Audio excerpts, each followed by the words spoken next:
You are again warmly welcome to the APO Assisted TES Technical Expertise Service Program for Empowering Judge Panel Members for the National Productivity Awards Program, third day. However, this is a very special day because we are starting the second program of this test program, which is benchmarking for excellence certification training.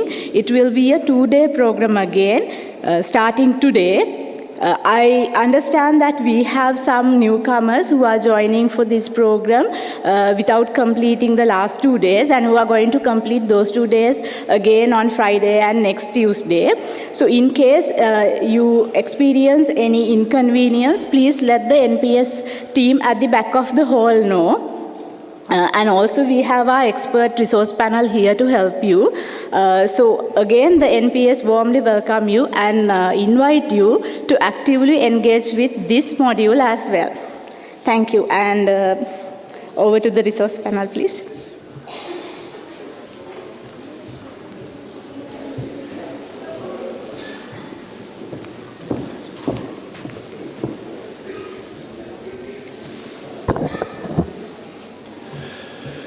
Good morning, everybody. So welcome to the Benchmarking for Excellence certification course. Obviously, I know most of you here because you've been here for the last 2 days. But for the newcomers that are here, my name is Dr. Robin Mann. And I also have 2 assistants helping me. We have Dr. Atif Beg, if you want to stand up, and Dr. Almaz Tazan.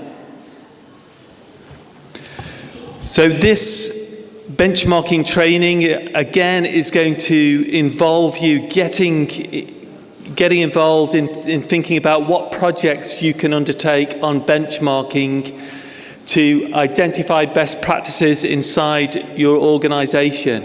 So this will be like a workshop where, again, you're going to have to do quite a bit of work yourself, but that will enhance your learning, and it will also make the actual program very, very practical.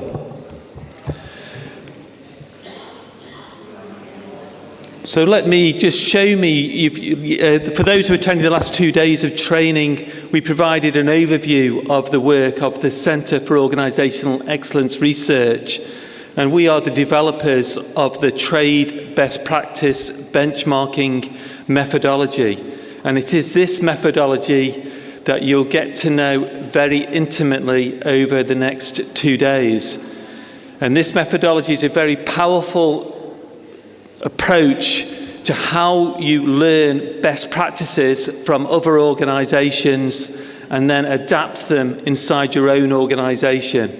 Benchmarking is key to business excellence, and this is why we're actually delighted to provide this program to you. I thought I'd share some photographs first of all, because obviously we're becoming familiar with Sri Lanka, and hopefully this weekend we can do a little bit of travelling around Sri Lanka and see some of the nature within Sri Lanka. But I'd like to show you some photographs of New Zealand and where the Centre for Organisational Excellence Research is based. Has anybody here been to New Zealand? One. Andy came back to Sri Lanka. New Zealand is a beautiful place.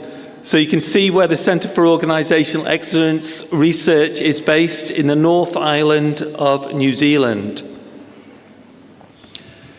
This is Robin's home. This is where I live in New Zealand. So like Sri Lanka, there's beautiful nature. The nearest shop to my house is 35 kilometres away. So I actually live quite remotely. I spend half of my time in New Zealand and half my time travelling the world with my job. I also have some land which is used for conservation. So in New Zealand, I help to preserve the kiwi bird. This is a flightless bird in New Zealand. It can't fly, and so when predators were introduced into New Zealand a long time ago. They've decimated the population of kiwis, so we do our best to protect them. From that land, you can see Mount Taranaki in the distance. It's very similar to Mount Fuji in Japan. It's a conical design. It's a dormant volcano. But I can imagine when I was flying into Sri Lanka, much of Sri Lanka looked very similar to New Zealand. Lots of trees, lots of hills. So I'm sure I'm going to enjoy myself this weekend when hopefully I can do a little bit of travel. Whilst the Centre for Organisational Excellence research may be based in a remote part of the world, now with modern technology, it does not matter where you live. You can still reach the top of the mountain in your chosen field. It doesn't matter what business you're working in. You can reach the top of your field because of the availability of the internet and because you can use benchmarking to learn from best practices. So there's nothing stopping your organisations to excel and become world class. There's no barriers for excellence. Benchmarking has been transformed with the growth in the use of the internet, with the availability of data and virtual communication. You can search on the internet for leading practices from around the world. You can compare performance against others. Through social media, you can contact people wherever they are in the world and talk to them and find out what they're doing in their organisations. This never used to be the case. So now there's nothing stopping you from excelling in your work. If you go back to the COVID pandemic, you would find everybody in the world looking at these dashboards, comparing how one country compares to another country in terms of infection rates, in terms of death rates. And not only that, these dashboards, I don't know about the Sri Lankan dashboard when you had the COVID pandemic, you could compare the different regions inside a country, the level of infection rates that were happening, and which places are safe, which places are less safe. So this would assist policymakers and also inform all of us who lived who were living wherever we lived in the world. So those dashboards that were used for COVID, where you're comparing one country against another or one region against another, that was sharing benchmarking information and enabling us to utilise benchmarking to make wise decisions. And there are there's so much data now on the internet where you can compare one country against another, whether it's for digital governance, whether it's for corruption, whether it's for how long people live in a particular country compared with another country, comparing living standards, comparing pollution. You can benchmark any country against another and see where you stand. So, for instance, one of the slides here is showing Sri Lanka ranks 89th in the world for the Global Innovation Index. So you're number 89 in the world for the Global Innovation Index. But when you look at these indexes, you can see which countries are leaders in those indexes or ahead of you in those indexes. So from that perspective, it enables you to see which countries you can learn from and improve from. So this is what I mean. Benchmarking provides impetus to improve. It shows that you can improve because other organisations or other countries are doing better than you. And then it should be stimulating the question, how can we become better? Can we then approach these countries or try to learn from them to improve our own processes? And what you'll generally find because of the internet And because of the opportunity to communicate with people around the world is so much easier today than before, is that you can learn from other countries. The information is out there, so there's nothing stopping you from improving. We also have here Sri Lanka ranks 98th in the world for e-government development index. So again, we should be trying to improve every year against this so that eventually Sri Lanka becomes in the top 10 in the world. There's nothing stopping you from improving. It can be sort of, it's more about the intention and the leadership inside the country and the whole culture that's inside a country. Do you want to get better or not? And how much effort are you going to put into this to make sure you succeed? It's not just about resources. Yes, resources do matter, but if everybody's heading in the right direction, you're going to get there much more quickly and utilize your resources appropriately and grow the level of resources in your country. There are also now many specific websites that help to encourage benchmarking, share best practices. So there's a wealth of information out there to help you to improve. So really, there is no excuse for not learning and improving.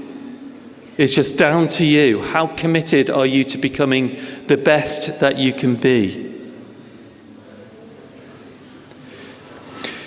If we look at the history of modern-day benchmarking, it all stemmed from the work of Xerox. They're now called Xerox. Originally, they were called Rank Xerox, United States company. They moved from a crisis point to a world-class organization in a period, it says 5 to 8 years. It's actually a period of 7 to 8 years. And this was a time before the internet. At that time, it's much harder to learn from other organizations.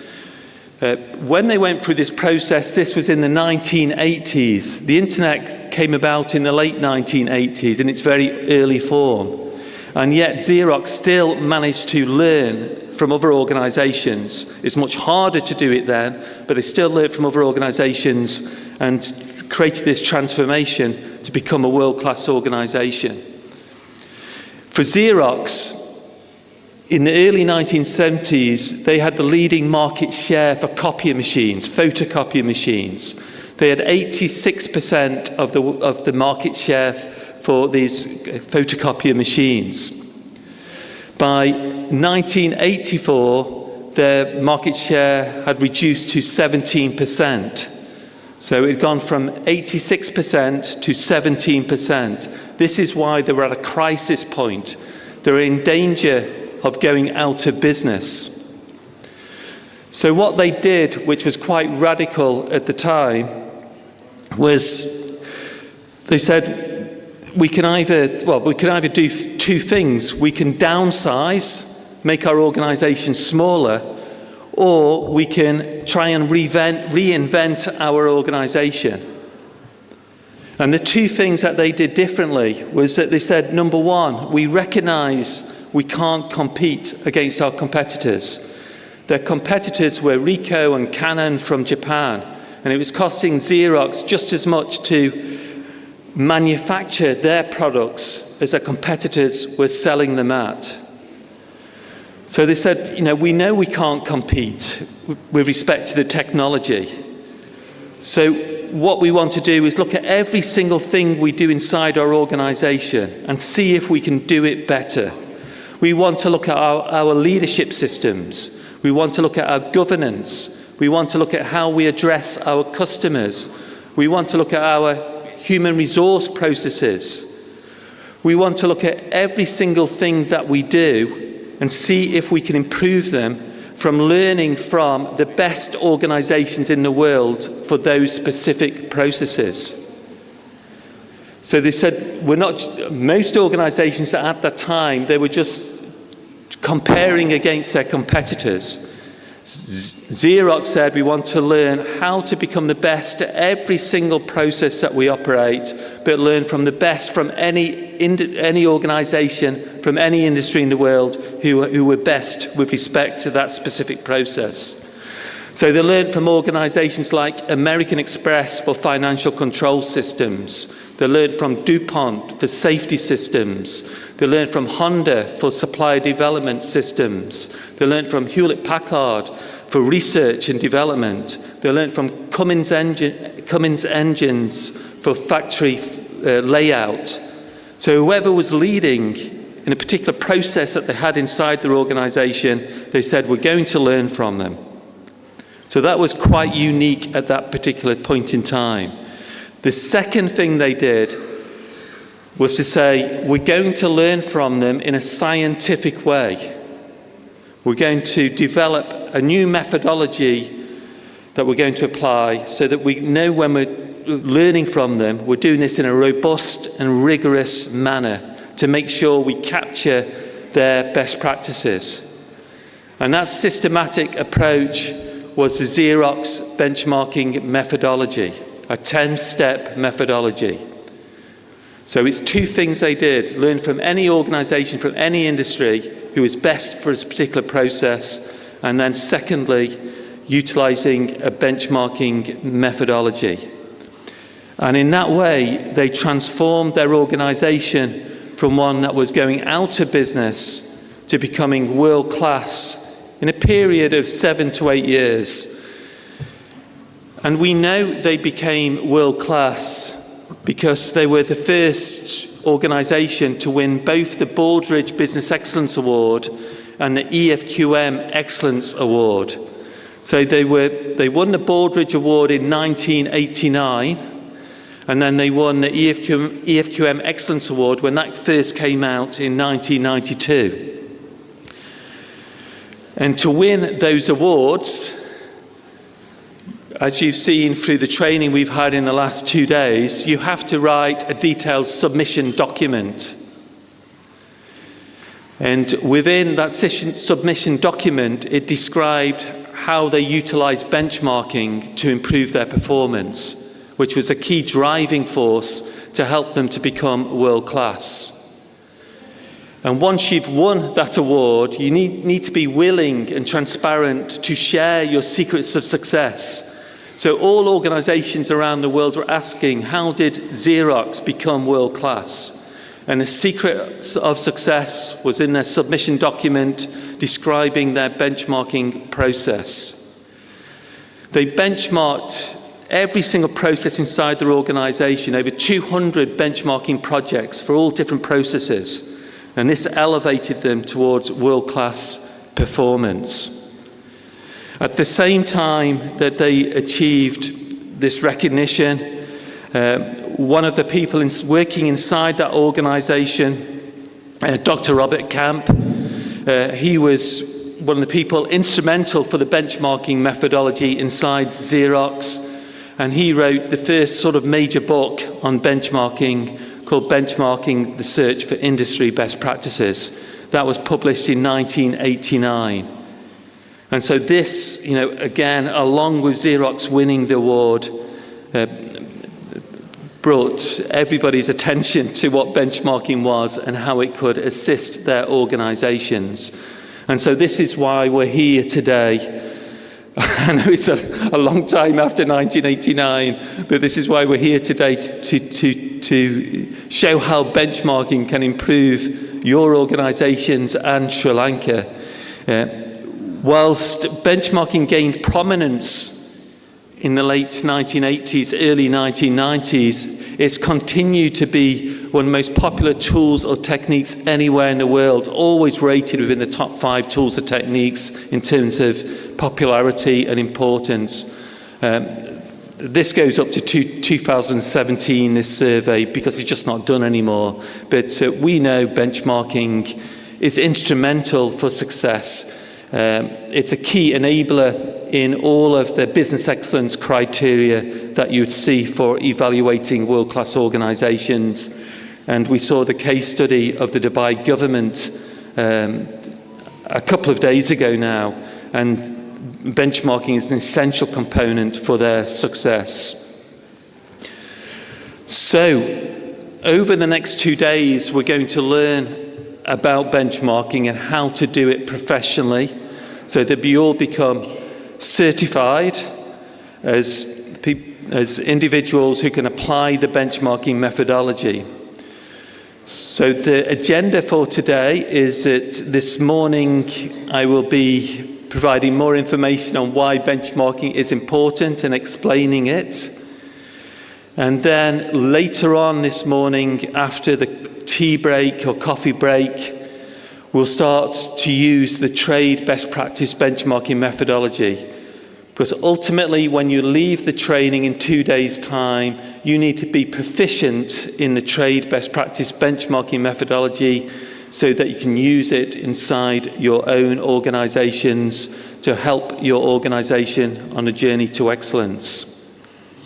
So the trade methodology consists of 5 stages, so we'll be spending time on each of those stages with lots of practical work that you need to do as we go through the training. Before we start, I'd like to bring your attention to an email that I sent out, I think it's over a week ago now, and all of you would have received, and that email had information on the business excellence training and also information on the benchmarking training. So all of you should have received this email. If not, please do let me know, or somebody from the National Productivity Secretariat know, because this contains essential information for today's workshop. It contains the agenda for today, and it also contains these spreadsheets which you'll become acquainted with and use over the next 2 days.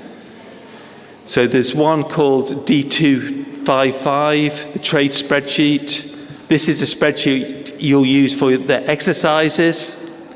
And there's also an example here of how one has been completed so you can learn from that. Also, if we scroll down the email, there is a link here to the benchmarking training manual. So all the slides that I show, all the information I show are accessible from the training manual. So you just need to click on the link and then the training manual will eventually appear, because we need to see how fast the internet is. Let's just have a look. Okay.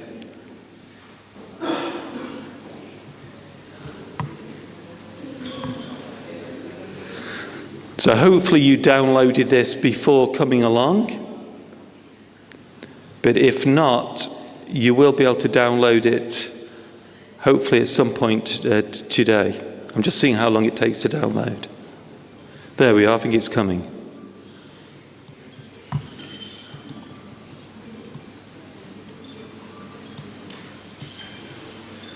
There we are. So all of you will have the training manual, or should be able to download it if you've not downloaded it already.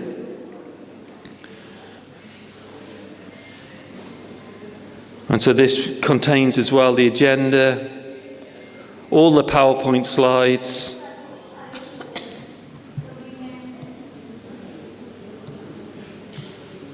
and what it also contains is training notes, which are very important. I'm just scrolling down.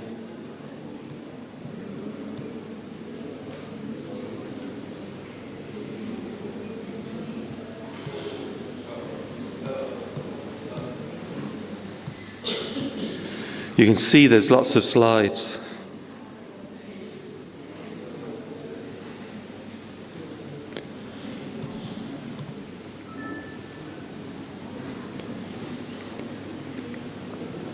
So until the tea break around 10:50, it'd be mainly me talking, but after that, you'll then be working in your groups on various exercises.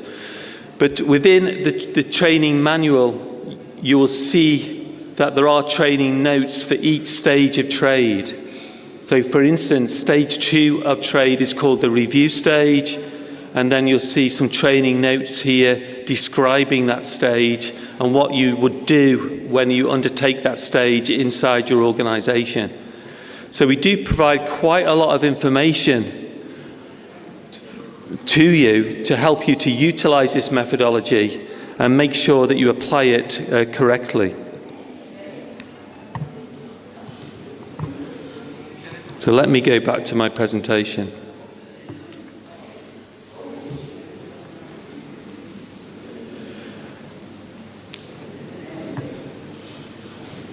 So this training that we're taking you through now, the main purpose of it, as I said, is to help you to understand benchmarking so that you can apply it. And after the training, you will become trained in trade and reach the bronze level of benchmarking certification. So you will actually receive some digital certificates after the training, which will recognise that you've been trained in the methodology. You can then progress in the future and to silver level and to gold level based on the application of the benchmarking methodology and showing that you've used it inside your organisation to help your organisation to improve. So to reach benchmarking proficiency and benchmarking mastery, you'll need to submit some benchmarking projects, which are then assessed and graded. And if you reach a certain level, you'll be granted benchmarking proficiency and benchmarking mastery. If your organisation is serious about excellence, and this is why we're here really for this week, you should be making sure that in your organisation there are some people who are benchmarking masters of the benchmarking methodology, because benchmarking is essential for excellence. So whilst you'll be trained in trade over the next 2 days, ultimately you'll want some people inside your organisation to not only become proficient, but also to become masters in the utilisation of the methodology so you can facilitate projects and provide guidance on how you undertake benchmarking. Okay, this bird is an ostrich. It's not found in Sri Lanka. So it's not a Sri Lankan bird. This bird is from Africa. And there's a story or a fable which says that an ostrich buries its head in the sand when it's frightened. Have you heard that story? So people tend to think that ostriches, if they're frightened, they will bury their head in the sand.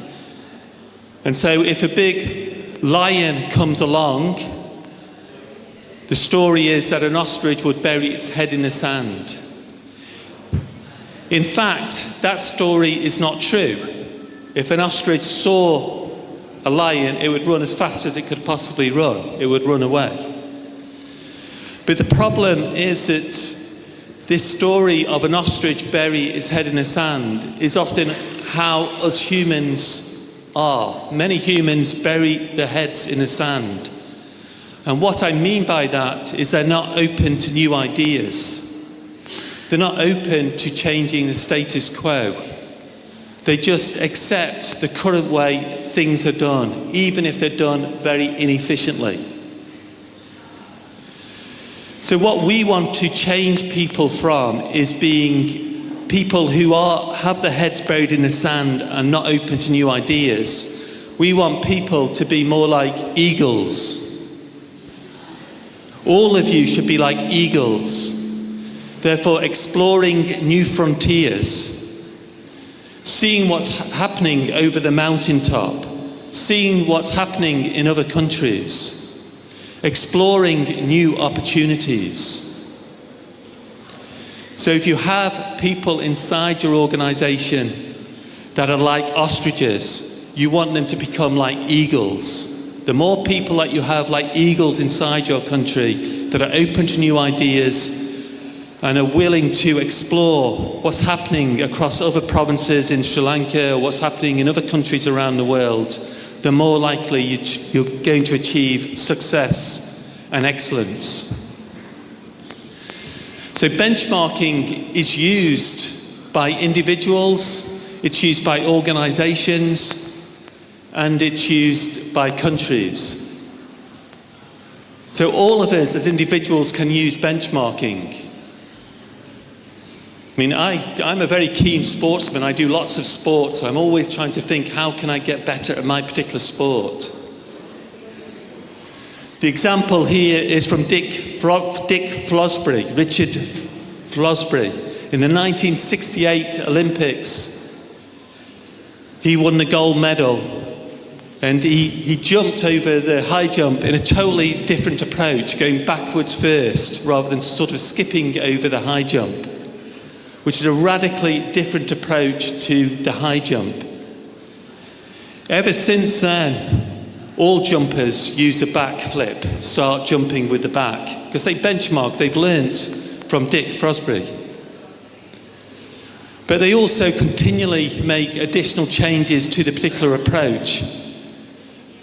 As a sportsman, you would benchmark everything. You'd benchmark the training shoes you use, you would benchmark the training that you have, you'd benchmark the diet you eat, the food you eat. So everything that would make a potential small difference to your performance, you would benchmark if you want to become an elite athlete. Similarly, we've seen how benchmarking was used by Xerox, but it's also used often at a national scale as well to drive economic and societal performance of a country. We saw in that presentation from Dubai, from Dr. Hazza, how Dubai has transformed from that picture from 1991 to that one in 2010. How they learned from other countries around the world to make sure that what they put in place was the best in terms of the services they provided to their people through the government, and encourage the best organisations to be based in the United Arab Emirates. So again, this is what we need in Sri Lanka. You as individuals applying benchmarking yourself to improve your own performance, and then using benchmarking to improve your organisation's performance, and then also using benchmarking all together, everybody using it to drive the performance of the whole of Sri Lanka. Again, we showed this 2 days ago. Benchmarking, when applied systematically to all the categories of excellence, helps to drive performance. Business excellence models assess where you are in terms of your maturity, how excellent your organisation is, but to improve even more, it's essential you use benchmarking.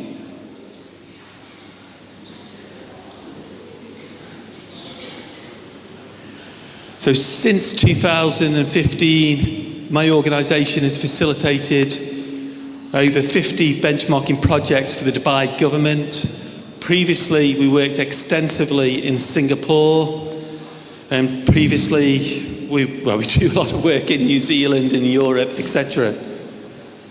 But all of these projects that you see on here were benchmarking projects.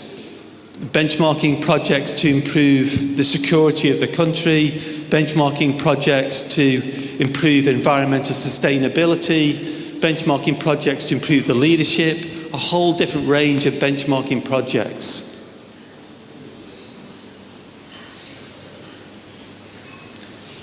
And these were some of the last benchmarking projects that we undertook.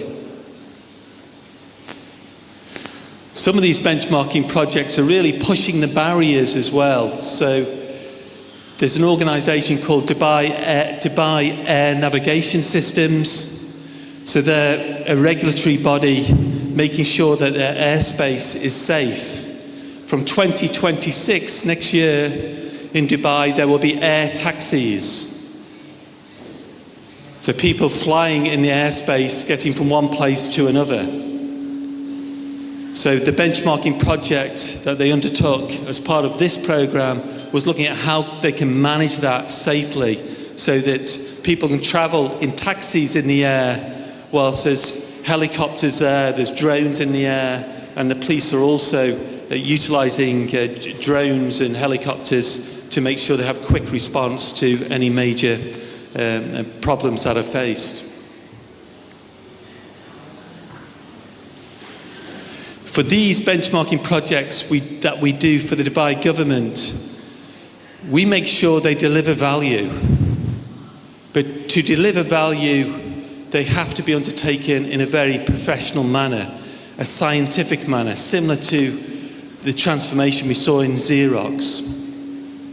If you do a benchmarking project properly, it can deliver amazing benefits. We always make sure that every project, as well as producing benefits to your customers or your citizens or whoever they may be, that they also produce a good financial return.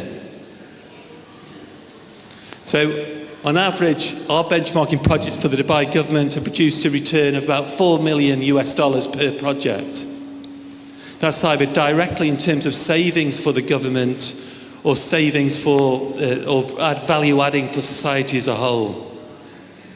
So for government projects, whether you're a government or in the public sector like a school or in the government, you should always be thinking not only in terms of the value that they bring to your specific stakeholders in terms of improved customer service, improved customer satisfaction, or if the project could be helping your employees to be happier at work, but you should also be thinking, well, if we do this investment, can that be translated to a financial value? Because if it can, and most projects can be done in that way. So if you can attribute any work that you do to a financial value, then it can garner additional support for your projects. So this is an important component of benchmarking, is making sure you can articulate what the benefits are, not only in terms of the benefits for your stakeholders, but in terms of financial benefits. Because if it's not bringing financial benefits, it's likely that in the longer term, these projects won't be sustainable.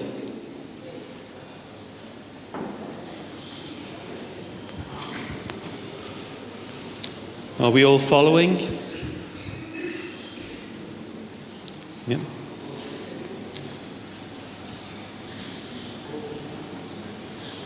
Let's have a look at the word benchmarking. So the word benchmarking can be split into two parts. You have the benchmark, and then you have the ing at the end.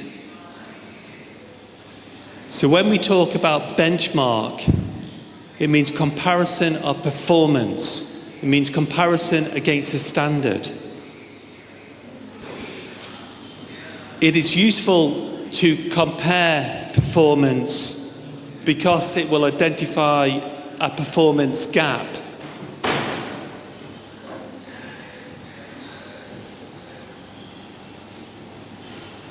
So a benchmark will identify a performance gap. It might show that another organisation is performing a little bit better than your organisation. Or it might show one country is performing better than another country. But a benchmark on its own does not help you to improve. So when we showed you that information that was that stated that Sri Lanka, I think, was it 69 or 79th in the world for innovation index? Well, whatever the number was, by knowing that fact, it's not helping you to improve. It shows where you are in the world. I think I'm trying to work out where the noise is coming from.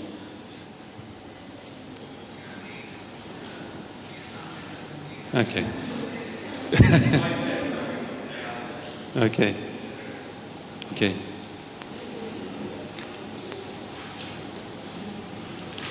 So the benchmark is important. It shows where you are in comparison to another organisation or another country, but it does not give you a solution of what you need to do to close the gap.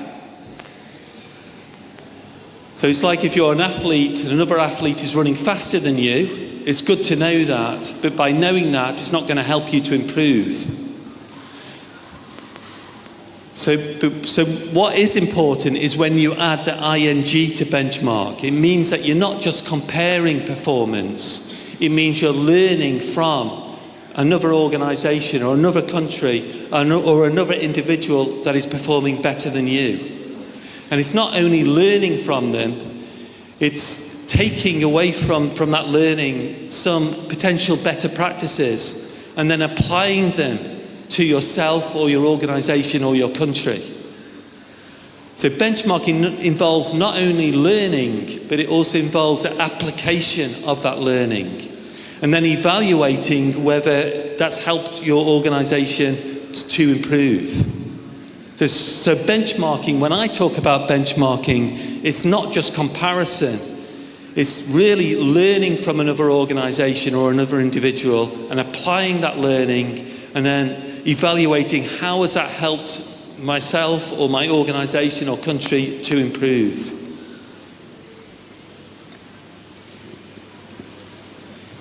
Does that make sense? I have lots of blank faces, I hope so.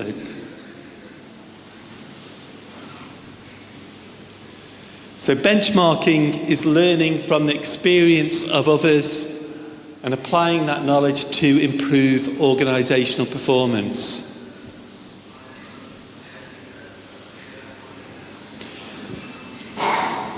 And there are two main types of benchmarking. One is informal, and another type is formal. So informal benchmarking is when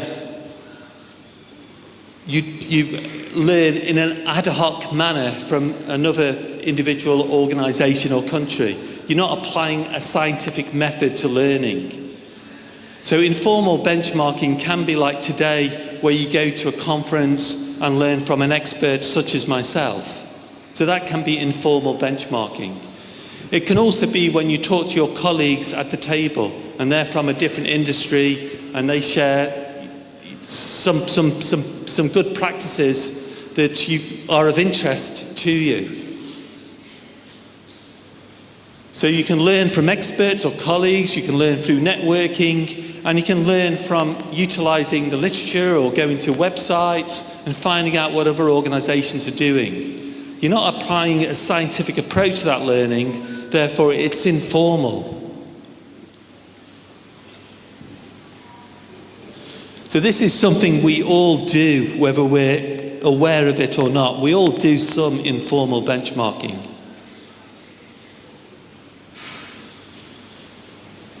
The organisations that are most successful do a lot of informal benchmarking.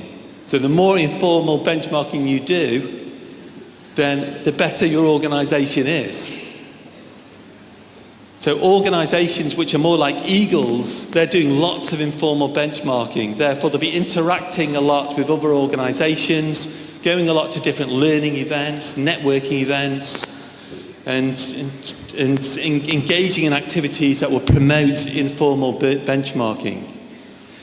Even internally inside an organisation, they might have open office spaces so they can interact with people from other departments to pick up good practices.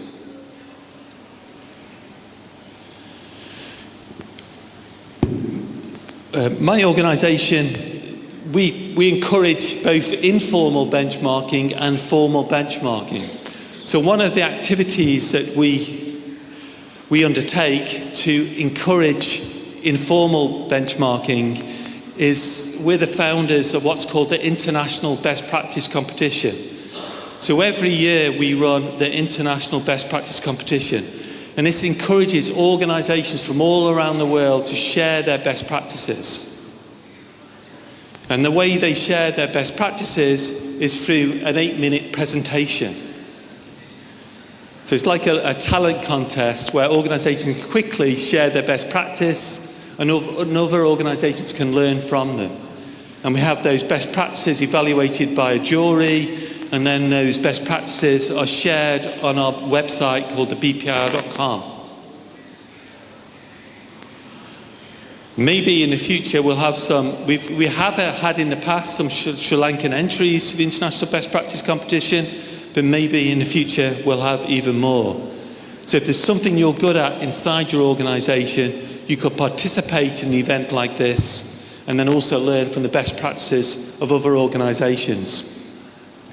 By the way, because you're attending the training, we will give you free access to the bpr.com website resource. So you just need to go to the bpir.com website resource, and then you need to join up to the website.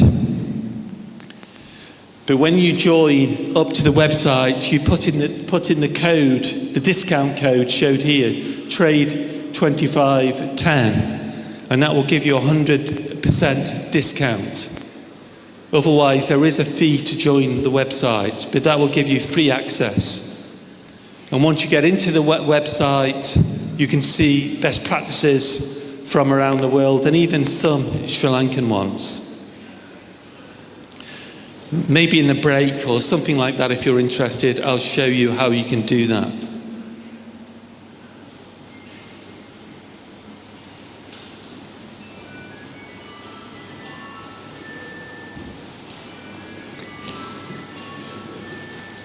I think an element of informal benchmarking is that we want to encourage the development of best practices inside your own organisation.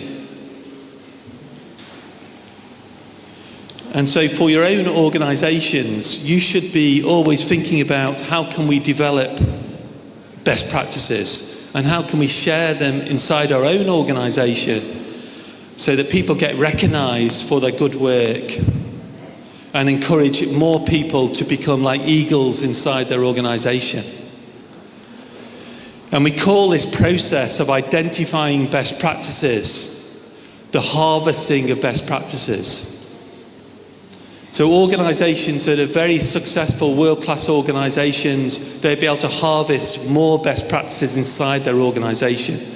They'll have far more best practices inside their organisation than an organisation that is less mature in excellence. So maybe you could start to think inside your own organisation, whether it's a school, whether it's a government organisation, or whether it's a manufacturing organisation, how many best practices do we have, or how many good practices do we have? And start to share them internally and encourage more best practices. So we've talked about informal benchmarking, now we'll talk about formal benchmarking. So for formal benchmarking, there are two types. One is performance benchmarking, which is essentially performance comparison. So before, when I talked about the word benchmark, that essentially describes performance benchmarking, comparing your performance against another organisation. When you did the exercise yesterday, looking at the Fort City Collins Business Excellence Submission, and looking at section 7.2 and the business results, you could see how they were comparing their performance against other organisations. They were comparing their performance as a municipality against the regional best practices and also the national best practices. So that is performance benchmarking. Again, it's useful to do because it identifies performance gaps, but it does not provide solutions. The most powerful type of benchmarking is best practice benchmarking, which is what you're going to learn about over the next 2 days. So again, just to emphasize the difference, performance benchmarking is a comparison of performance data that has been obtained from studying similar processes or activities. So that's the definition for performance benchmarking. And we could do performance benchmarking on any performance measures that we use, whether it's financial performance, whether it's environmental performance, whether it's performance with respect to our people. We can compare performance on complaints. So this is all performance benchmarking. So what is best practice benchmarking? Best practice benchmarking involves the element of comparison, but it's much more than that. It's not only about comparing performance, it's also about identifying, adapting, and implementing the practices that produce the best performance results. So it's learning from the best practices of other organisations. This is a key difference. And this is why you'll be learning about the trade methodology, which will help you to do that.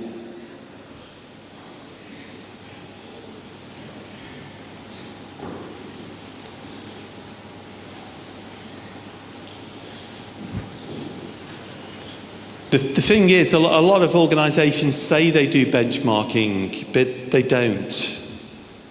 So this is why we need to do benchmarking properly. So if an organisation says that they do benchmarking, then you could ask them, well, what benchmarking methodology do you use? And if they can't describe a benchmarking methodology they use, then it's likely they're only doing informal benchmarking or performance benchmarking, and they're not really doing benchmarking in a professional manner. So really what we want to do is make sure you all become trained on the trade best practice benchmarking methodology.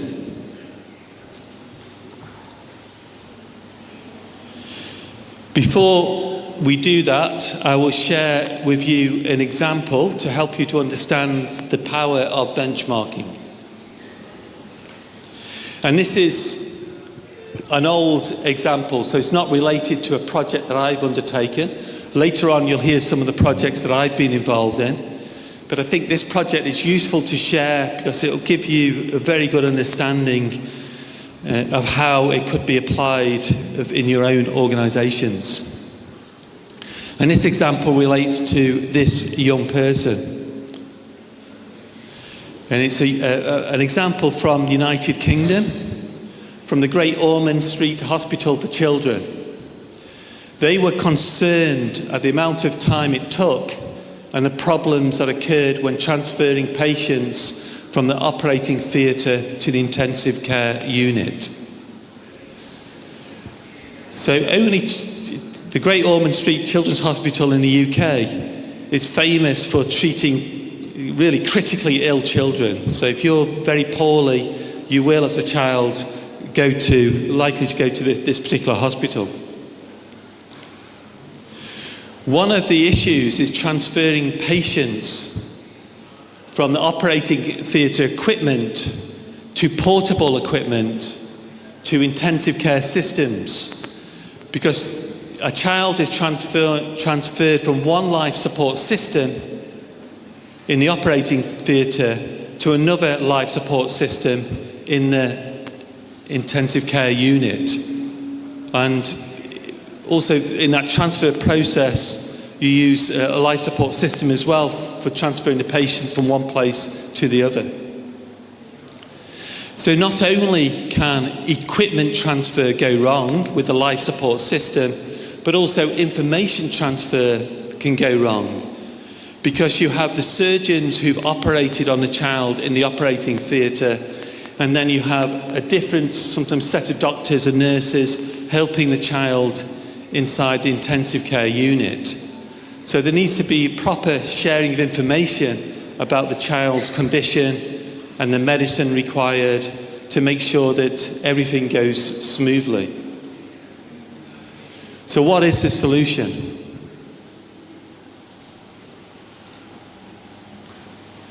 Now this is a very true example, a very interesting one. The hospital had been trying for many years to improve that transfer process so it was safe.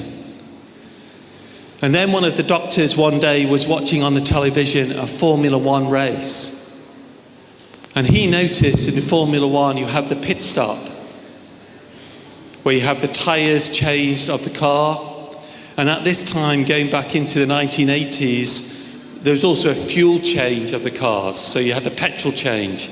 Now in Formula One, they just do the tyre change. There's no fuel change.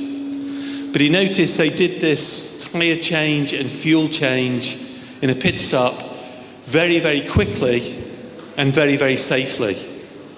So he thought, if they could do that so quickly and safely, can we learn from them in terms of how to improve our transfer process of children from one life support system to another life support system. So I'll share with you two videos. This first video will show you what happens in a pit stop. This is from the Red Bull team, firstly. Let's have a listen. Pit stops have been a part of motor racing since the very early days. What's important is to know that you can bring the car in and you can service it reliably every single time. And we're being able to do 2-second pit stops. In any one pit stop, we generally have 18 people who are touching the car. The great thing about a Formula 1 pit stop is it's about getting these 18, 20 people to have a good day every day and all at the same time. We spent an awful lot of time putting people into roles where we thought that their body fit was comfortable, but also they were comfortable.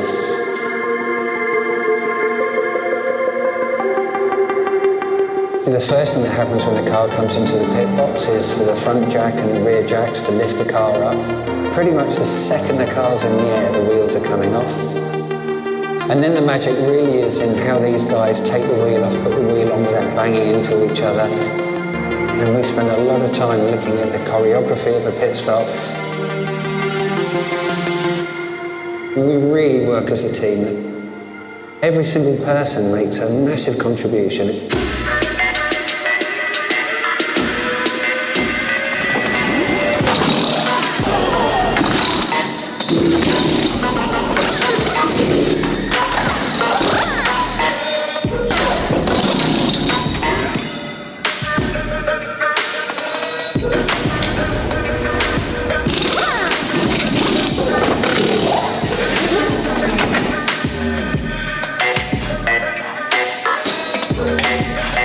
These guys take a real passion in their role, and every one of them can make the difference between a position on the track. Okay, so you can see the focus on teamwork, on being everybody clearly knowing what they need to do. So it's been heavily choreographed, the roles of all the people involved in that. We can actually see as well this example from Ferrari. This was at the time that hospital was going through that process. And this is where they took a lot of learning from this particular example. So you can see this in a live Formula 1 race. Now, actually, pit stops are done within a period of about 2 seconds. This was the fastest at the time, which was about 7 seconds.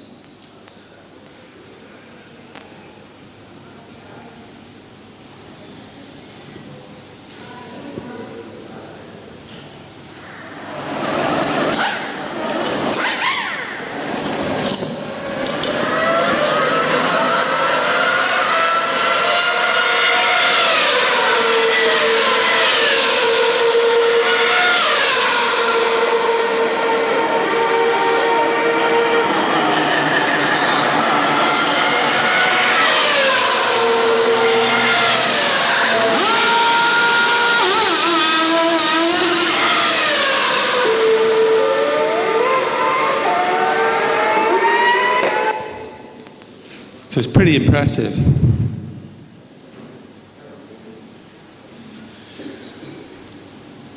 And the hospital was so impressed with this. Well, what was interesting was, so the doctor was watching this on television and he could see the link between what was happening in the hospital. And so he made the next step. He contacted the Ferrari team, which were based, he contacted the Ferrari team. He got an invitation out to Italy to meet the pit stop engineers. So he had explained to them the problems they're facing at the hospital. He got an invitation out to Italy to learn from them. He also then contacted the Williams team in the UK and also went to visit them in the UK. So he learned from 2 Formula 1 teams. And this is what they learned. They learned the routine in a pit stop is taken seriously. What happens in the pit stop is predictable to a degree. So problems can be anticipated and procedures can be standardised. Crews practice those procedures until they can perform them perfectly. And everybody knows their job, but one person is always in charge. And when the doctors and surgeons looked at this, they realised the hospital was not the same level of proficiency. The standards and procedures were not as clear in the hospital. Not everybody fully understood their role. Sometimes there's a debate about who did what.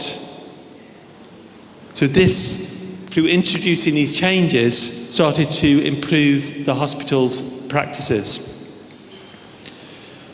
But what most impressed the hospital was that within Formula One, the engineers were always asking these questions. The engineers were always asking, what could go wrong? What are we going to do if it does go wrong? And how important is it if it goes wrong? So they felt there was a different culture inside those engineers in terms of how they operated in comparison to the nurses and the doctors inside the hospital. So for the engineers, it was critical all the time. They were asking these questions, which would enable them to improve the practice and make it safer and more faster. They found out that the pit stop engineers were using specific tools and techniques to improve their particular process. One of the tools and techniques they were using was called failure mode effects analysis.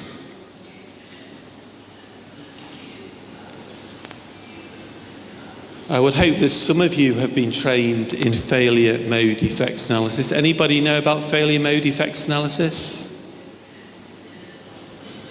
It's a good productivity tool, okay, and quality control tool. So it's a systematic approach of identifying things that could go wrong and how you're going to tackle them. So you would list all your processes in one column. You would then write what could go wrong with them. So like a process could be refueling the car, putting petrol in the car. A potential failure mode could be some spillage of petrol. And then you'd think about, well, what could be the effect of that failure? The effect of that failure could be catastrophic. It could be a fire. And then you would assess what is the severity of that effect and score it from 1 to 10. So fire is a catastrophic event. It's just very damaging and can kill somebody. So they score it 10 out of 10. They then record the potential causes of that failure. Maybe there's some problems with the fuel hose.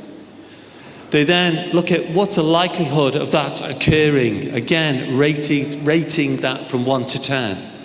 They're saying that's quite unlikely, it's a 2. And then they look at what current controls they have in place to identify that a problem's likely to occur. And they're saying they can't detect whether that problem is going to occur, but it's still unlikely to happen. But the problem is, because they can't detect it, then that's a severe potential failure. So because they have no mechanism for detection, they score that 10 out of 10. So they'd multiply those 3 factors together to come up with the risk priority number. So they look at all their processes through this perspective of failure mode effects analysis and derive a risk priority number. And obviously those risks of highest priority, then they would focus on. And then think about what actions they need to put in place to minimize those risks. And then they'd reevaluate once they've reduced those levels of risk and put in place some actions that reevaluate what is a new risk priority number. So they use systematic approaches like this to improve how they manage the pit stop. So for the hospital, this is what they changed inside the hospital as a result of this exercise. They firstly laminated on the wall, wherever this process took place, where all their surgeons and staff should stand. So it's clear where they should stand when they're transferring a patient from a life support system to another life support system. So that they had a laminated picture on the wall, so it's clear where everybody should stand. They improved the training of their people, so they understood exactly what they needed to do and what their role was when they performed this particular action. They started to use the quality tools and techniques similar to the pit stop engineers, so they introduced failure mode effects analysis. What's interesting about this example is that they improved their performance, they improved the safety of the child who'd been operated on. But they still felt that even though they put inside these interventions, that they could improve even more. One of the problems that they still experienced was that they were often working in a very crowded, small space. And when we're having these doctors and nurses around the child, they're always in danger of knocking into the life support system, knocking a lead out, or knocking into each other. So they started to think about who else could they learn from, which organisation could they also learn from, so that they moved around the child in a very safe manner. So they could be choreographed on how they move around the child so that they weren't knocking into each other or knocking into the equipment. So they then decided, after they'd made all these improvements, to also learn from a dance teacher. This is a true example. They got a dance teacher in to show how the nurses should move around the child using very deliberate movements to improve safety of the child. So what's key about this example is for benchmarking, you should always be thinking about which organisations or which people you should be learning from who excel for that specific process. So they recognise they should learn from Formula One and also a dance teacher, because a dance teacher teaches people how to dance, and you don't see dancers falling off the stage when they're giving a performance. So the dance teacher could train the nurses in how to use very deliberate movements. So the results was a 70% reduction in equipment and changeover errors. And this is a quote from one of the surgeons, that it changed the culture as well of the teams that were involved in this process. So now they were always looking more outwardly. They're becoming more like eagles. This is an actual photograph of the team involved in the benchmarking study. The organisation that they learned from in the UK, was not Williams. Actually, Lewis Hamilton changed to Williams later on. It was the McLaren team. So they actually learned from the McLaren team in the UK, as well as Ferrari in Italy. So you can see Lewis Hamilton and that young child who assisted with the benchmarking project. So Lewis Hamilton, the world champion driver. So the lessons learned from this particular case study is that benchmarking primarily is a learning tool. This is why you do benchmarking, to learn from other organisations. The other key component of this is that the Great Ormond Street Children's Hospital was already one of the leading hospitals in the UK before they did this benchmarking exercise. So already they were held up as an exemplar organisation. So they could have rested on their laurels. They could have just relaxed and said, we're already the best, we can't improve. They'd compared themselves against other hospitals in the UK, and they were the best before they even started this benchmarking project. So they're thinking, at that time, they could have just said, we don't need to improve. So benchmarking should not only be learning from your own industry, it should be learning from other industries, similar to the Xerox example, similar to this example. Because if the hospital already was a premier hospital, already had a fantastic process, but it's only when it looked outside the industry it could see a huge gap on how it could improve even further. So if you're happy with your performance, you must be comparing yourself to the wrong organisation.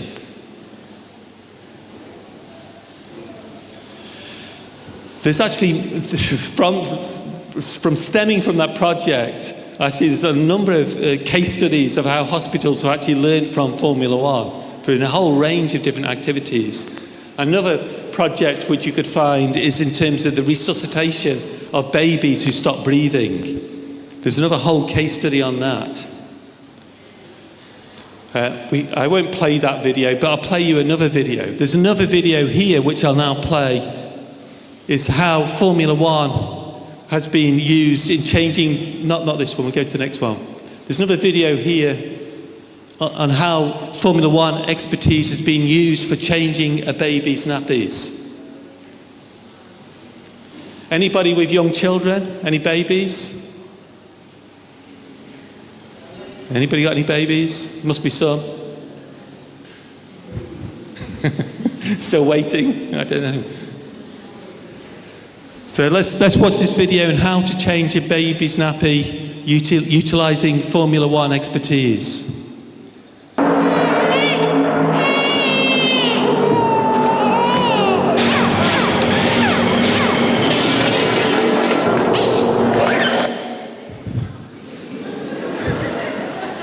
Okay, that is a joke, it's not serious, okay.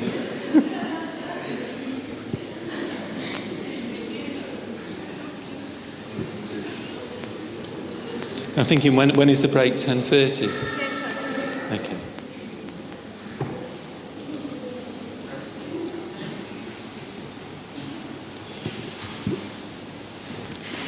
The reason why I think benchmarking is the most powerful tool or technique there is because its key emphasis is actually on change management. It's taking a group of people on a learning journey. It's helping to educate and assist people to understand that there are better ways of doing things and helping them to learn from these different methods and then apply them. So to me, benchmarking is more about change management than necessarily just a comparison of practices. If you look at any organisation, you would find some people inside your organisation who are always trying to push the barriers back, who are always for change, and the speed of change is never fast enough. So there are always some people who do want change inside your organisation, who are pro-change. So maybe you have 20% of your people who are really pro-change and very active in terms of trying to make that change to happen. The majority of your people are neither for change or against change. They're not committed either way. So most of your people are in the middle, not committed. But there are also some people inside your organisation who are against change. So you'll always find maybe 20, 30% inside your organisation who say, we don't need to change, we've always done it this way. Why do we need to change now? So with a benchmarking project, you need to take everybody, also the people who are against change, on this learning journey to change their way of thinking, to make them to see a better way of doing things. So when you do benchmarking projects, you need to recognise that some people inside your organisation are likely to be against change, are likely to be reticent against change. So you always need to be thinking about how can we engage them on this change journey. There's a Confucius saying, which is, tell me, I may forget. Show me, I may remember. and involve me and I will understand. So what's key to benchmarking projects and initiatives is involving and engaging all the relevant stakeholders, all the relevant people inside your organisation. So you don't impose change on them, you involve them, you engage them.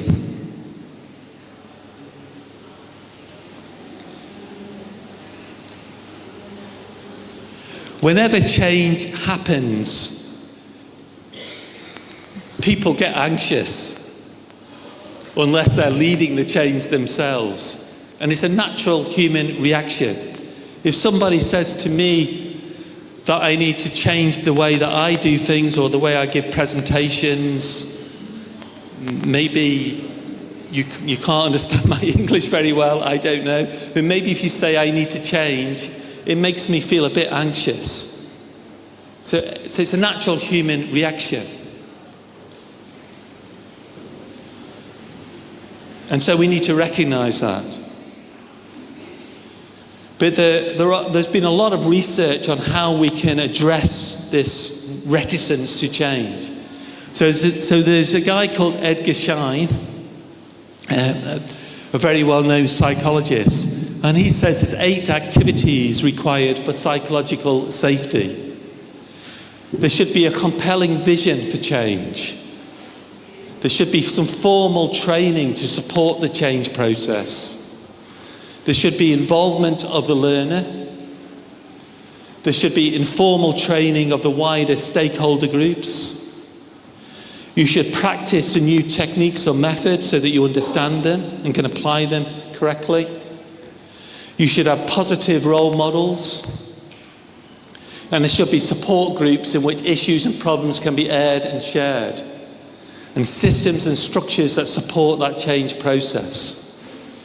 So this is Edgar Schein. He's a psychologist. He knows nothing about benchmarking, but he says to overcome change, those key features need to be in place. The interesting thing is when you do a benchmarking project using a scientific approach, all these areas of psychological safety are addressed in terms of the methodologies. So the trade best practice methodology would address all these critical components of psychological safety. So when you do a benchmarking project, you will provide a compelling vision of why you need the change. When you produce a terms of reference document which outlines why you're doing the project in the first place. You will involve the relevant people in the project so they understand the need for change and are actively involved in the project to come up with the solutions. This is why I say benchmarking is about change management, involving the right people and to make sure that once you implement the change, it can be sustained.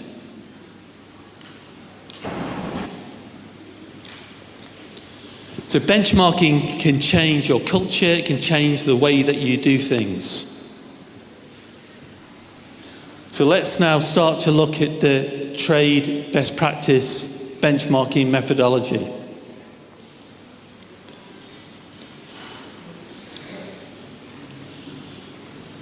So now this is used by thousands of organisations around the world.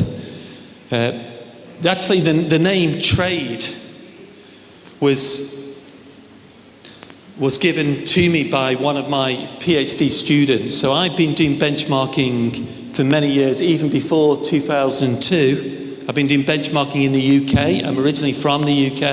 I then moved to New Zealand. And then I was trying to organise a more structured approach to benchmarking, which became the trade benchmarking methodology. And it's actually one of my PhD students who came up with the name of trade. Because we want the name of trade to signify that when you do a benchmarking project, you're trading information and knowledge with other organisations. You're learning from other organisations. And you have what is called benchmarking partners.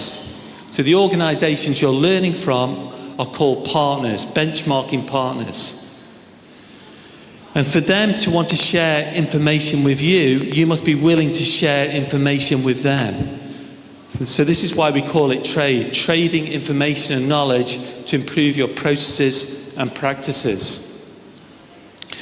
It is very simple in concept. It's 5 major stages: the terms of reference stage, the review stage, the acquire stage, the deploy stage, and the evaluate stage.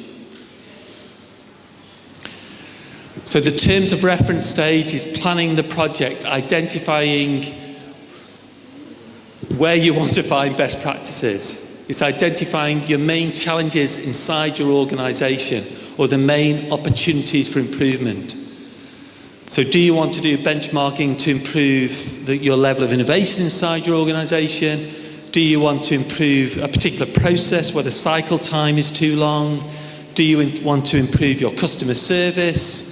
Do you want to improve employee engagement? So the terms of reference is just clarifying what area do you want to focus on for your benchmarking project. You will then go for the review stage of trade. The review stage of trade is making sure you have clarity and understanding of what the current problem is or what the current challenge is. So if you've identified that your project is trying to improve customer service, then in the review stage, you just be looking into that in more detail. So if you're focusing on customer service, you'd be looking at how many customer complaints you've had recently, whether or not you're already doing a customer satisfaction survey and what data you've got back from that. You'd be looking at your procedures around customer service, and you'd be looking at how you're measuring your success in terms of customer service. So for every project, you need to spend a bit of time understanding more the challenges you're facing and talking to the various stakeholders who are involved in that process. So for customer service, you'd be talking to your customer services director, if there is one, and the various people who are associated with that particular process. And then you will move into the acquire stage of trade. Because once you've gone through the review stage, you'll have identified specifically what's going wrong in terms of customer service. So it might be that you've not trained your operators very well in terms of customer service. So there might be a communication or training problem. It might be a technology problem. So you need to identify specifically what's going wrong through the review stage, and then through the acquire stage, you can then start to think about which organisations we need to learn from to improve with respect to those specific difficulties we're facing. So acquire best practices is learning from other organisations, which might be utilising techniques like using surveys. It can be visiting other organisations. It can be doing desktop research, looking on the internet for best practices. But the acquire stage is learning from other organisations. Once you've learned from other organisations on their specific best practices, you can then deploy them and implement them, and then ultimately measure how that's produced good returns for your organisation through the evaluate stage. So that's a methodology. 5 stages, but each stage is broken down into steps. And we're going to go through all those steps in the next 2 days. This is why it becomes like a scientific methodology. It's very prescriptive in terms of what you need to do to get the most value from a benchmarking project.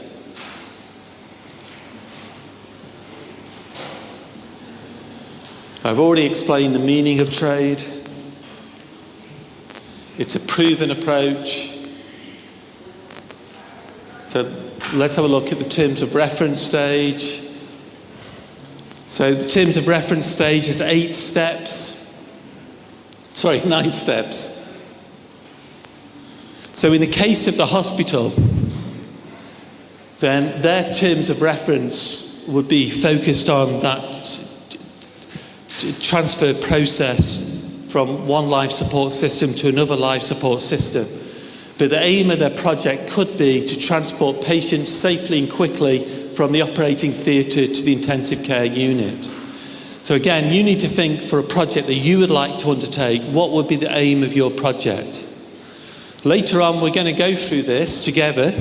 I'll be wanting you to think of a project that you would like to undertake for your organisation.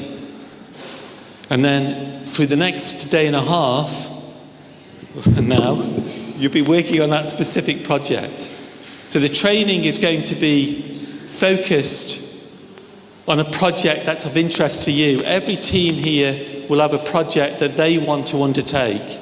Some of you on a table are from a different organisation, but I think what you can do is still think together what would be a project that all of us would like to apply inside our own organisation.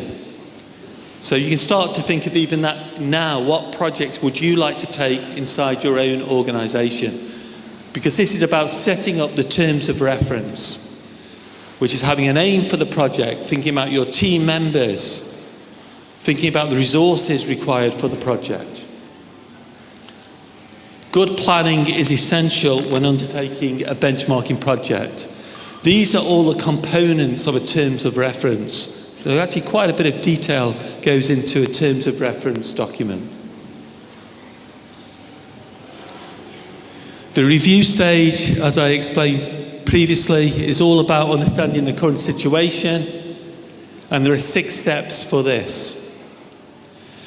Actually, what you'll notice with every stage of trade is that always the last 2 steps are always asking you as a project team to review the project progress and also obtain approval to start the next stage of trade. What that means is that always you're asking the question, is this project going to deliver value to my organisation? So step 5 in this circumstance is saying you're reviewing the project progress against the terms of reference. The terms of reference shows your aim, what you're striving to achieve. And step 5 and 6 in this case is saying, are we on track to deliver what we set out to achieve? If not, you're going to change the project or you stop the project. And then the last step is saying, can we obtain approval of a project sponsor to support the ongoing, to support the project to continue? So when you do a benchmarking project, you should always have a project sponsor, somebody who allows you to spend time on the project, who's usually a senior manager. So every benchmarking project will have a project sponsor. And so at the end of each stage of trade, you're always assessing the progress, and then you're always going to the project sponsor and saying, can we continue with the project or not? This is important because I said benchmarking projects are about change management.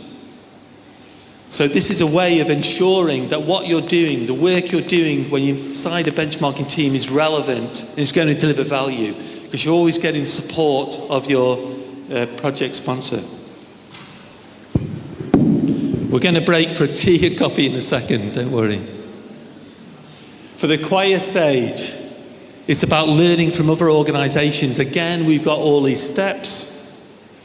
There are a variety of methods from which you can learn from other organisations. But again, you can always see the 2 final steps are saying that you need to review the progress made so far, and again, obtain the approval of the project sponsor to move to the next stage. And then we go through the deploy stage.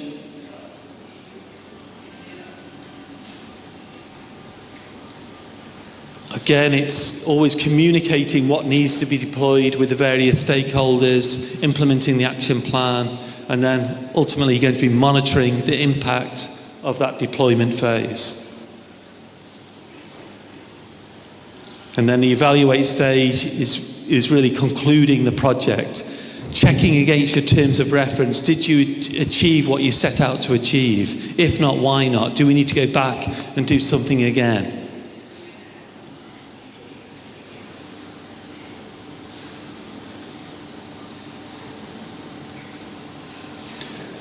So that's essentially what you're going to be learning about over the next day and a half now. One of the resources that I've given to you is a trade spreadsheet, an Excel spreadsheet which you'll get to use and practice with. The trade spreadsheets guide you through a benchmarking project. So the trade spreadsheet is essential for a project. It takes you through every stage and step.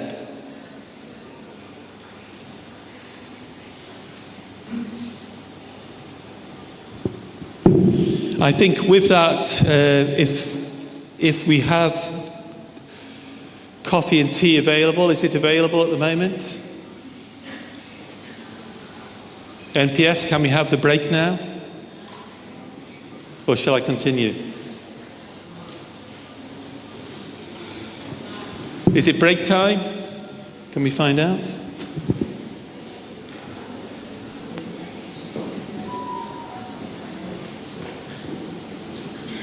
Yeah, we're okay. Okay, we're going to have a 15-20 minutes break and we'll come back and listen to a real example of a benchmarking project. Thank you so much. Thank you. Let me start with what I learned since morning. In fact, I'm trying to learn that since I reached here. Greetings in Sri Lanka. So, Ayyubavam, Vanakam, and Assalamu Alaikum. Very good. So now, today and tomorrow, Dr. Robin is going to definitely be presenting, and my role and Dr. Almaz will move around and ask difficult questions. So be ready. When you see we are moving, we are going to ask you difficult questions. And I am putting emphasis on difficult questions, not easy ones. So be ready. So first round of difficult questions are here now. Since this is very first time, I will ask less difficult questions. And as we move forward, you will see more difficult questions coming. Okay? So I will pick table of my own choice. So be ready wherever I will go. So just, should I, ready? Ready? Say ready. Do you need a translator for me to say ready? No? Okay. Okay.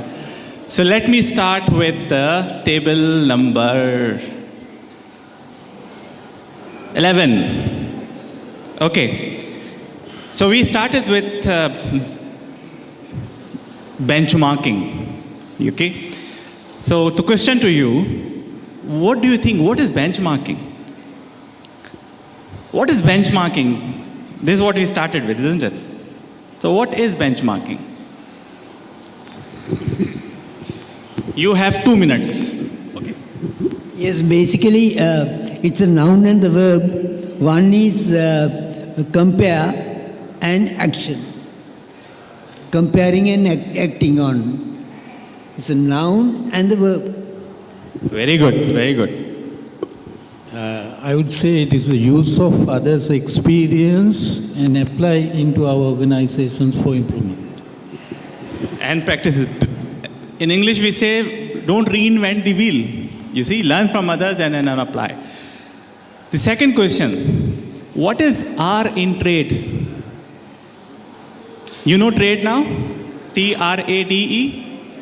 What is R in trade? So table number 6. What is R in trade?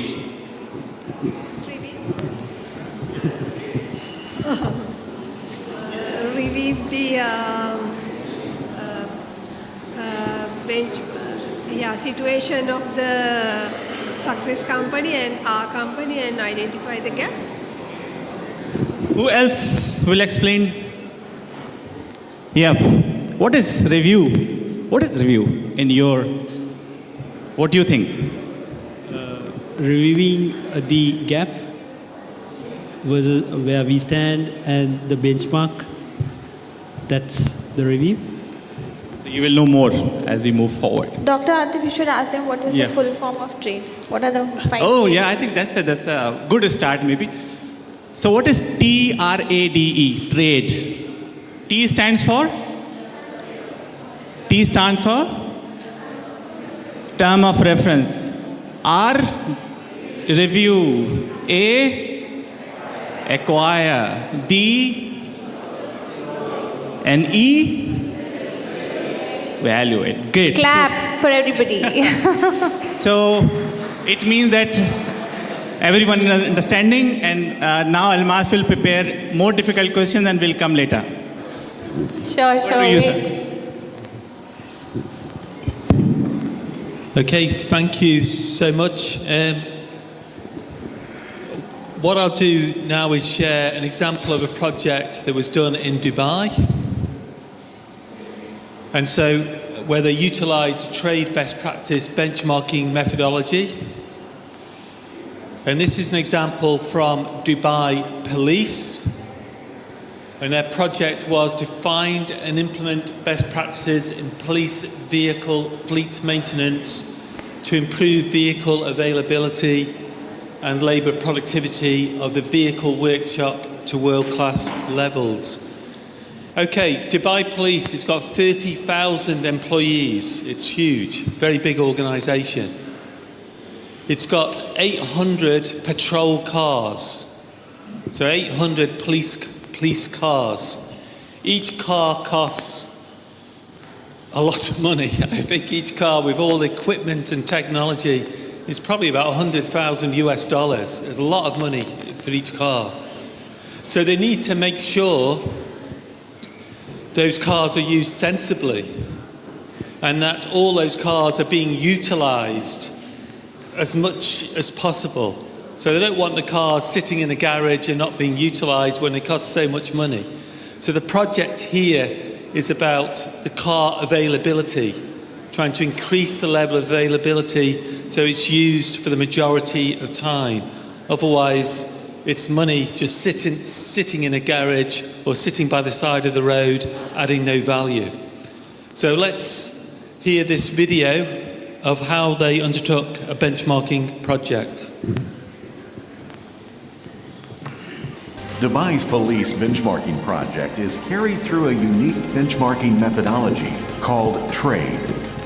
In the terms of reference stage, the aim is to implement best practices in vehicle fleet maintenance to improve vehicle availability and labor productivity of the Dubai Police Mechanical Department to world-class levels. The Mechanical Department is one of the key operational departments of Dubai Police that focuses on the maintenance and repair of vehicles to ensure their optimum use.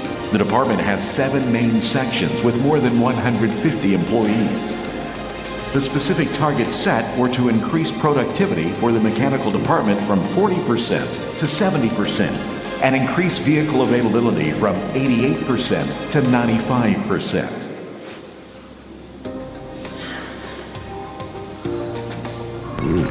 In order to meet specific targets, Dubai Police Mechanical Department sets the following objectives. Identify the factors affecting the performance of the department, August 2017. Create an action plan, September 2017. Study best practices of other organizations, December 2017. Prepare and execute best practices, January 2018. Enhance productivity, vehicle availability, and production capacity, March 2018. During the review stage, the benchmarking team carries SWOT analysis, develops a fishbone diagram, and holds meetings with high-level employees and directors to understand the current performance, practices, and systems in order to define areas of improvement. A survey for technicians and employees at the lower grade is carried out to understand their perceptions of the factors affecting productivity and vehicle availability. Over 108 employees have completed the survey. After completion of the survey, the fishbone diagram was revised with the team identifying the following areas of focus: spare parts management and storage, equipment, material, tool, manpower and labor capabilities, management system and software. The team has identified performance measures as well as performed statistical analysis to set the average hours for the tasks using mode and median parameters. At the beginning of the acquire stage, Dubai Police defined 13 criteria for the selection of potential benchmarking partners. At the start, the team identified 62 potential benchmarking partners. The team conducted 9 site visits.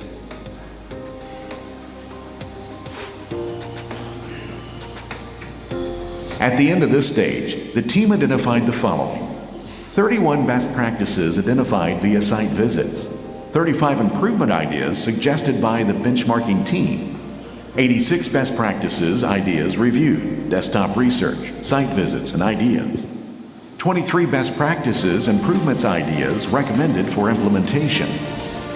During deploy stage, all 35 improvement ideas are assessed based on a set criterion.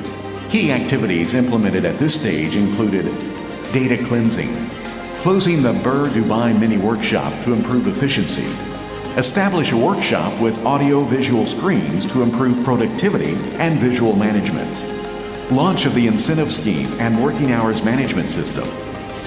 Evaluate stage is all about the final results. The results of the entire projects have been phenomenal, with increase in labor productivity from 40% to 72.2%, exceeding the target of 70%.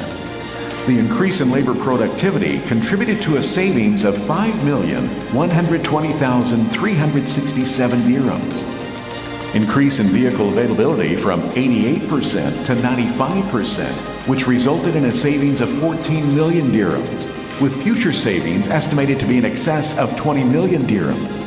The increase in vehicle availability resulted in extra savings of 8,680,000 dirhams, the elimination of replacement costs of about 40 vehicles. Through best practices in vehicle fleet maintenance, Dubai Police won Trade Benchmarking Proficiency Certificate with Commendation, 7 stars, by the Center for Organizational Excellence Research in April 2018, and the Dubai Government Excellence Program, Dubai We Learn Initiative. Okay, what's interesting about that project is that it was obviously very successful, but that project's going back now to 2017. But since then, because of that project, they've gone on now to really develop their benchmarking centre and unit inside their organisation, so that every year they undertake about 100 benchmarking projects per year in Dubai Police. And this is a similar situation right across the Dubai government. All Dubai government entities would have a benchmarking unit, and they'd be undertaking benchmarking all the time because they see it as a key enabler for business excellence.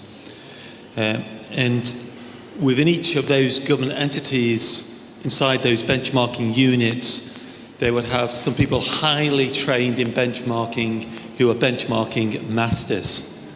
So this could be the case in Sri Lanka in 5-6 years' time.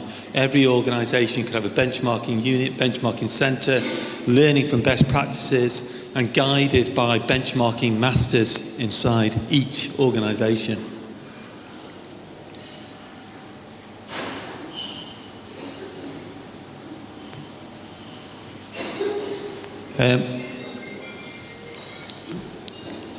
I won't spend much time on this, but it's something that you might want to think of about in the future. You will need some expertise to ultimately be successful at benchmarking. And obviously this is the first step with you guys being trained on benchmarking, but ultimately you'd want more people from your organisation trained. And also, whilst you've been trained on benchmarking, you want to have experience. So ultimately you want to implement some projects, have them to become successful, like for Dubai Police, and then eventually become a benchmarking master. So hopefully some of you here will become benchmarking masters. And then you could become a benchmarking master inside your organisation and part of a benchmarking unit, providing facilitation skills and training to other people inside your organisation. So most organisations in Dubai, and also many other countries around the world, in Singapore, etc., would have what's called a benchmarking unit. I prefer them to be called a benchmarking coordinating unit rather than just a benchmarking unit. Because if you call the unit just a benchmarking unit, everybody will think inside your organisation that unit does the benchmarking. And that's not what benchmarking is about. Benchmarking is about change management. So it's much better to call the unit a benchmarking coordinating unit, so that it's perceived that the unit itself does not do the benchmarking. The benchmarking is done by the staff inside the organisation, the process owners, the people who are responsible for specific processes, but they're facilitated by the benchmarking coordinating unit. As I've said already, you should have benchmarking teams. You should have teams of people who do a benchmarking project, and those teams should be made up of people who are the process owners of that particular process, or the internal customers, or the internal suppliers of that process. And you just need one person in that team to really have the benchmarking expertise to guide that project team to use the methodology appropriately. So I hope you understand the difference there. It's not the benchmarking unit staff doing all the benchmarking, they're facilitating projects with other members of the staff of that organisation.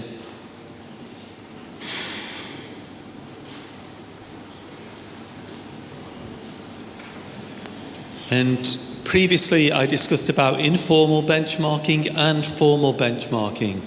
Both of them should be encouraged to develop this culture which is continually searching for best practices and implementing them. So it's a combination of the two, informal and formal, which drives best practices, enables your organisation to become a business excellence organisation. So use the trade best practice benchmarking methodology, but also encourage informal benchmarking at the same time.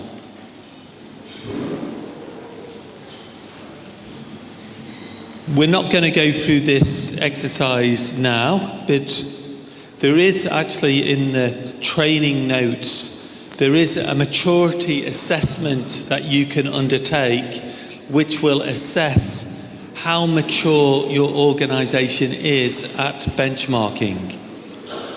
So within the training manual, you will see this, there is an exercise called benchmarking maturity. We just don't have the time to do that today. But the training manual that you all have, you'll be able to see it's very comprehensive. You have all my slides, you have the training notes, there's a resource section, so there's lots of information there. So I can only touch on certain elements of the trade methodology through the 2 days. So I'm going to prioritise what I focus on. But please do note there are additional resources in the training manual if you're really interested in benchmarking that you should look at in your own time. And one of those activities is a benchmarking maturity assessment.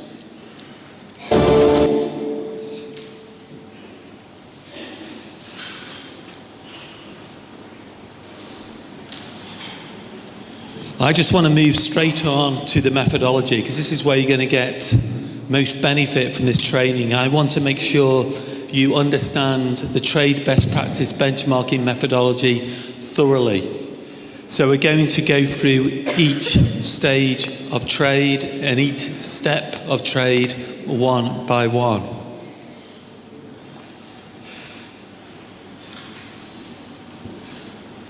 So it was great when Dr. Atif was asking you, do you know what the T stands for, the R stands for, the A stands for, the D and the E. So everybody now understands what trade stands for. So that's fantastic. Each of those letters denotes a stage of trade. So there are 5 major stages of trade. The T, the R, the A, the D and the E. So 5 major stages, but underneath the stages are steps. So you have stages, the 5 major stages, and then underneath the stages are steps. So for the terms of reference stage, there are 9 steps. Okay? And we're going to just go through now the first 3 steps.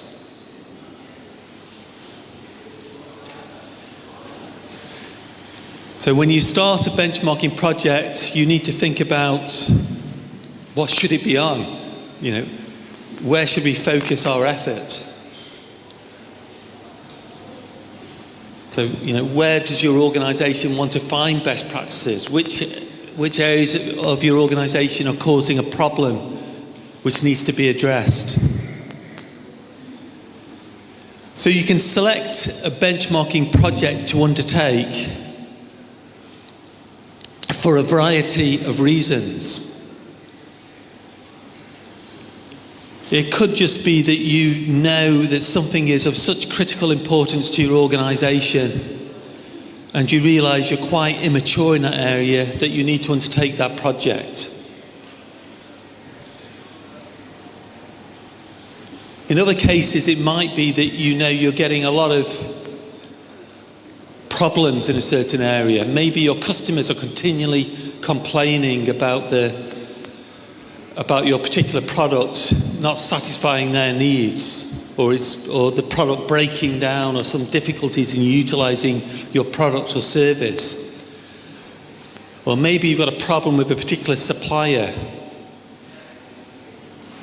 So sometimes you select a project because it's key to your strategy, other times because you just have a huge issue which is causing a headache for your organisation.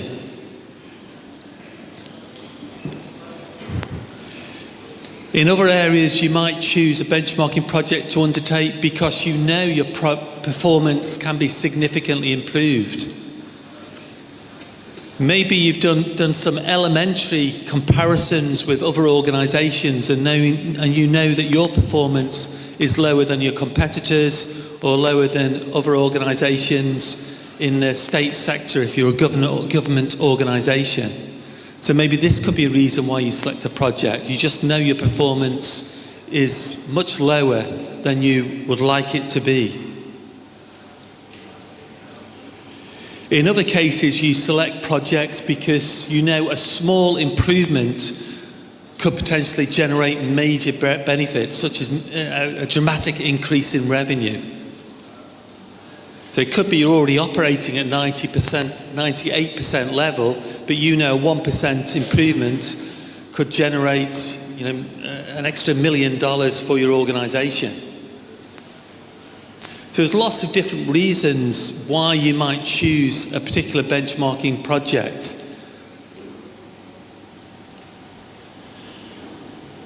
In terms of deciding which project to undertake, I think it's useful to ask these questions. Number one, will your benchmarking project answer questions and provide solutions that are critical to the success of your organisation? So when you're selecting a project, do think about whether, if you did this project, is it critical? Is it really that important? Because you need to think of this because you're going to dedicate resource to the project. You're going to dedicate your time to the project and likely a team of other people to the project. So the type of benchmarking projects we're talking about here is usually where you have a team of people investing their time in a project. So you want to be sensible about that. You don't want to put your time into something that's not going to produce really good results for your organisation. So ask the first question. The second question is saying, is your organisation willing to change your current processes and systems if the findings from the project point towards changing direction? I see a lot of organisations undertake improvement projects. They might find solutions, but then they don't have the commitment from the organisation to implement those solutions. So we don't want that to happen. We need to make sure we do projects where we know if we find solutions, we will have the commitment of our senior managers, other people inside the organisation to go ahead and implement. Otherwise, again, you're wasting your time. Benchmarking projects are about change management. This is why you need to do a lot of work in advance, making sure that you have the commitment and the ownership of these projects from the relevant staff inside your organisation.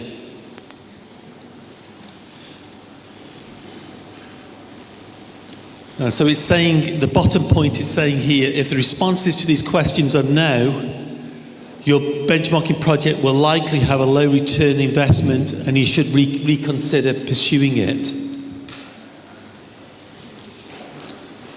So we want to have benchmarking projects that you think are very important, your organisations think are very important, and if you find best practices, there is a will to change, there is a will to implement those best practices.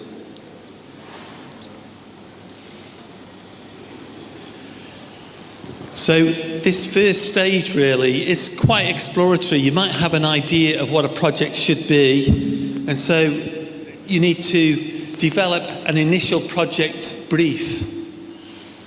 In reality, some of these projects will arise because you'll have a senior manager inside your organisation and saying, you know, look, Robin, we've got a problem in this area with this process. I want you to do a benchmarking project. So sometimes these projects are top down and you're given some little bit of information about what the project should be on. And that's a project brief. What you want to make sure when you start a project, there's some elementary detail around what the project is on. You should be able to specify who is the main project sponsor, who is the main person inside your organisation who is going to support the project. And usually this is a member of the senior management, because that person is giving you the time to spend on the project and the time of other team members to spend on the project.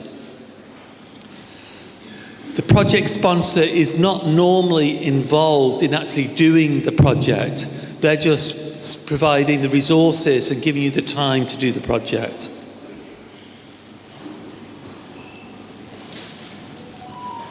The other thing around this is that when you form a project team, so normally in that project team are not really high-level individuals.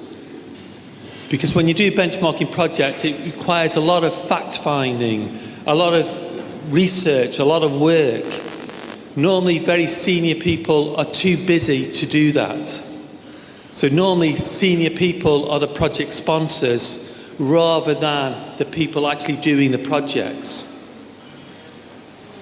But the project team should be continually engaging with a project sponsor and perhaps other senior managers to make sure that they understand what the project is about and they're happy with the direction the project is going in. So that relationship of the project team with the project sponsor and other senior managers is critical. Because if that relationship is not strong, then the project probably won't result in something that's going to produce substantial change for your organisation. So you need to think about who is your project sponsor, the size of the project team, therefore the number of people, the members of the project team, you know, who are they actually going to be? Think of the aim of the project and make sure that's clear.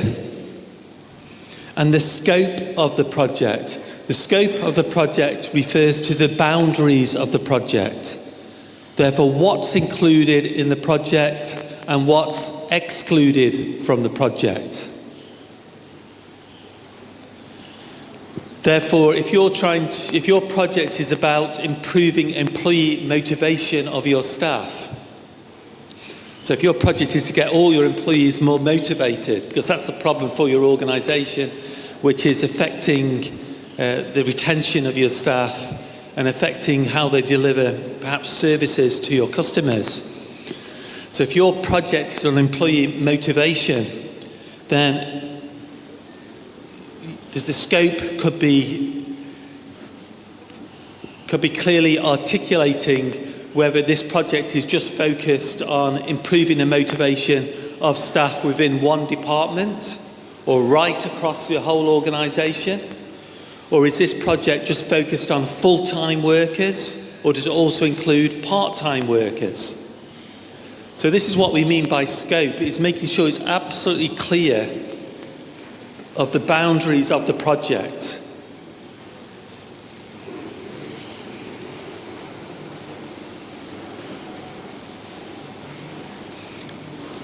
And to make sure these projects are critical and important to your organisation, I think you should always make sure there is alignment between what your organisation is striving to achieve and the projects themselves.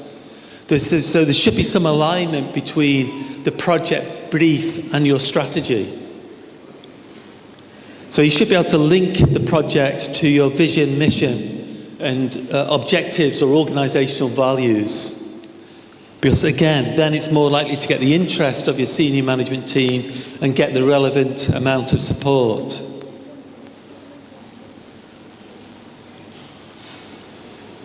These are just some examples of benchmarking projects. These are actually from quite a long time ago that I was involved in Singapore.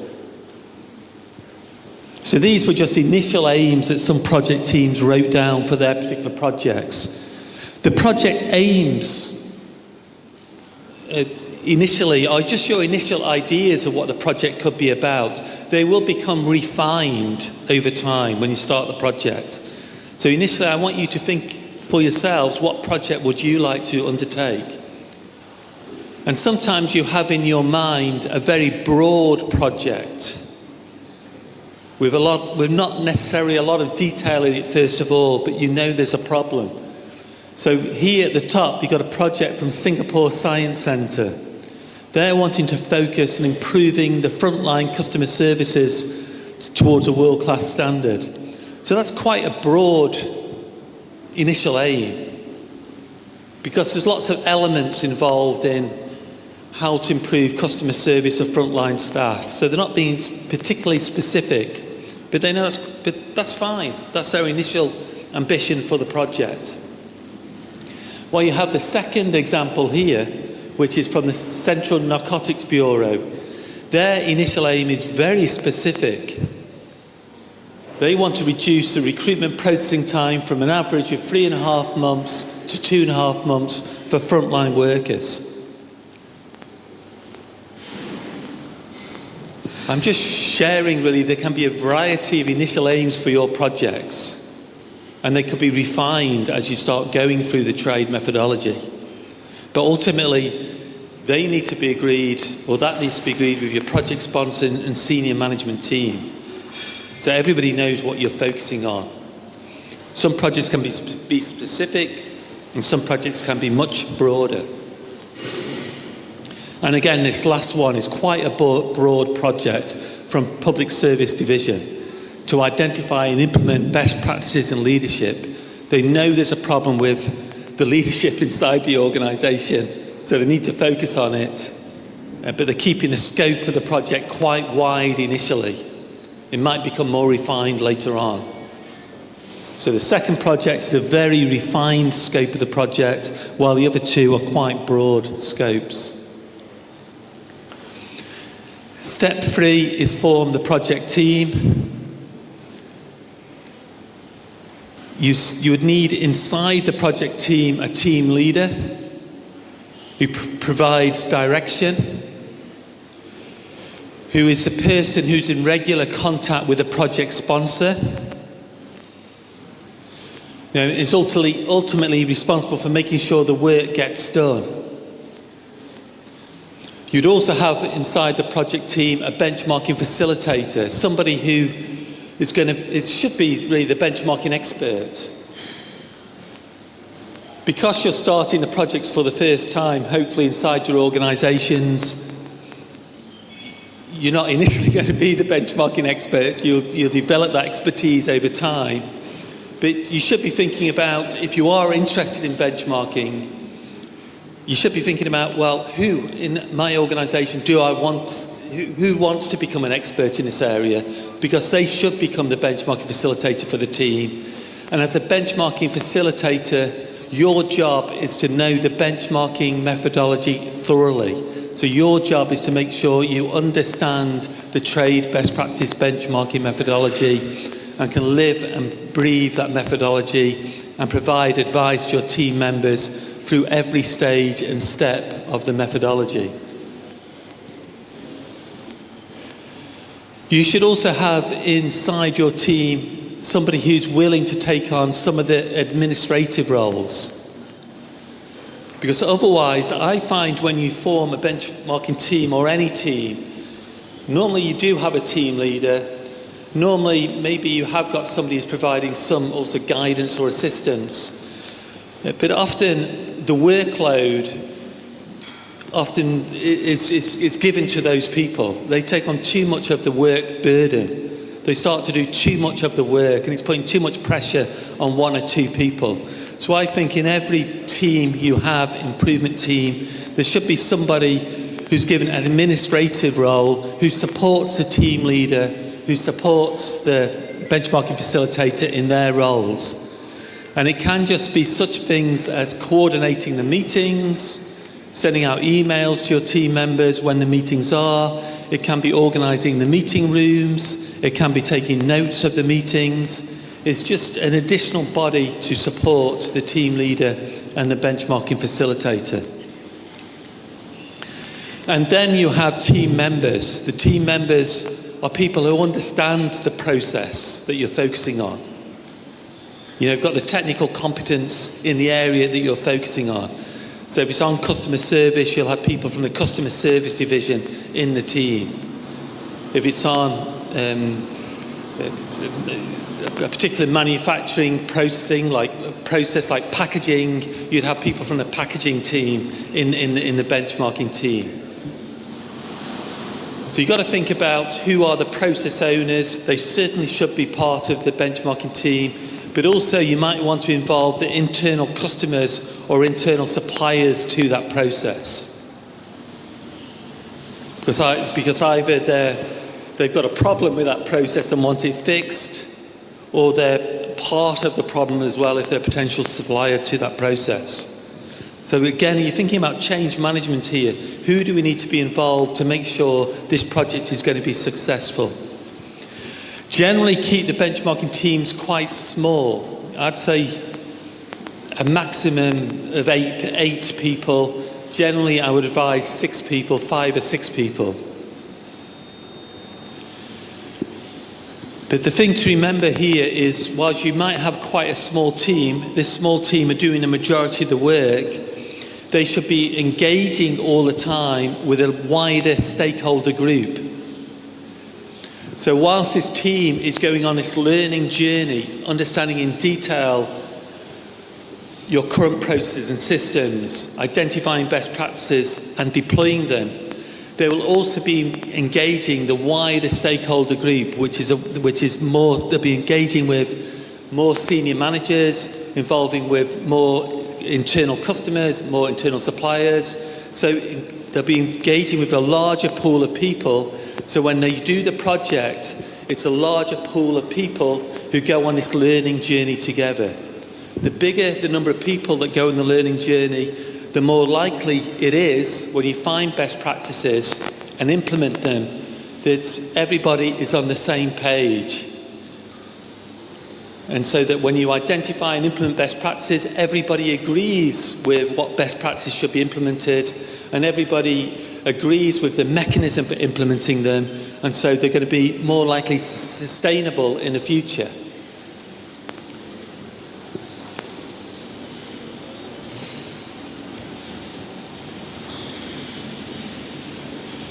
So we have in the slide set, again, I'm not going to go through this in detail right now. You have in the slide set the roles and responsibilities of the various individuals, whether it's a project sponsor, whether it's a benchmarking facilitator, or whether it's the team leader. So we've already discussed the roles and responsibilities for a project sponsor. The team leader provides direction.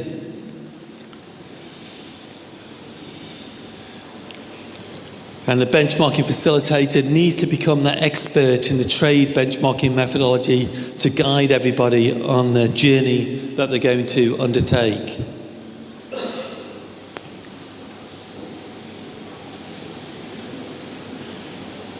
And as you can see here, it mentions a trade spreadsheet. So there is an Excel spreadsheet that you all have that teams will use when they do a benchmarking project. So the benchmarking facilitator ensures that that spreadsheet is completed correctly. Maybe they have support as well from the benchmarking administrator to do that. So not all the work is given to them.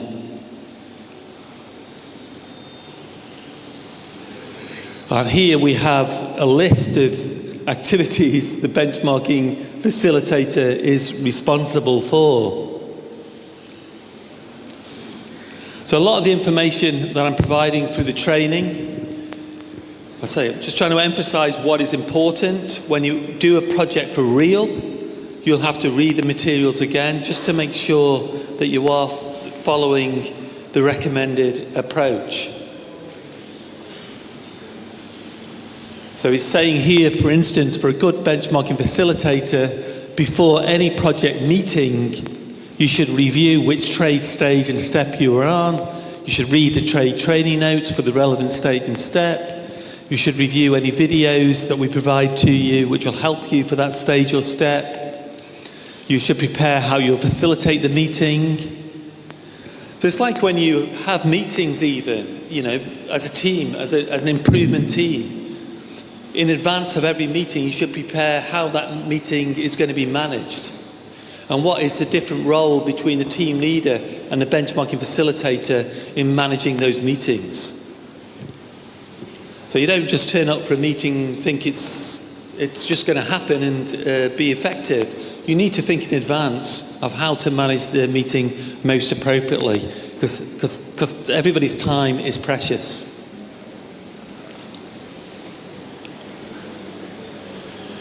And the benchmarking facilitators should be skilled in utilising different improvement tools and techniques which will assist the team in a benchmarking project. So if you've already been trained as a productivity practitioner, on Lean or Six Sigma, and utilising various quality tools and techniques, then that's to your advantage because they should also be utilised in a benchmarking project.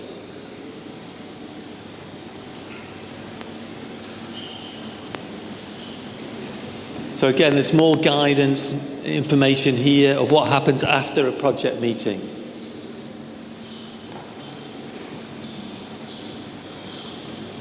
Okay. And then we have guidance for an administrator and for team members. So, this is the first exercise that we are going to do.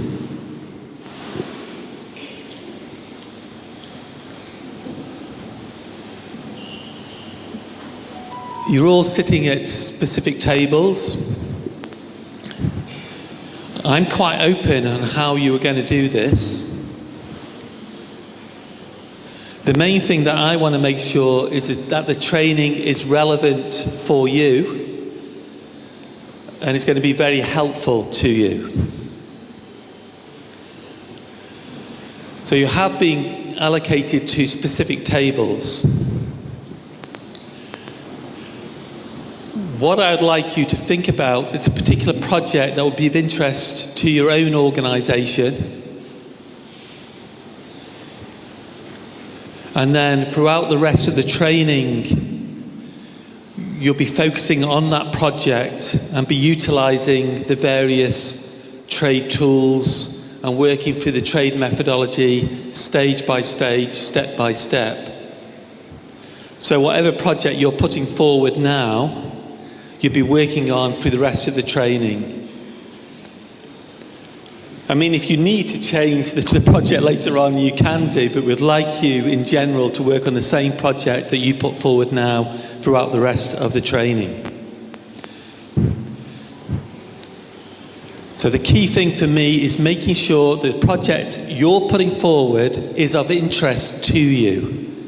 because that will mean you're then interested in the rest of the training. If you put forward a project you're not interested in, or it's unrelated to what you do in your daily work, then that's not going to be very helpful to you, is it? So I want you to be fully engaged in the training, to think of a project that would be useful to you. So you've been put into specific tables, into specific groups. You can decide on your table whether to work on one project that's common, of importance to all of you on that table. So you can have one project that you all work on together, or, and quite happy, on your table you might have one or two people from the same organisation on the table and other people from other organisations. I'm also happy for you to split on your table into 2, 3 or 4 groups. So you can have one project or you can have multiple projects. It doesn't matter to me, I just want you to be interested in the project you're putting forward. You could even have one individual on your table who's not interested in any of the other projects that people are putting forward on their table. But you're interested in something very specific to your organisation. I'm happy for you to work on that project as just one individual. So it's up to you as each table to decide whether you want on a group project or break it up into 2 or 3 projects on the table, or just each person work individually on a specific project. Entirely up to you. But whatever you do from now on, you'll be carrying that through the rest of the training. Does that make sense? And when you're doing the training as well, you'll be using the trade spreadsheets for a lot of the work. So you need to really have a laptop so you can record, where you are with respect to the project.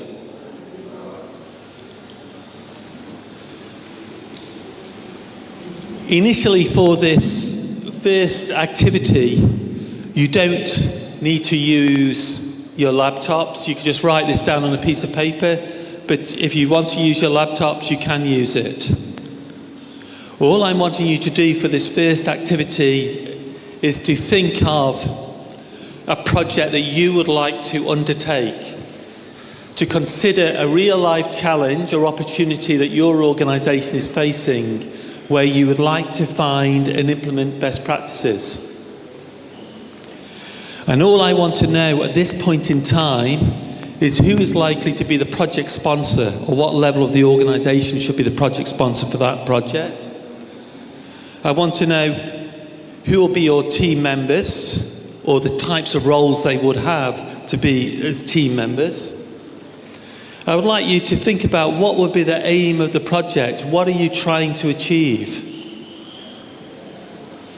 So what would be the purpose of your project? And then to think about that in a bit more detail and put in place the boundaries of the project. What does it include and exclude? Which means, what is the scope of the project? So you have a more precise aim, and then just break that down into a bit more detail in terms of the scope, so it becomes a bit more understandable. So I'm going to give you, what time is it now? It's 11:50. This should only take about 20 minutes, so you need to decide now, really, whether maybe you could change it over lunch. But I want you to start thinking whether you wanted to work as a whole group inside on your table for one project, or you'll have multiple projects, and then what the projects will be. And then after this session for 20 minutes, we'll come round and ask you for the examples of the projects. Does that make sense?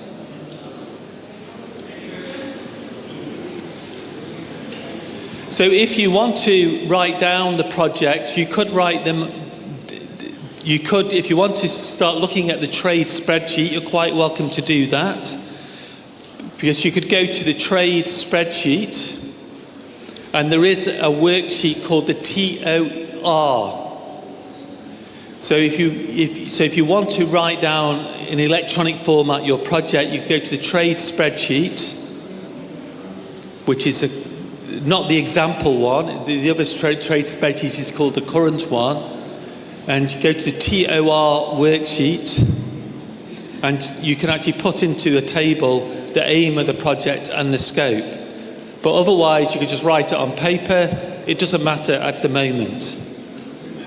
But we want to hear what your projects are in 15, 20 minutes. Thank you.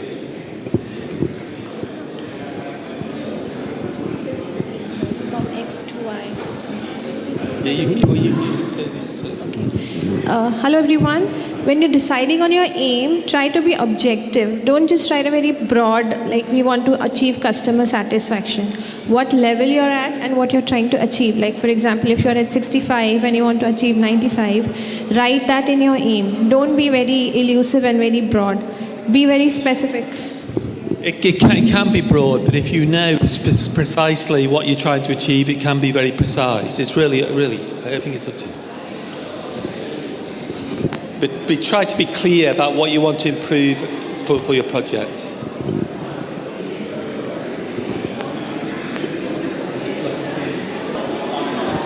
Okay, we're just going to check whether each table is one project or more than one project. So Atif is just going to go to each table and ask. So, table 1, how many projects you have? One project. Very good. Table 2, one project. Table 4, one project. Very good. Table 3, one project. Table 4, one project. Table 7, one project. That's great. Table 6, not very convinced. One project. Okay. Table 5, one project. Table 9, one project. Table 8, how many projects? One project. Okay, you confirm. Table 10, one project. Table 12, one project. Table 11, one project. Table 13, one project. Table 14, one project. And 15, how many projects did you agree? 1, 2, 3, 4? One project. Lovely. Okay, I think, so let's please can pay attention, please. So all of you have one project per table. I don't know why that is. Maybe you're scared to have more than one project, but you can revise that later on. I just want to make sure that all of you are interested in a project being put forward. So I don't want you to be in such a big team that you're not all contributing. This is why if you need more than one project, it's completely fine. The main thing is you get benefit from the program. So you can have my attention, please, again. We have another 10 minutes or so before lunch, and I just want to cover some more material before lunch. Hello? Can everybody be quiet, please? Ladies and gentlemen, quiet. Thank you. Thank you. Quiet, please.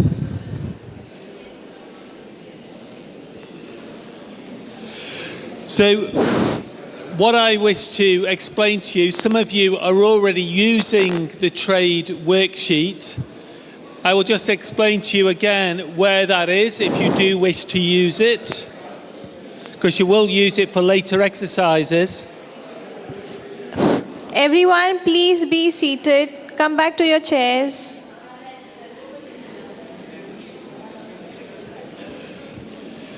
So again, I just wish to emphasize for those who've not opened the trade spreadsheet, because you will be using it later on. So you have two of them. You have an example of a completed spreadsheet, which is called Trade Spreadsheet Example, which is D244. And you also have a blank spreadsheet, which is 255, which you will be completing later on through the training. If you started completing it now, that's fine, but it will be completed later on. Particularly the TOR worksheet, which is here. It allows you to record your organization's name, the project name, who's the project sponsor, the team leader, the facilitator, the administrator team members, and record the aim and scope of the project. So we're going to be coming back to this as we proceed through the training. So let's just go back to the training slides.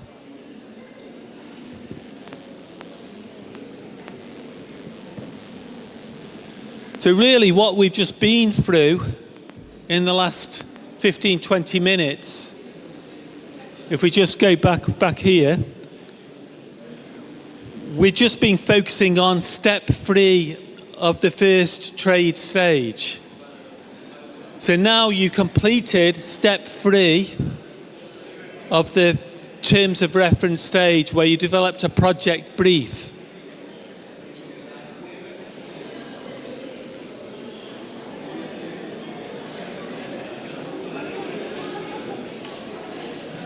So you developed a project brief, you formed the project team, and you're saying that you're all going to be working together as a project team. So that was step 3. Now, in a real project, you would make sure that everybody in your project team understands the trade best practice benchmarking methodology. So, for instance, every team has a benchmarking facilitator. I mean, obviously, this is just a training exercise, but when you start these projects for real, every project team would have a benchmarking facilitator. And it'd be the job of the benchmarking facilitator or the job of the benchmarking coordinating unit to make sure that all your team members have some knowledge of the trade best practice benchmarking methodology. So when you form that team,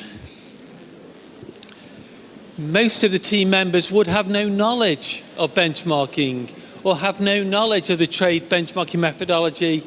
So you, as a benchmarking facilitator who's been trained in trade, would be responsible for ensuring that all your team members at least have a basic knowledge of what benchmarking is and the methodology you'll be using for the benchmarking project. Does that make sense? I think it makes sense. Okay. It does. So the minimum expectations are that you ensure all your team members have a basic understanding of benchmarking, what the purpose of the project is, and that they understand you'll be following the trade best practice benchmarking methodology. And hopefully, after 2 days of training, all of you will have enough knowledge to become a benchmarking facilitator and to be able to advise other people inside your organisation when you form a team of the training required that's necessary to help them along the way. What's important when you start a benchmarking project is making sure everybody understands at least the basic concepts of benchmarking and also understands what's called the benchmarking code of conduct. Similar to business excellence, when you're an assessor, there is a code of conduct. Likewise, when you do a benchmarking project, there is a benchmarking code of conduct that should be used to make sure that everybody does benchmarking in an ethical manner. And step 5 is actually understand the benchmarking code of conduct. So in your training manuals, which you've been issued electronically, there is an example of a benchmarking code of conduct. So I'll just find that for you in the trade training manual.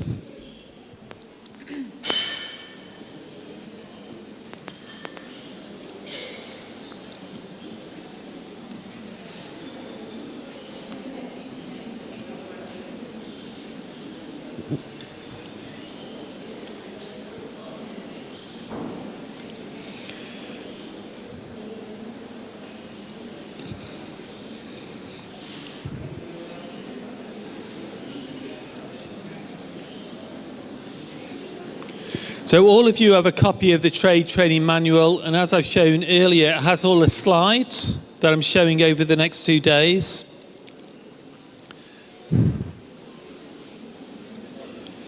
And then it has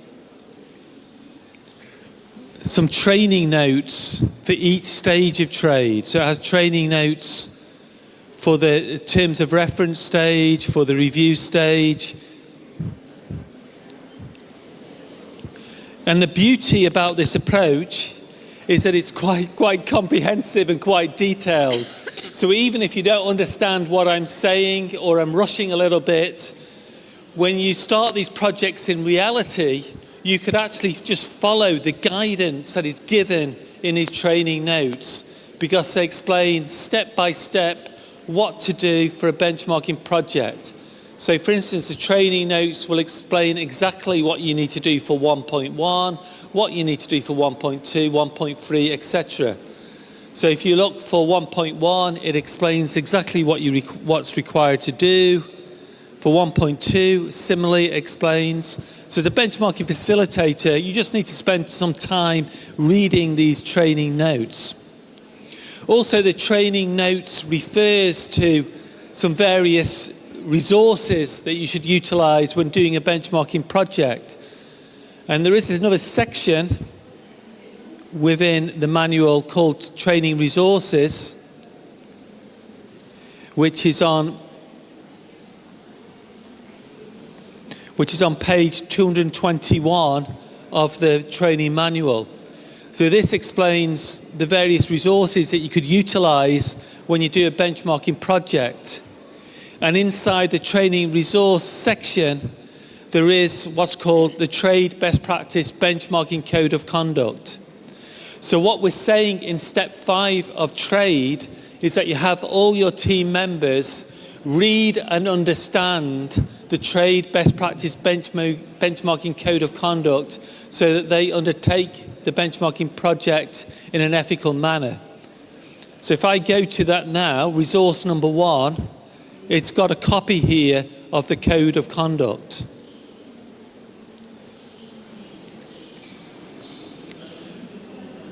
And so what I'm saying is that the benchmarking facilitator should ensure that all your benchmarking team read and understand this Code of Conduct to make sure that you do benchmarking in an ethical manner. For instance, let's go back to my slide set.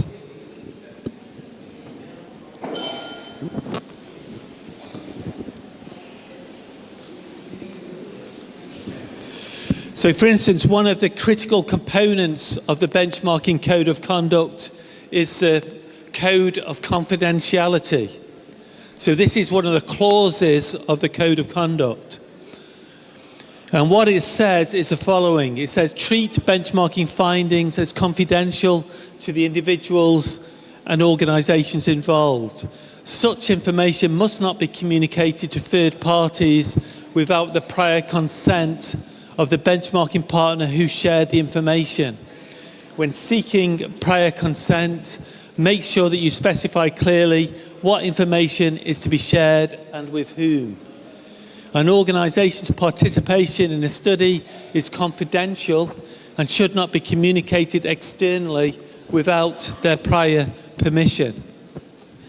What this means is that if you get information from another organisation, you should clarify with the organisation, is that information just for me as an individual? Or is that information for the whole benchmarking team?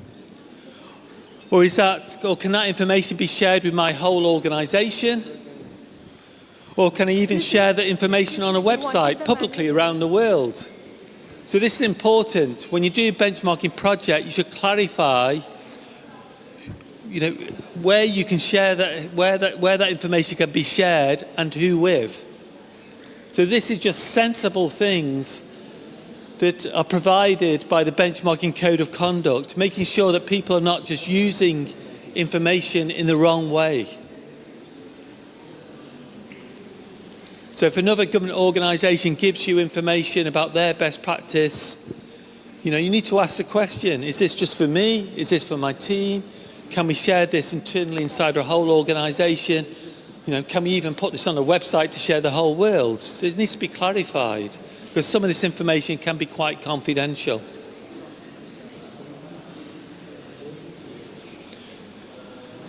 So the benchmarking code of conduct is really making sure you do benchmarking in a professional manner.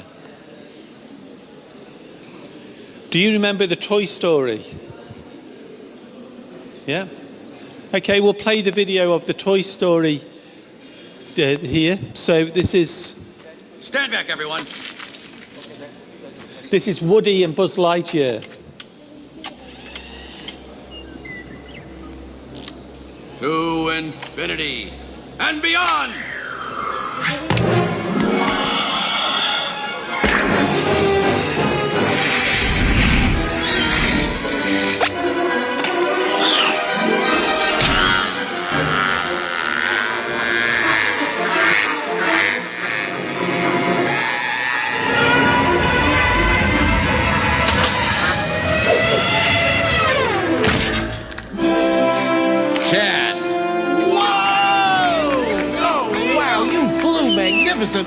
I found my moving buddy. Thank you. Thank you all. Thank you. That wasn't flying.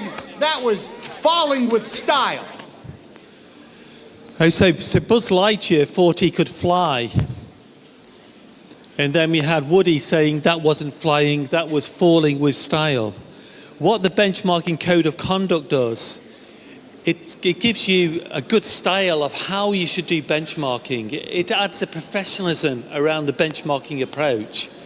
So if you visit other organisations and you say, we're following the benchmarking code of conduct, then automatically they'll start to think you're doing benchmarking in a professional manner. And they'll respect you more. They've probably never heard of the benchmarking code of conduct, but at least it means that if you are following it, you are doing it professionally, and it'll raise the level of respect with the organisations you're talking to. But obviously, you need to adhere to that benchmarking code of conduct.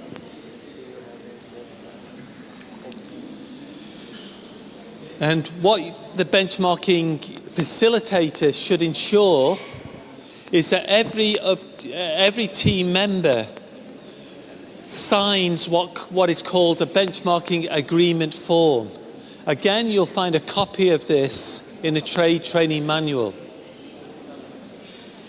So when you start a benchmarking project, the benchmarking facilitator should make sure everybody understands what benchmarking is. They should make sure that they should introduce a benchmarking code of conduct to all the team members, and then make sure that all the team members read the benchmarking code of conduct and sign what's called a benchmarking agreement form.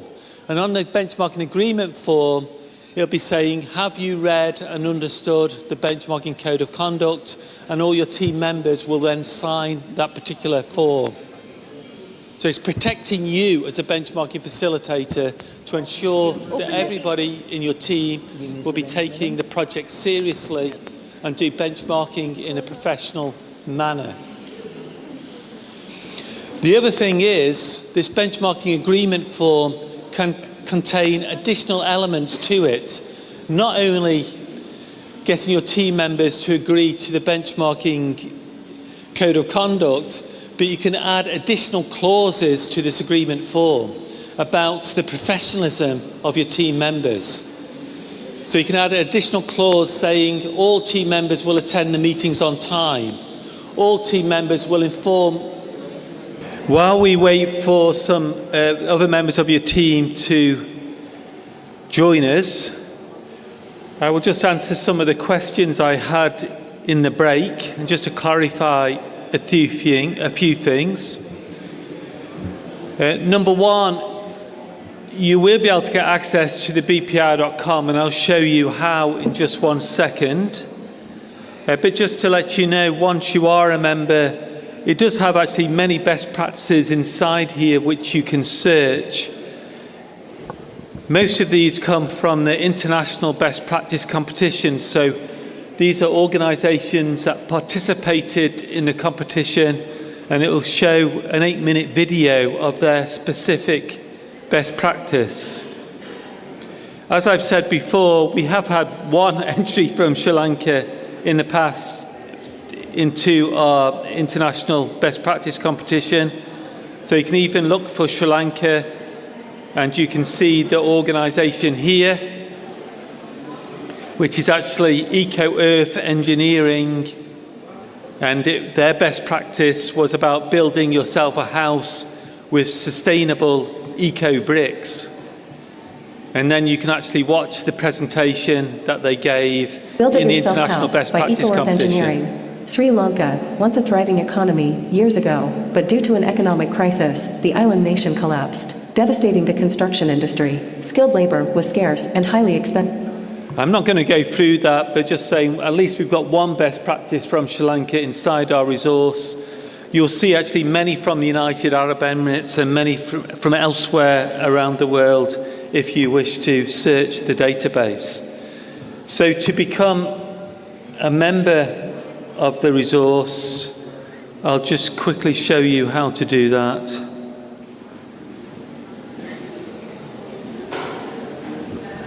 They have received their yes, access, so they can join now if they want. Yes, they can. Yeah. Hold on. But maybe you could write the code down on the flip chart here as well. Hold on. Is there any pens there?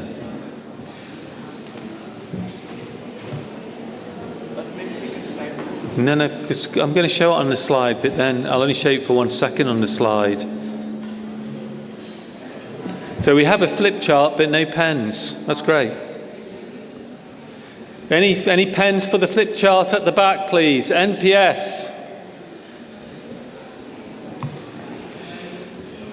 So if you wish to join the BPR.com, you can click on Join Now. So just a minute. So we are following what Dr. Oben is doing. You can go to your Safaris and access your BPR.com now if you want. We are just showing you how to get your access, which is free for 2 months. And with this access, you can find a lot of best practices in your area. You can listen, understand, find what is happening in other parts of the world. Yeah. So you can join as an individual member and just click Join Now. And then you need to click on Have a Coupon. Click here to enter your code, because obviously I think most of you don't want to pay. If you wish to be paid to be a member, thank you very much indeed. But if you want to have free access, you can click here, and then you can put the code in here. So the code is this one here, Trade 2025-10. All capitals, TRADE 2025 10. Because 10 represents October. I don't know whether this works. I've not tried it myself, but we'll have a look. So at the moment, without a code, then the price is $19 US. But once we add the code, get your access to bpir.com. This is important. And then you need to click Apply the Coupon.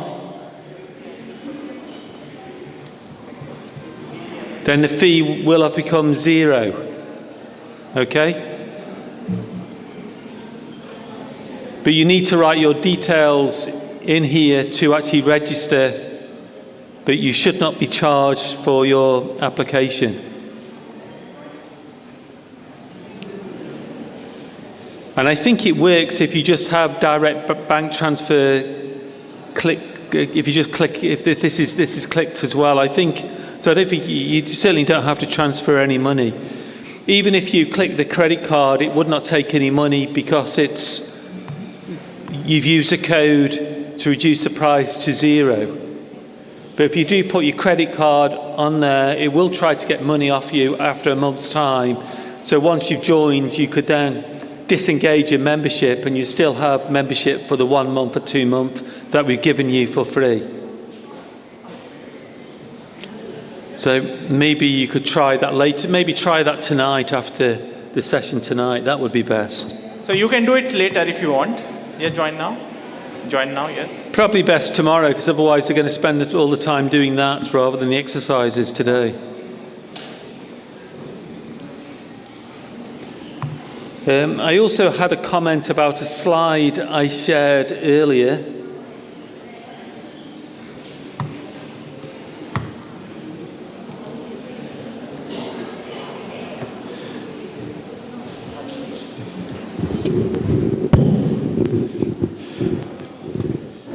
Maybe I didn't explain this slide very well because I had a couple of questions about this slide. And there was a couple of questions with regards to the second comment here, which is saying that if you are happy with your performance, you must be comparing yourself to the wrong organisation. What I meant with respect to that was that the Great Ormond Street Children's Hospital was already number one in the world, number one in the UK for how it treated its children from moving from one life support system to another life support system. So in terms of its safety practices, it was already considered as the best. So what this statement is saying that if the hospital was happy with being number one, it would not have tried to improve its processes even more. And this is the thing with benchmarking, is that you might be number one in your industry, but you're not number one when you compare yourself to other organisations from other industries. So whilst their process was number one for hospitals, it was not number one when it compared itself for that transfer process to Formula One teams. And this is always the case. If you believe you are number one in your industry, there's still opportunities to improve if you compare yourself with other leading organisations from other industries and from other countries. There's always opportunities to improve even more.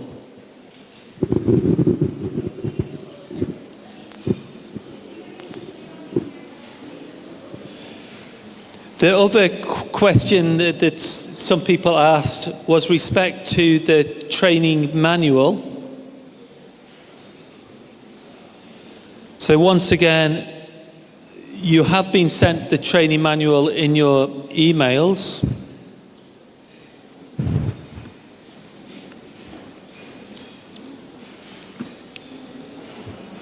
But the training manual was not sent as an attachment because it's too large.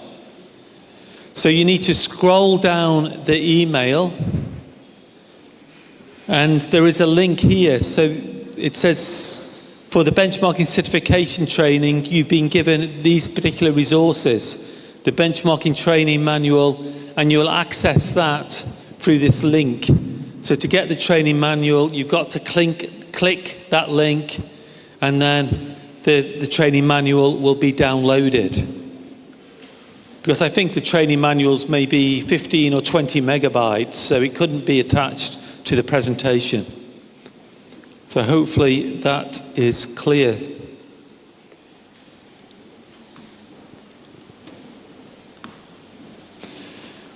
So let's go back to where we were. So we're on the terms of reference stage at the moment.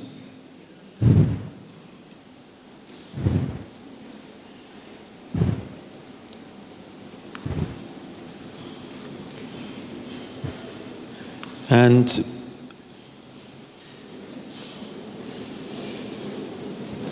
so remember what we've done so far. We've established what our project is going to be about. We've developed a project brief. We know who our team members are. And we've already started to meet with our team members. And you've made sure that your team members have some elementary understanding of benchmarking.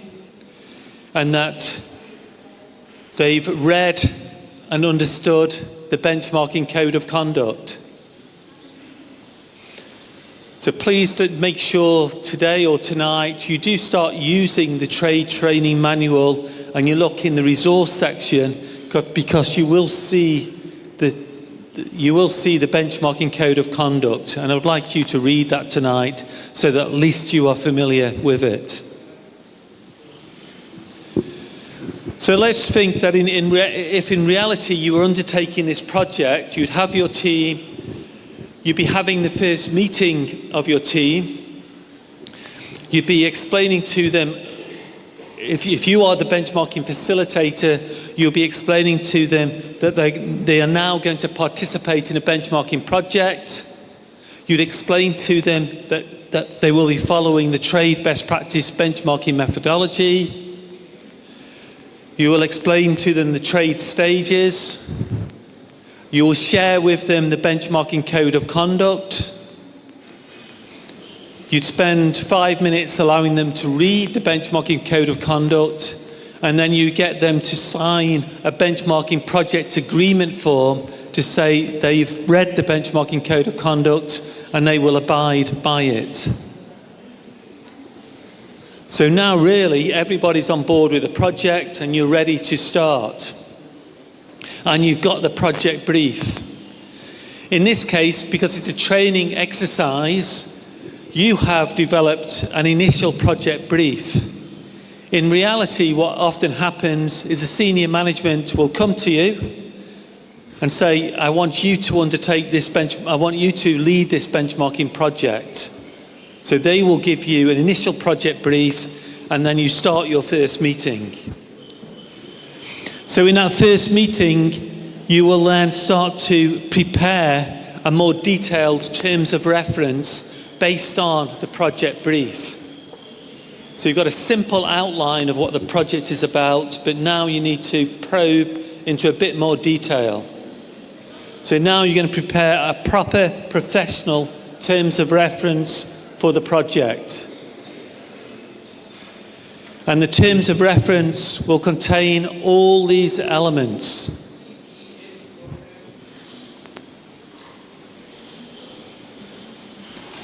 This is so important to develop a substantial terms of reference, because it ensures that everybody is clear what the project is about and everybody is clear about their role in the project.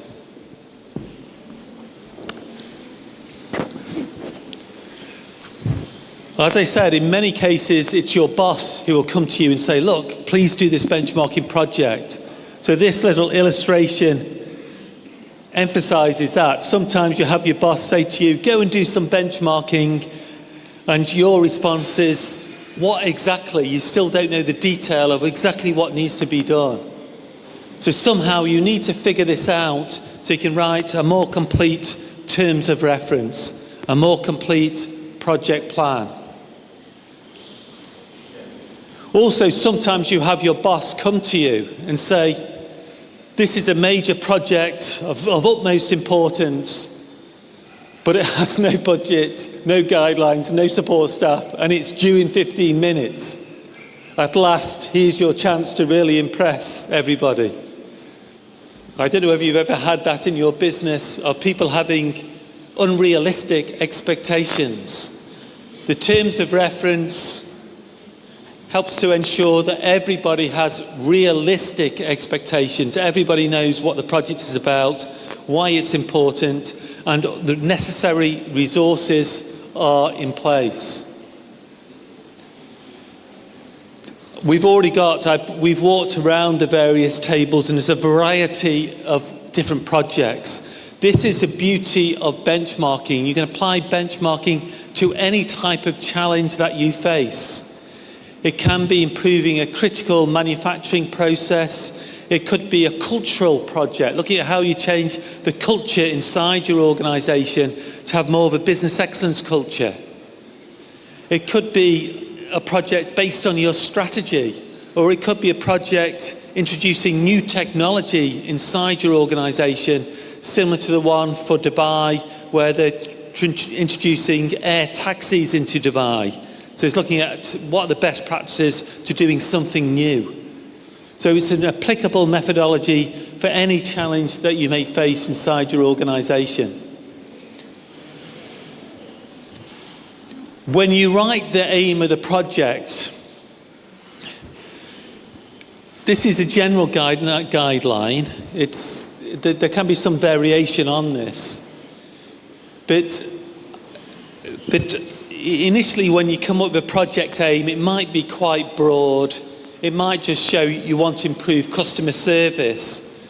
But the thing is, when you develop a terms of reference for a project, it is actually a living document. Initially, you might have some idea of what the project is about, but over time, it will become refined based on the knowledge you acquire, based on the communication you have with your senior managers and other stakeholders. So whatever you're writing as your project aim, your project scope, and how you're going to undertake your project, it's likely to change as you proceed through the project.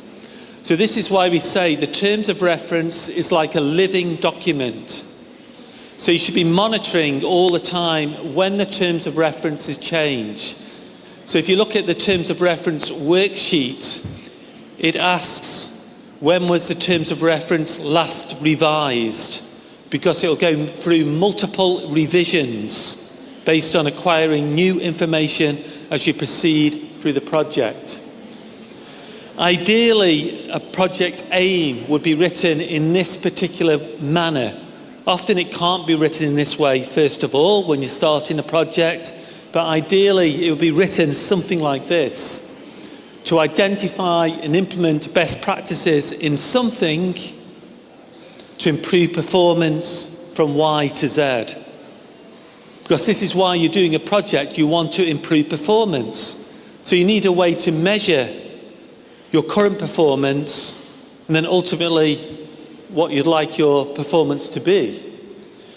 But initially, when you start many of these projects, you probably don't know your current performance. Maybe you're not measuring your current performance. So that's why I say your first iteration of the project aim might not have any performance measures in it whatsoever. But ultimately, it needs to, because you want to be able to demonstrate it's making a difference. So initially, it might just be, we want to implement best practices in customer services in order to become a world-class organisation. So it might not be definitive in explaining exactly what do you mean in terms of having world-class customer services. Later on, you might become more definitive in terms of explaining what you mean by world-class customer services. It might be improving your level of customer satisfaction, from 80% to 95%. For your scope, as we've discussed, it should be sharing quite clearly what is included and excluded from the project. The reason why we spend so much time on this and thinking about the aim and the scope is so it's clear to everybody inside your project team, but also clear to your project sponsors and other people who are going to be engaged in the project. Because often we have a conversation, we think we all know what the project is about, but we have slightly different interpretations. So we do need clarity on this. You also need to think, when is the end point of the project? This is part of the scope. The end point will be deploying the best practice. It will be making sure you've reached a certain level of performance. But there might be other factors that need to be considered. Maybe your project sponsor says you've got to complete the whole project, including implementation, within 6 months. So if that's the case, it needs to be in the project scope. Because what you can achieve in 6 months is different than what you can achieve in a year or 2 years. So again, it's getting clarity about the project itself. So are there any time and resource constraints? So this is all part of the scope. So we know the parameters, the boundaries of the project. Usually you've got a broad aim and scope for the project when you don't have detailed knowledge of that particular process. But when you have a lot of knowledge already about the process, you already know exactly what's going wrong, then normally the project aim and scope is more specific. So again, it sort of varies from project to project.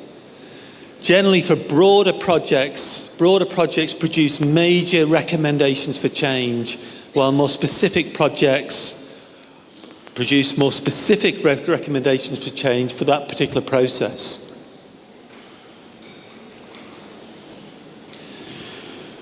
On the terms of reference form that you'll see in the trade spreadsheet, it also asks for the background to the project. So it's asking questions about why is this project being put forward? You know, what problems have you experienced in the past with respect to this project? Why is it important to improve in this particular area? So each project should have a background information with respect to it so that context is known. And if your project sponsor is putting forward the project, your boss is putting forward the project, this is very important to then speak to the boss and ask him or her to explain, why are you asking me to do this project? What's important about it? Because if you don't know that information, maybe he's not communicated the aim of the project correctly, and you start pursuing a project that won't fulfill his or her requirements.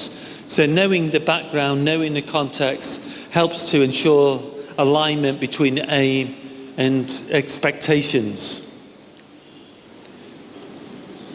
The other thing is, once you've got an aim for the project, you should break that aim down into objectives. And when we use, you must be familiar, or you probably are familiar, of what's called SMART objectives. To be honest, the acronym SMART means different things to different people. The most common explanation of SMART objectives is with respect to having specific objectives, measurable objectives, agreed upon objectives, realistic objectives, and time-based objectives. So when you write your objectives for the projects, they must meet those conditions. Again, it provides greater clarity. We'll see some examples soon, here, now. So when we do a benchmarking project, what I strongly advise, is that you have what's called milestone objectives. So you have objectives for each stage of trade, and then additional objectives for the outcomes you expect to achieve for the project. And what I mean by that is shown here. So for instance, your first objective would be to obtain sign-off on the first draft of the terms of reference by a certain date. So that'd be your first objective for the project. Because you need to go back to your project sponsor, get the project sponsor's agreement. So that would be the first objective of the project. So it's called a milestone objective. It's not an outcome objective. It's something you're doing in the interim period. Your next objective would be related to the review stage of trade, to review our current service delivery processes, if that's the area you're focusing on, and systems by the 1st of December. So the second objective relates to the review stage of trade. Your first objective relates to the terms of reference. Your third objective relates to the acquire stage of trade, when you're trying to find best practices. So objective 3 is to identify best practices in service delivery by 1st of April. And then once you start learning best practices, the next objective would be to implement the best practices. So objective 4 is to obtain sign-off of the implementation plan by the 1st of May. The next objective, to implement the plan by 1st of September. Next one, to implement the next phase of the project by 1st of April. So this project's in multiple phases. The next objective is to implement quick wins throughout the project.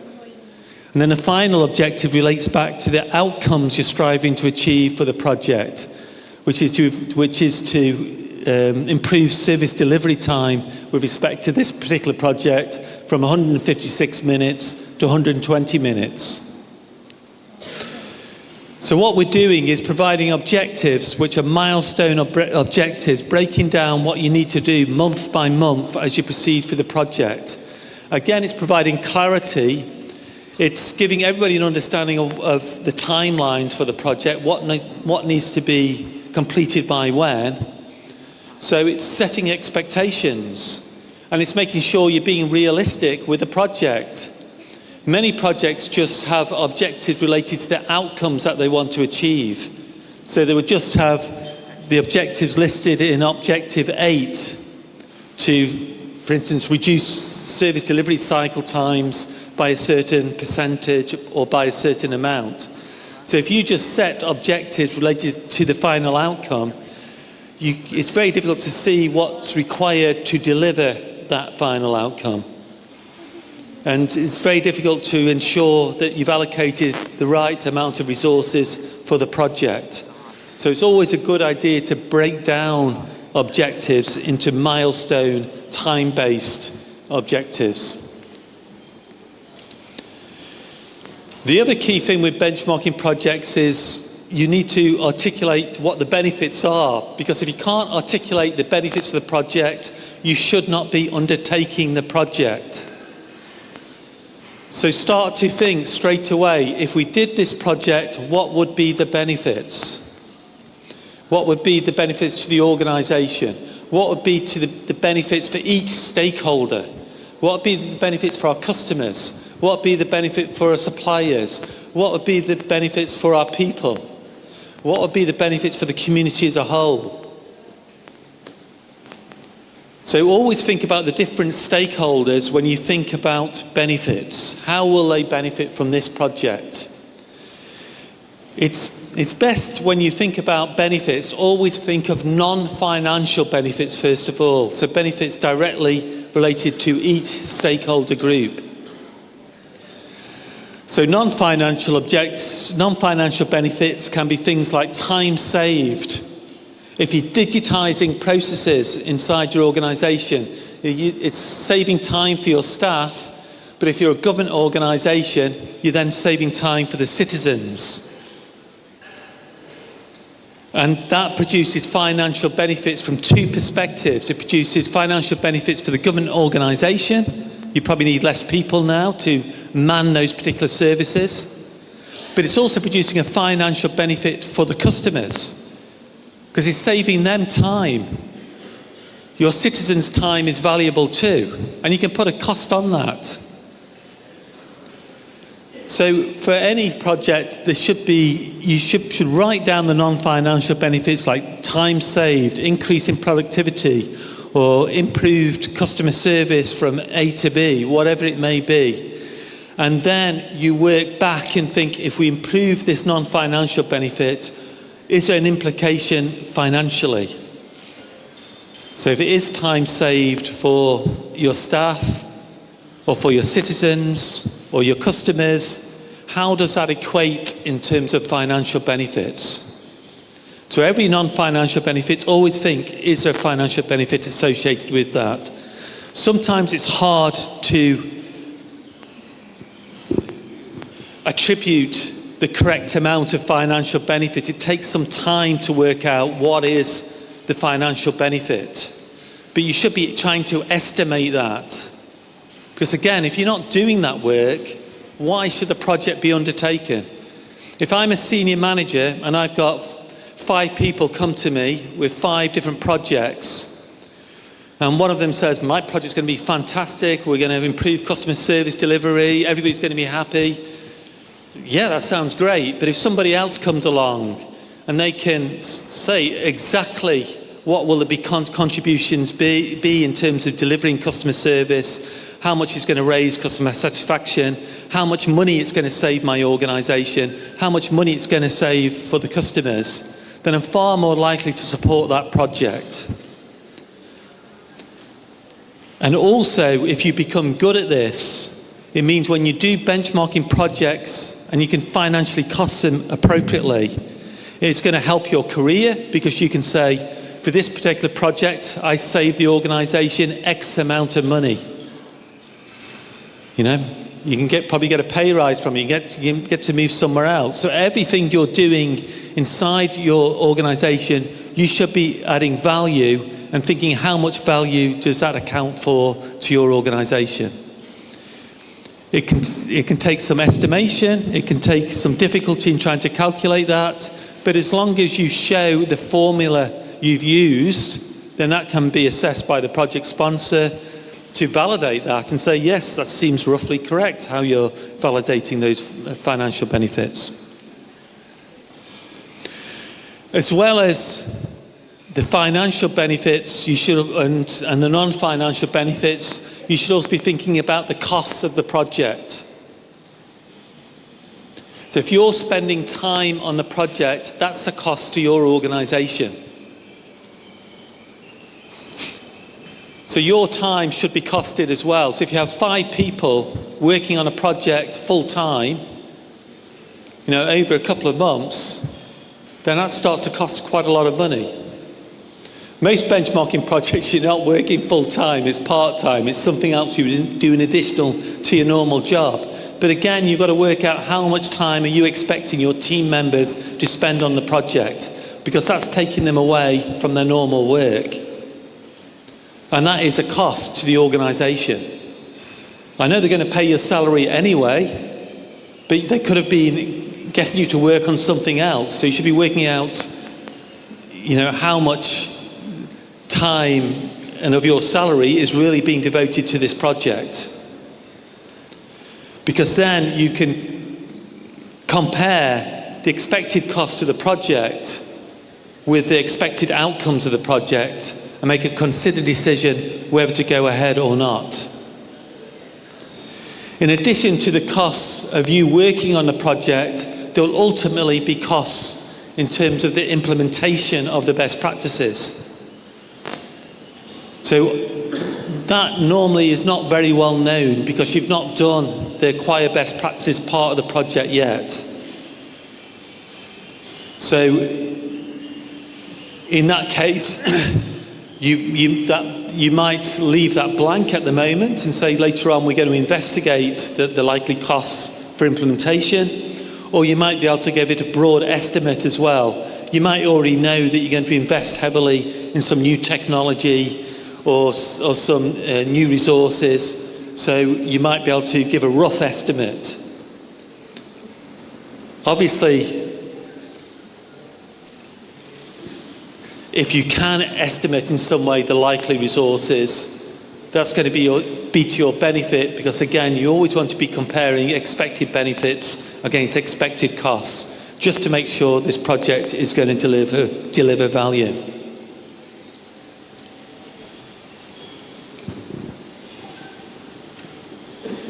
So always think as well about your stakeholders, who's going to be impacted by the project, how will they be impacted?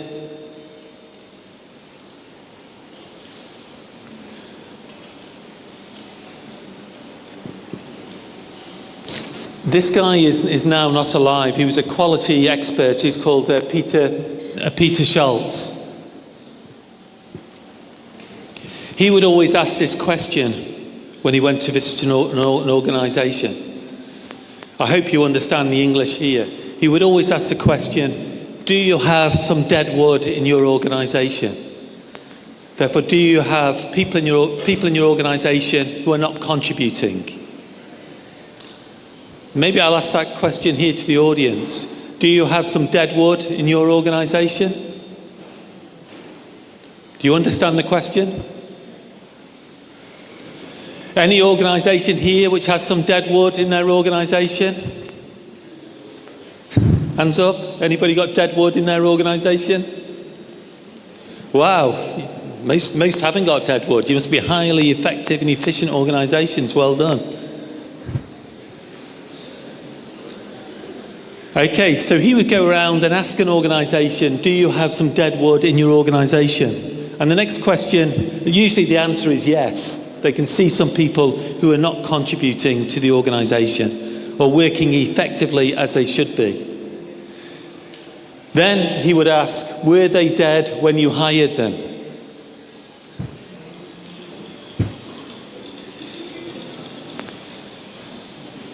I don't think so. I don't think any organisation hires dead people, people who are not going to contribute. So then the question is, what did you do to kill them? So if people are not highly engaged in your organisation, are not highly motivated, something has gone wrong. Because initially, when they would have joined your organisation, they would have been highly motivated. They would have wanted to make a difference. So benchmarking projects are a great way to involve these people who are dead wood, who are not contributing, who become negative or critical of the organisation. You need to think about, how do we involve them in the benchmarking team? Or how do we involve them in the benchmarking project so that we can bring them back to life and so they can continue to contribute? Because if there's too much dead wood in the organisation, then it might be your best practices are not going to be as successful as you want. So there's no point doing a project identifying best practices if they're not going to be implemented. So you always need to think about change management. How do we involve the appropriate people so that when you find the best practices, you got everybody on board in the implementation stage? The other difference here, there is a difference between getting buy-in. I don't know if you understand the English difference, getting buy-in and ownership. So the difference is, if a consultant comes to your organisation, he might know the best practices and he might be then persuading you of what to do. So he's trying to get buy-in to a particular new technology or a new process. And that's called trying to get buy-in to that particular new technique or process. We don't want that with a benchmarking project. What we want is people to own the new practices or processes that you're recommending. The only way that you get them to own these practices and processes is for them to be part of the change process. So it is absolutely critical how you involve your stakeholders throughout the project so that they see that they've been part of the process of coming up with it on some level at some point. So ownership is what people feel around an idea, improvement or decision because they've been part of the process of coming up with it on some level or at some point. So it's critical to think about who you're going to engage in the project, how often, whether they're going to be part of the project team, and if not part of the project team, then how are you going to involve them even though they're not part of the project team? Through communicating with them regularly or being part of some specific aspects of the project. So in the terms of reference, you'll need to think about the communication plan. Who are you going to communicate with? How are you going to communicate with them so they're going to be engaged in the project?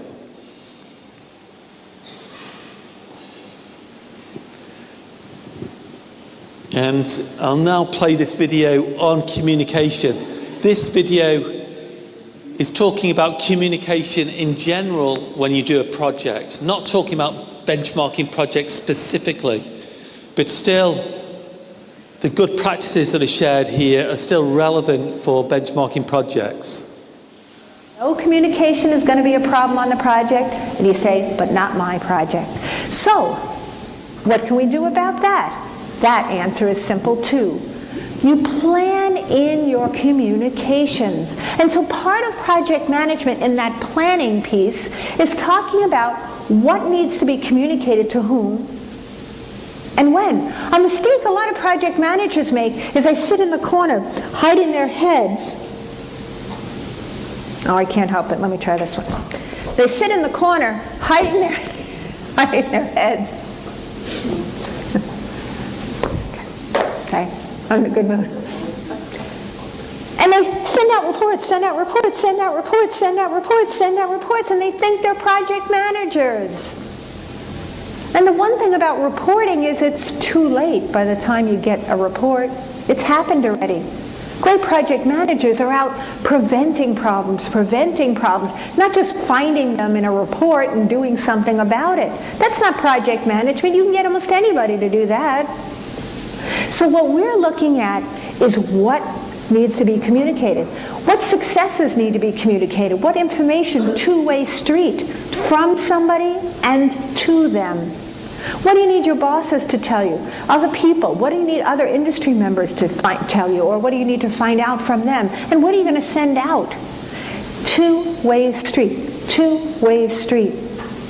Thinking about it in advance is really simple. Sometimes on worldwide projects it's as simple as making sure you know Susie in Jerusalem cannot be contacted during these hours. Best way to contact her is by phone. This person in California, the best way to contact them is by email. Silly, it seems, but a communication plan walked out in advance can save you so many headaches. What needs to be communicated when and how it's going to be done. It's a simple concept and so easy to implement without more of the science of project management. Well, we can talk about communication, but the thing that many people forget is this two-way street I've been mentioning. They don't communicate to other people along the company. They communicate to their boss, but they never communicate to team members well, or they never communicate to team members' bosses. So, smart people working on projects start to think about, what do I need to send in all directions? Then, once you think about project management, you put that plan together. And yes, project plans do contain more information than I'm highlighting here. But that doesn't mean you need it right away. Use this right now and get started, and then the rest can come later. But what then do you need to do? Now, we started this presentation talking about how few projects are successful and how they are all over budget. So if a good project manager, if you want to use that title for yourself, the key thing you're going to have to remember is you need another tool, and I happen to bring it with me. The suspense is killing her. A whip. Come on, don't you carry a whip with you all the time? Look, it's your project. Your reputation on the line. We don't want to whip people to perform as much as we want to say, we're going to take this project and control it so that everyone can just get on with their lives, so your team members don't waste time, so that your management knows what needs to get done, so that projects are not wasting money. We're going to just control it for everyone's benefit.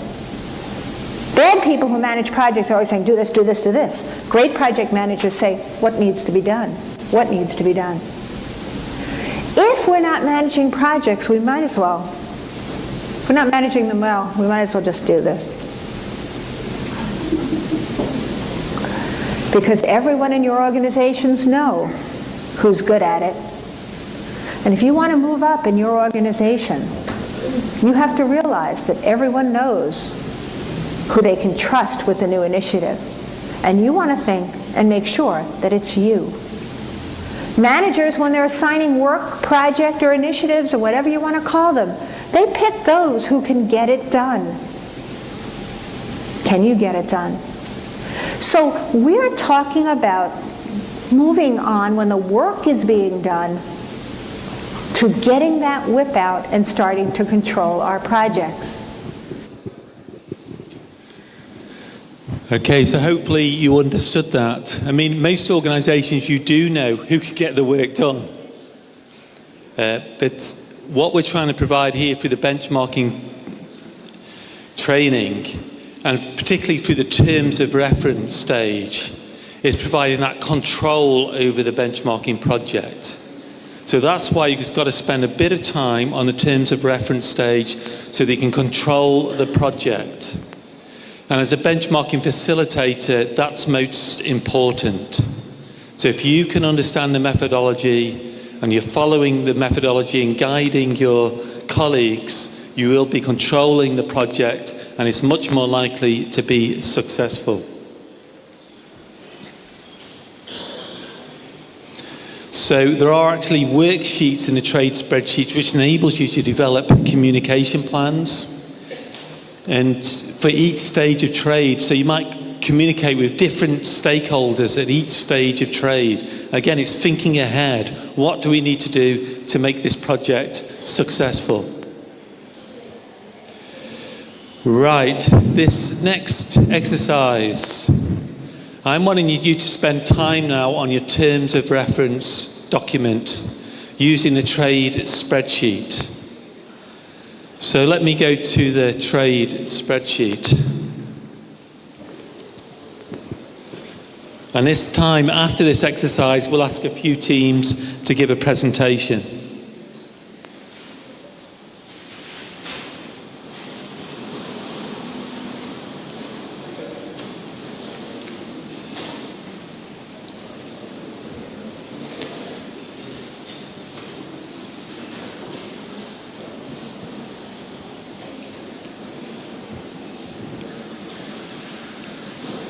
Okay, so you open a trade spreadsheet and you'll see the terms of reference for TOR. So if you've not started filling this in already, please start to fill it in. So you can put your organisation. I mean, this is why also always you actually record the last date revised, because in this section here called document revision history, you'll be recording when each time you've made a revision to the terms of reference. As I've said, it's a living document. These projects are living projects. So it's important to keep track of the latest version of the terms of reference and the project plan. But what I'm wanting you to fill in is your project name, members of your team. You can pretend amongst your team, if you're a large team, who's going to be the project sponsor, if you wish. Who's going to be the team leader, the benchmarking facilitator, the administrator, and the team members. You need to record your aim of your project, bearing in mind some of the comments I made with respect to this. The scope of the project, the background, why is it important to everybody in your table to undertake this project? And then think about objectives of your project as if you're going to be doing a real project. And please remember the information I showed in my slides on objectives. So use this as an example so that you have milestone objectives, so that you have some specific objectives for each stage of trade.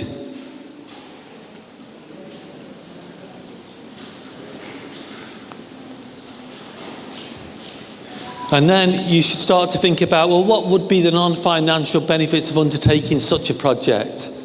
And think of that from a stakeholder perspective. You'll have multiple stakeholders. So how will each of those stakeholder groups benefit from the project? And can that be extrapolated in some way into financial benefits? You might not be able to be specific about this, but you could be saying, well, this is going to be generating millions of dollars in savings or not, or hundreds of thousands, or whatever it may be. So give some general quantification, either in rupees, US dollars, whatever currency you would like. For the costs, I'd say don't worry about that at the moment. Let's go back to what I asked for here. Let's go back to the exercise instructions. Yes, so yeah, I think I'm asking just for that information to be shared at the moment. If you do have time, then you can also complete other aspects of the table. So it really depends how quickly you can get through this. What you will see on the trade spreadsheet is not only the terms of reference document, but you'll see lots of other worksheets too, which you can utilise when you're undertaking a benchmarking project. So the worksheets in green are the worksheets you would use in the terms of reference stage. The worksheets in purple are the worksheets you'd use in the review stage, and so on and so forth. So actually, there's worksheets for the acquire stage, etc. And then also there are some black worksheets here, which you might be using in any stage of trade. So at the moment, I'm asking you to complete the TOR worksheet, but if you did have time and want to complete the stakeholder worksheet, the stakeholder information, what I suggest is don't complete this on the form here. You'd have a go at the stakeholder analysis worksheet, where you can describe in more detail the stakeholders and how they'll be impacted. And we'll come around and help you. So mainly aim, scope, background, objectives, expected benefits are the main things I'd want you to go at completing now. The time is coming up to 2:30. So we'll give you about an hour on this till 3:30. Is that understood? Thank you very much indeed. Good luck. Okay, we're going to begin now. So anybody who's not submitted their spreadsheet, we can still learn from these ones that have done so. So can we invite team number 4, the Divisional Secretariat from Jaffna, to the front, please? Team number 4.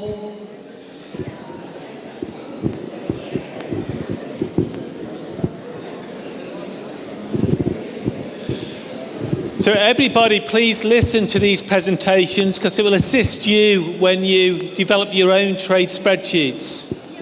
Yep.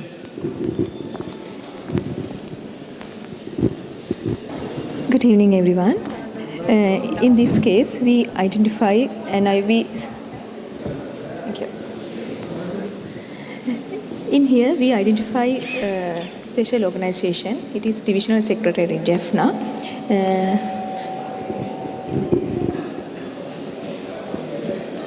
You can use the mouse if you want. Okay. Yes. We feel our aim. Our aim is to implement best practices to provide best services to the general public in Jaffna division within 3 months regarding issuance of birth certificate, marriage certificate and death certificate from 50 to 75. After that, we identify our scope. In here, we included paperless and green environment, regarding digitalization, and we can time save, customer satisfaction. Can everybody be quiet, please, and listen? Thank you. After that, we pay our attention excluded regarding.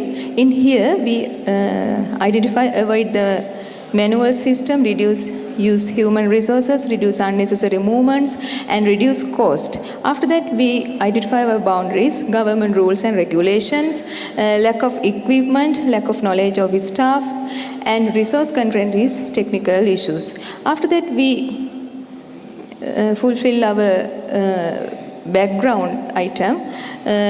In here, we identify what is the project needed. It is especially government policy. In these days, we know Clean Sri Lanka, digitalization, and improve the customer satisfaction, reduce public complaint, like that. In here, we mention our challenges: lack of knowledge in our staff, lack of equipment in our office, and network issues, mostly negative attitudes in our staff, and our opportunities are time save, skilled office staff sometimes, sharing knowledge, like that. After that, we identify our objectives to provide best services to public, implement government policy, customer satisfaction, and reduce paper, reduce cost, use management system, like that. After that, I invite my dismiss to implement in this our presentation. According to the above sector, we have now identified the expected non-financial benefits and also the expected financial benefits. Under the non-financial benefits, we have identified the faster processing time, that means the time saved, and the efficiency we expect to improve by 40% by reduce the unnecessary staff movement and improve the customer satisfaction by reduce the public complaints by 50% within 6-month time frame, and better record management to eliminate the paper storage for at least by 80% of issuing the new certificates, and overall by properly implement those above mentioned things, we can increase the productivity improvement by 60% and the transparency and accountability as well to improve monitoring through digital system. Therefore, we should follow the government policies according to their timely regulations, and as well as we have expected financial benefits also identified, that are reduction in the stationery cost, almost included the paper printing and other cost. Likewise, reducing storage and filing cost, as well reduction in the transport and courier cost, and reduce the salary expenditure by reducing or decreasing the number of staff who are working under that stage. And here we have mentioned the stakeholders. The main stakeholders is the divisional secretariat staff, including divisional secretary and other staff. Also the general public, who are the customers of the divisional secretariat, and the registrar general department is the almost in charge for this issuance of these certificates, and as well as through the digitalization we are going to implement this project, so the IT department is also involved here. And the stakeholder impact, as well as we have mentioned that directly divisional secretariat staff are directly responsible for certificate issuance and impacted by workflow change, and as well general public will the main beneficiaries of the divisional secretariat, those they will receive faster services through this project. And as well the registrar general department is the oversight and policy implementation party, though they have the direct impact, and the IT department is supported for the technical implementation part. As well as the communication plan, when we take the communication plan, we are planned to monthly staff meeting and also quarterly stakeholder who are mentioned as the stakeholders above, and the weekly internal email system or updates for the project teams. And as well task managements also, according to the trade model, we have task worksheets, so we have used that worksheets for that management system, and assign responsibilities by function like IT and admin, customer service, and the financial divisions also. Weekly monitoring by project coordinator. And when we take the change management, formal approval will be get from the divisional secretary for the scope changes and other changes, as well as the stakeholder engagement workshops before major changes. Likewise, the continuous feedback loop from public via the complaint and through the feedback system. Sorry. Likewise, we have identified the risk as mentioned here. When we have the lack of staff who have knowledge in the IT section, and likewise to conduct that and to eliminate that risk, we have to conduct the ICT trainings timely. And equipment failure or network downtime, for that risk we have identified to backup servers or 24 hours IT support contact. And likewise resistance to change, that's the attitude change of the staff. So we have to conduct awareness programs timely, and we have to give them incentives to motivate them. And to data security issues, we have to strong encryption and restricted access for the data. And for technical issues in software, we have to pilot testing and vendor support also needed. And the last part is the training. Training is needed to implement this project, and the staff who are involved in projects need the ICT training and digital record management and other customer service trainings also as well needed. And also all team members will be trained in benchmarking according to the trade model. Thank you. So this group has been very, very productive. So very impressed with your work. Excellent work so far. There's a few questions that I have. Maybe we just scroll upwards.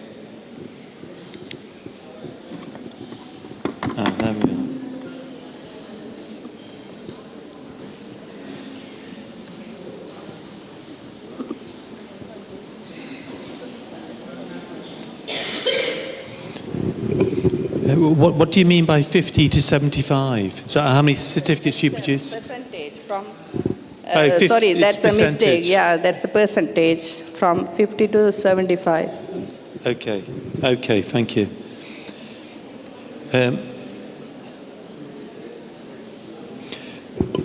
Maybe one area you can work on is the objectives to be similar to the ones that were designed in the PowerPoint slides that I shared. Because these objectives are more like outcome objectives. I think you should also have some milestone objectives that relate to each stage of trade. So how long it's going to take to do the terms of reference and get finalization of that, how long for the review stage, how long for the acquire stage. These are your final outcomes, which is great, but you need some interim objectives too. Yeah, these are the interim objectives. To achieve the final outcome and impacts, we have to achieve, before that we have to achieve these objectives. These are the interim parts of these are the final ones you have at the moment. Well, some of them implement government policy, okay. But the customer satisfaction, reduce paper, reduce costs, they're final. So I'm saying you should have some objectives as well related to the trade stages. But otherwise, good. Okay, thank you. I liked your benefits as well that you'd written. The only one bit of advice I would give when you're writing benefits is generally think about each non-financial benefit and try to think of the financial benefit that directly corresponds to the non-financial one. So rather than just listing financial benefits, try and think of which financial benefit corresponds to each one. So if you say, for instance, you're reducing paper by 100%, then you could show what the cost saving is on paper on the right-hand side, exactly where you show the reduction in paper. So try to make them correspond. Okay? But this group did fantastic. Give them a big round of applause. Thank you.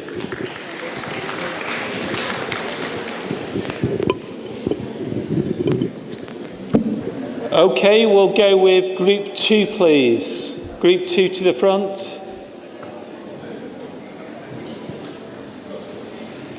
Looks like a very interesting project.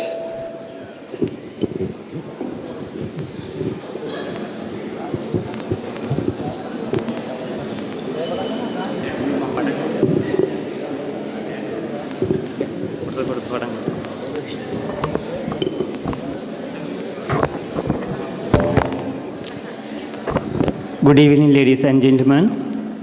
According to our lecture, we prepare some special presentation about reducing poverty level in Anuradhapura, reducing 10% poverty level. We identify team member for this project like that.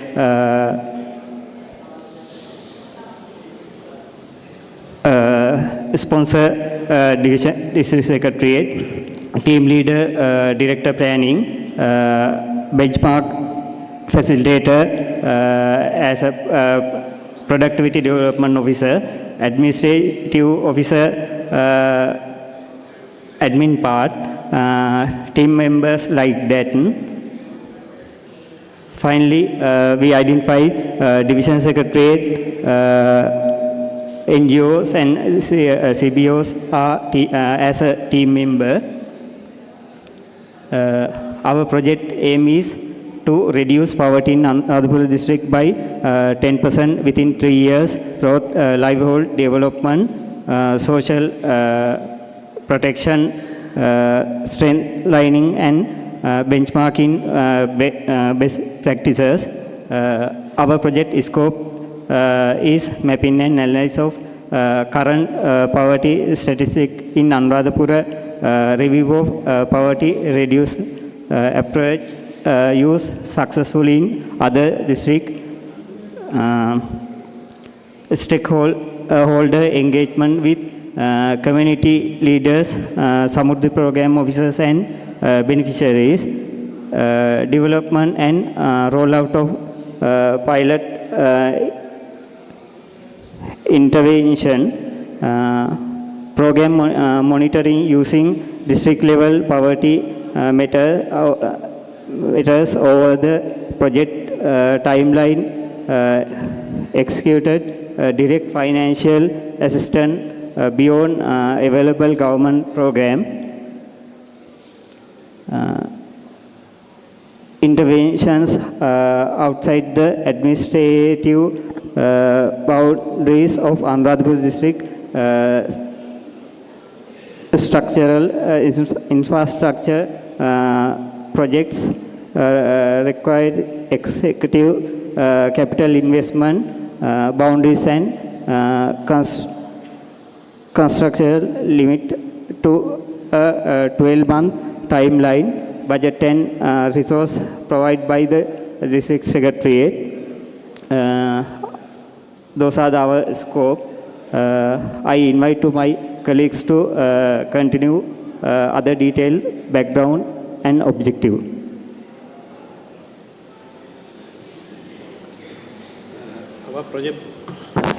Our project background is Anuradhapura district based.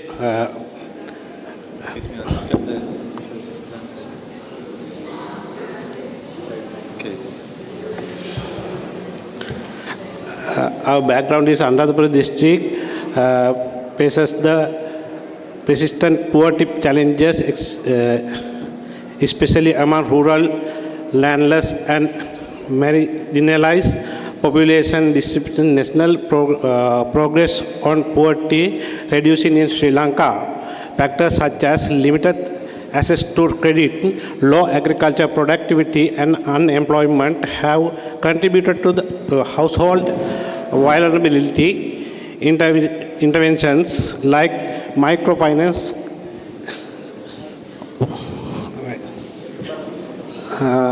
microfinance skill development and the Samurdhi social protection program have shown positive impact in the area. With recent effort emphasizes productivity, financial inclusions and empowerment strategies. Our objective is to reduce the poverty rate among low-income householders in Anuradhapura districts by 10% over a 3-year period from 2026 to 2029 by implementing livelihood development, financial inclusions and social empowerment strategies identified through benchmarking with successful districts with programs measured qualitative using household income and employment data. We are identifying the financial benefit and non-financial benefits. Non-financial benefit is increased access to education, health and household support for the target families. Second one is the enhancing community engagement and empowerment, especially among women and youth. Third one is improve capacity of district officers and local organizations in implementing the sustaining poverty reduction initiatives. Fourth one is that partnerships among the government agencies and NGOs and the community-based organizations for the better service delivery. If you consider the financial benefit, we are hope to produce 50 to 20% rise in average household income for the beneficiaries due to improved employment opportunities, diversifications of the livelihood, and access to microfinance, reducing public assistance expenditure over time as more families move out the social protections program and become self-reliant. Third one is increase saving and financial assist among the householders, participation in microfinance or cooperative schemes. Fourth one is high local economic activities driven by growth in small business, agriculture and agro-processing industries like that. Next one is where my Kaigal is.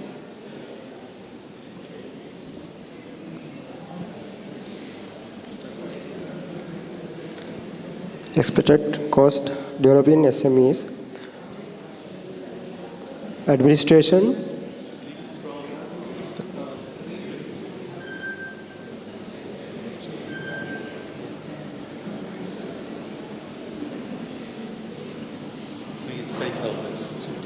stakeholders,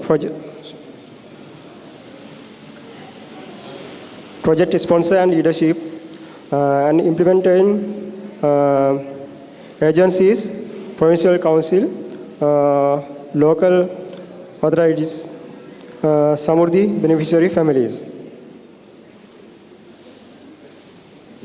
think that's it, is it? That's it? Yes, sir. Okay. Wonderful. You've done a great job. Presentation's finished. Again, you can see the importance of this project. I think the team's done an excellent job here.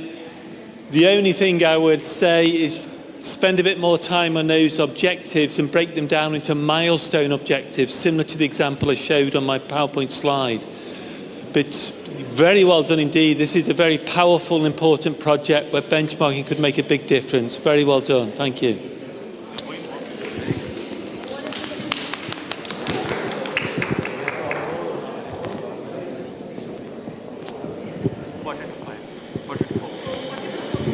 Okay. You think one more? Okay, we'll have one more. We're running out of time, but we'll have one more presentation. Those two presentations show to me you understand what you're doing, but let's listen to one more.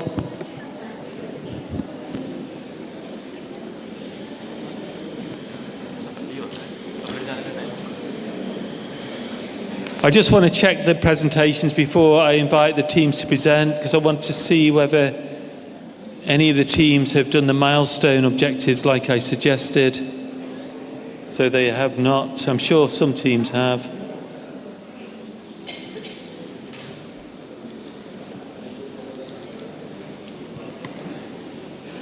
It's providing a PDF file. That's interesting. Not using the spreadsheets. Okay. Very naughty.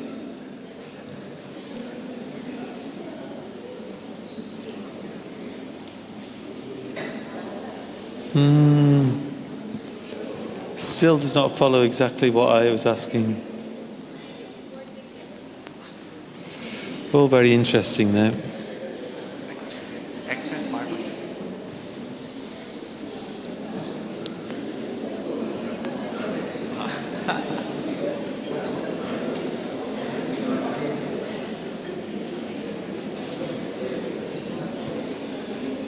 Okay. Looks like lots of good work here. I'm just checking through each one.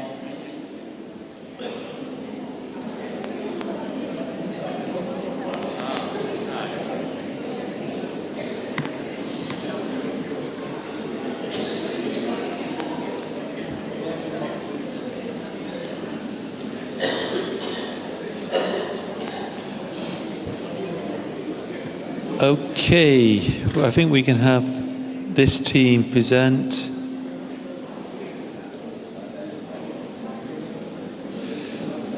So this is Team 9. Can Team 9 come to the front, please? Team 9. Team 9, are you with us? Team 9.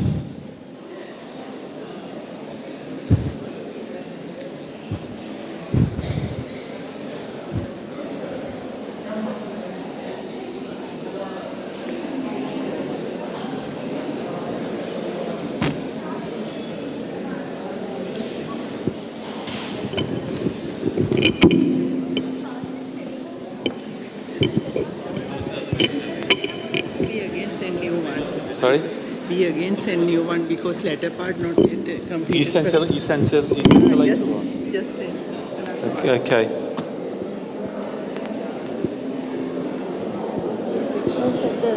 Yeah, okay.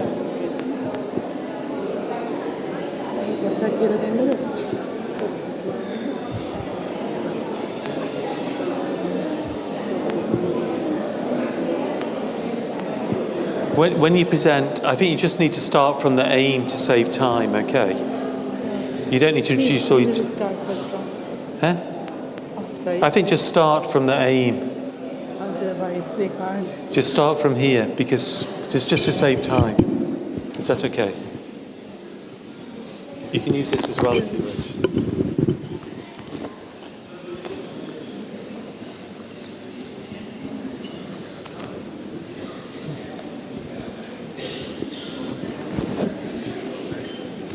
Our organization is Ministry of Industry and Entrepreneurship Development. Project name is to implement an online recommendation issuing system for metal exports. Actually, this ministry, this division is issuing recommendations to the Import and Export Control Department to issue license for the exporters. Our name and position we have, that is the sponsor. Okay, now due to that, considering the time constraints, we move ahead. I think we will start from the background. Is it okay? Okay.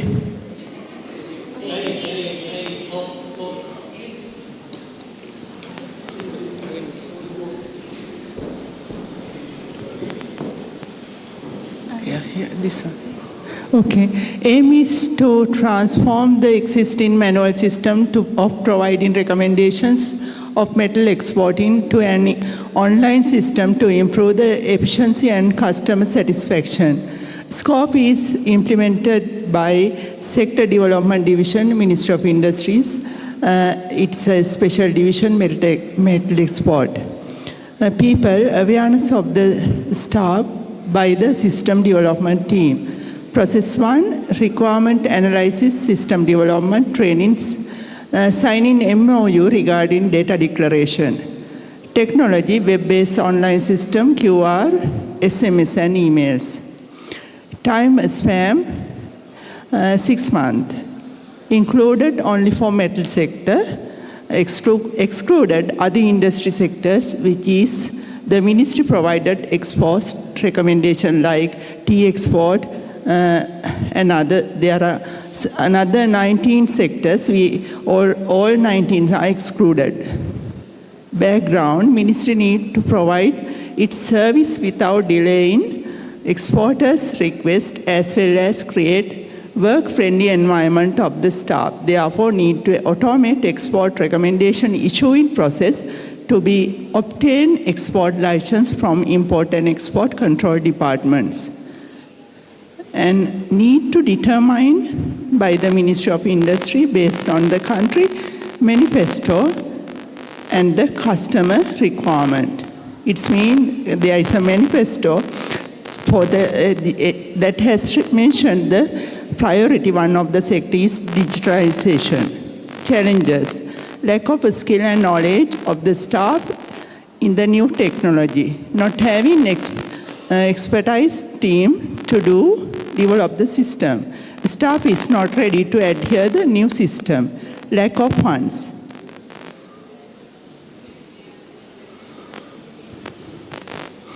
opportunities, government policy for digitalization, and customer enthusiasm to improve current process. And now I invite my colleague, Ms. Deepani, to present a latter part of our presentation. Thank you. Here, our objectives of the project we define as objective 1, get the approval of secretary. Then the second objective to review current service delivery process to identify the drawbacks and the present status. Objective 3 to identify best practices in service delivery through online system. Excuse me, can you just stop for a second? So when I spoke to the other teams, they hadn't done objectives like this. So I like the way they've done the objectives here. They have an objective related statement. So it's saying specifically when they'll review their current service delivery system. They'll then identify best practices in service delivery through their online system. So this is the way I wanted you to break down the objectives before having the final outcome objectives. Okay? Very good. Then we need to select the system developer. Then to sign the data declaration with Department of Export and Export.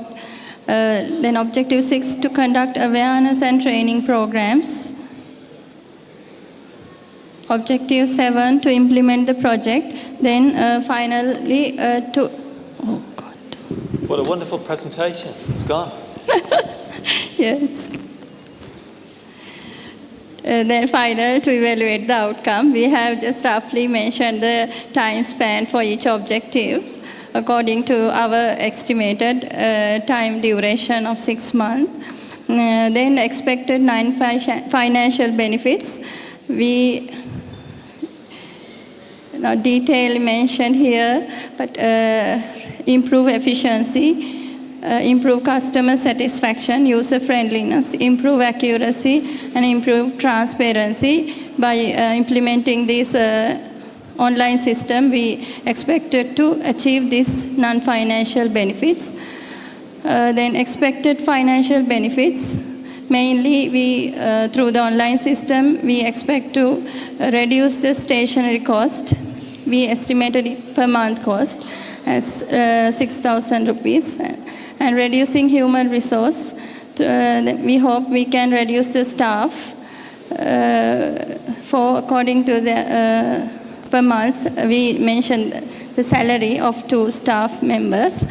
Then reducing customers' transport cost, because when we implement the online system, we hope the customers are mainly the exporters, so they don't need to come to the ministry and get the recommendation certificate from the ministry and go back to the Department of Export and Import to submit it. We can submit this certification through the online system. So we mention it as a reducing customer transport cost. Then totally we will reduce around 2 lakhs yes, per month. Then stakeholders.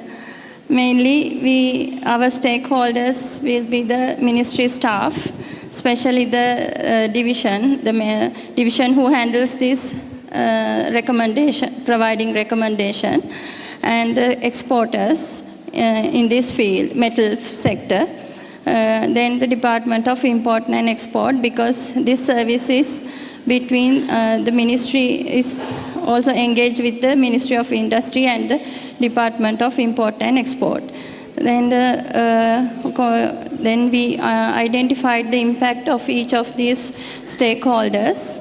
Ministry staff, for the ministry staff, it will save time and reduce cost, and also will enhance the accuracy. And for the exporter side, they can get the service delivery quickly, and also with less cost. And Department of Import and Export, they will get the document securely and less paperwork and improve final cost. Okay, in the interest of time, we will stop there. Very well done indeed. Can we give them a big round of applause? Thank you. Thank you very much. Thank you very much indeed. Thank you. Thank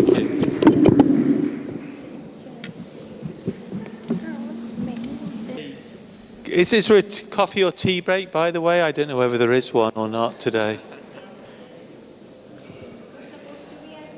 Do you want to go and check while I carry on?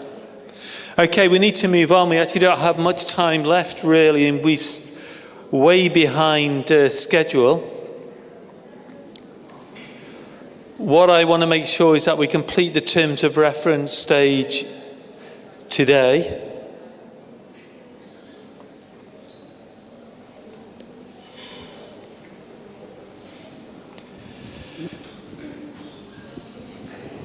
Some of you, sorry. Huh? It's ready now? Yeah. Okay, I think we're going to break for the tea and coffee. It's ready now. We need to try and come back though as soon as possible, so 10 or 15 minutes maximum. Otherwise, we're not going to complete the work and we're going to be really stressed tomorrow. So 10 or 15 minutes for a tea break. Thank you very much indeed. So 4:15. Okay, we've got about 45 minutes left. As I've said, we can't go through everything in detail. There's just not enough time within 2 days, so we're trying to cover as much material as we can. And there is plenty of reading material for you available in the trade training manual. So if you're serious about this and want to do benchmarking projects in the future, then please do refer to and read the material in the training manual.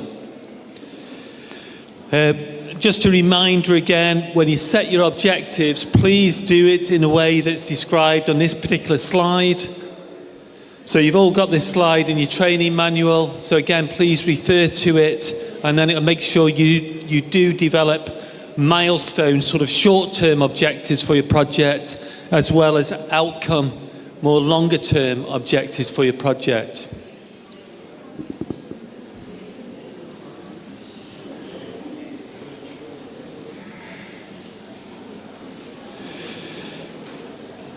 So some of the teams that just presented started to complete other parts of the terms of reference form, which was great. So already some of the teams are making really good progress in terms of specifying the terms of reference. Some of the titles of the terms of reference form and the meaning of those titles might not be that clear to you. So please, if you don't understand anything, refer to the training notes or refer to the example spreadsheet that we sent to you. So you sent 2 spreadsheets, one a blank spreadsheet and the other one an example spreadsheet. So if you don't understand what to put inside the terms of reference form, please refer to the example, because I don't have time to explain everything in the time we have available. So there's things like it's asking you to complete, like task management, and that's asking you how do you allocate tasks and responsibilities in your team, therefore who does what. And if you look at the example spreadsheet, it's basically saying we're going to manage tasks of our team members by utilizing the trade spreadsheet. Because inside the trade spreadsheet, which I'll share with you later on, there's actually a project management part of the trade spreadsheet where you can allocate tasks to specific individuals as you move through the trade stages and the trade steps. So the trade spreadsheet itself serves as a project management system guiding you through the benchmarking project. I will share more information on that later on. We also have change management as well. This generally refers to how do you make changes to the project aim and scope if you proceed with the project. Therefore, if you change the project direction, what process do you need to go through? So it's not looking at changes in terms of the processes themselves, it's looking at how do you manage changes in terms of the terms of reference. Therefore, do you need to go back to your project sponsor if you're changing the direction of the project, and how does that happen? Again, so making sure that everybody knows how the project is operating. You can just copy the comments that are in the example spreadsheet for this if you do not follow. Also, it's asking you to record the risks of the project. It's useful to identify right at the start of the project what could go well, what could go wrong, so you can mitigate any project risks. Usually the biggest risk for any project is that some of the team members leave the organisation or they do not do their work. That's the biggest risk, because you're a benchmarking team, you're doing research as part of this project. You should be relying on all your team members. So how do you make sure your team members all contribute to the project? And if one of them gets called to work on another project inside your organisation, are you going to get somebody to replace that person or not? So how are you going to manage that type of risk? There are other risks as well. If you're intending for a project to travel internationally, we don't generally need to do that now with benchmarking, because you can do a lot of learning through virtual calls or using the internet. But if your project was to travel internationally to learn from best practices, again, that's a resource issue. So there might be risks associated with getting the resource to support the project. There could also be resource issues in terms of implementation. So again, you need to articulate if there's any risks in terms of the resources. So it's always useful to complete the risk identification and the process with which you'll manage those risks. We already discussed earlier on that all your team members should at least have an elementary understanding of the trade methodology, but there might be other training that you think your team members should have to bring up their competency levels with respect to the project you're focusing on. So if there's any other training requirements, then please list those in the training area of the TOR form. And there's also space on the terms of reference form for you to indicate whether all your team members have read the benchmarking agreement form and signed the benchmarking agreement form, which indicates that all of you have read the benchmarking code of conduct. So that needs to be ticked and checked. So once again, the benchmarking code of conduct and an example of the benchmarking agreement form is in the resource section of the training manual. So maybe tonight, if you have 1 hour spare, you could just go through the training manual and look at its contents so that you become more familiar with it. Also, at the bottom of the terms of reference form, it asks you how long do you think you're going to spend on each stage of trade. This is an extra check just to make sure you have thought ahead about the complexity of the project and have set expectations in terms of how long your team members are going to be working on this project, so that your project sponsor is informed about this and can give you that time to spend on the project.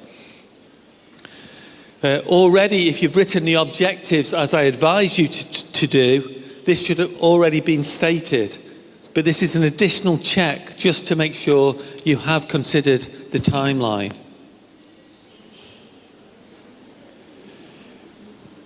And projects can vary in terms of the timeline. It really depends on each individual project and what you're investigating and any time constraints that you have. Some projects can take years. Some projects can take 1 month. It really depends what you're investigating and what are the likely best practices that you're going to be implementing. For major projects, then the implementation phase could take a very long time.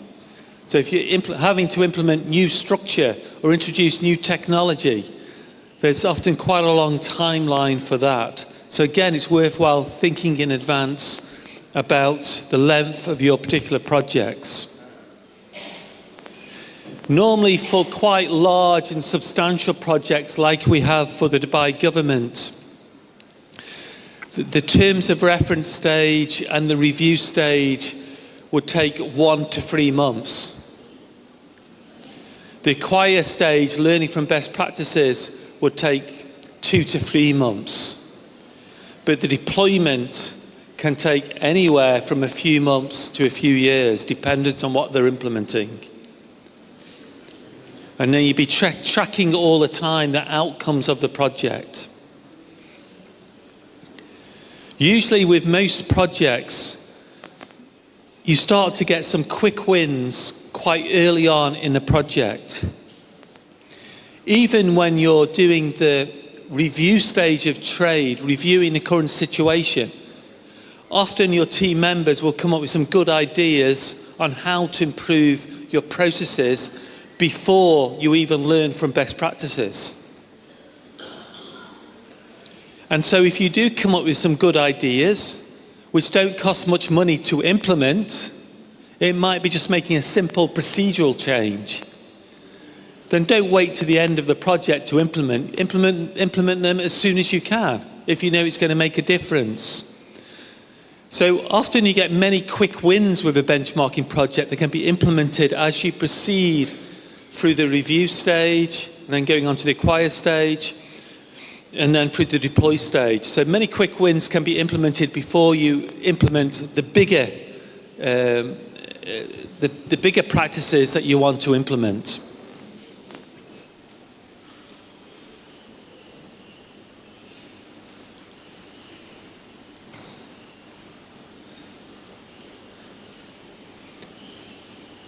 So step 7 is to make sure that all the information you acquire through a benchmarking project is made available to all your team members and other stakeholders who are engaged with the project.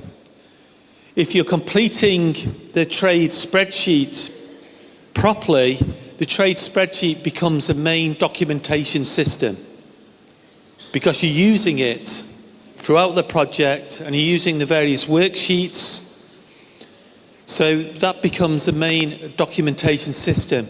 But in addition to that, you might pick up other documentation from benchmarking partners or other reports that are internal to your organization.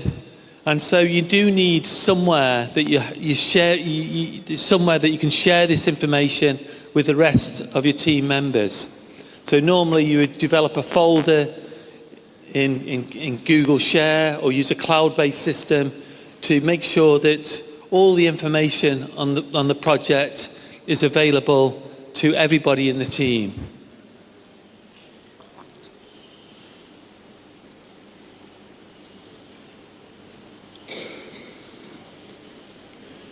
So this worksheet here is actually very important. It's improvement ideas and best practice form. So if I go to the worksheets now and have a look.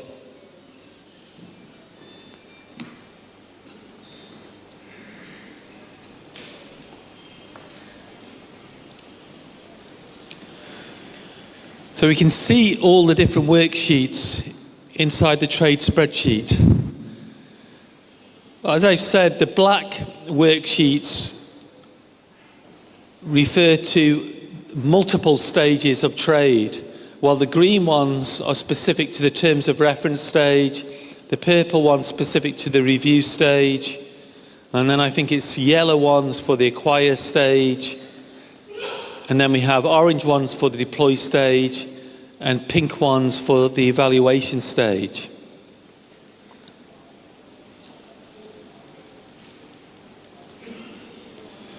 So again, tonight, if you have a bit of time, please do look at all the trade worksheets so they become familiar to you. So the contents worksheet explains the contents of the whole trade spreadsheet. So they explain what each worksheet, they explain the purpose of each worksheet. So they, for instance, explain the purpose of the II and BP worksheet, which is improvement ideas and best practices form, used to record improvement ideas and best practices throughout each stage of the project. They will explain the TOR form, terms of reference form, used to manage the project. Stake analysis, stakeholder analysis, used to identify the importance of project stakeholders to the project, etc., etc. So you can look at the contents page and find out what all the worksheets refer to. There's a meeting log worksheet where you can record every meeting that your team member has.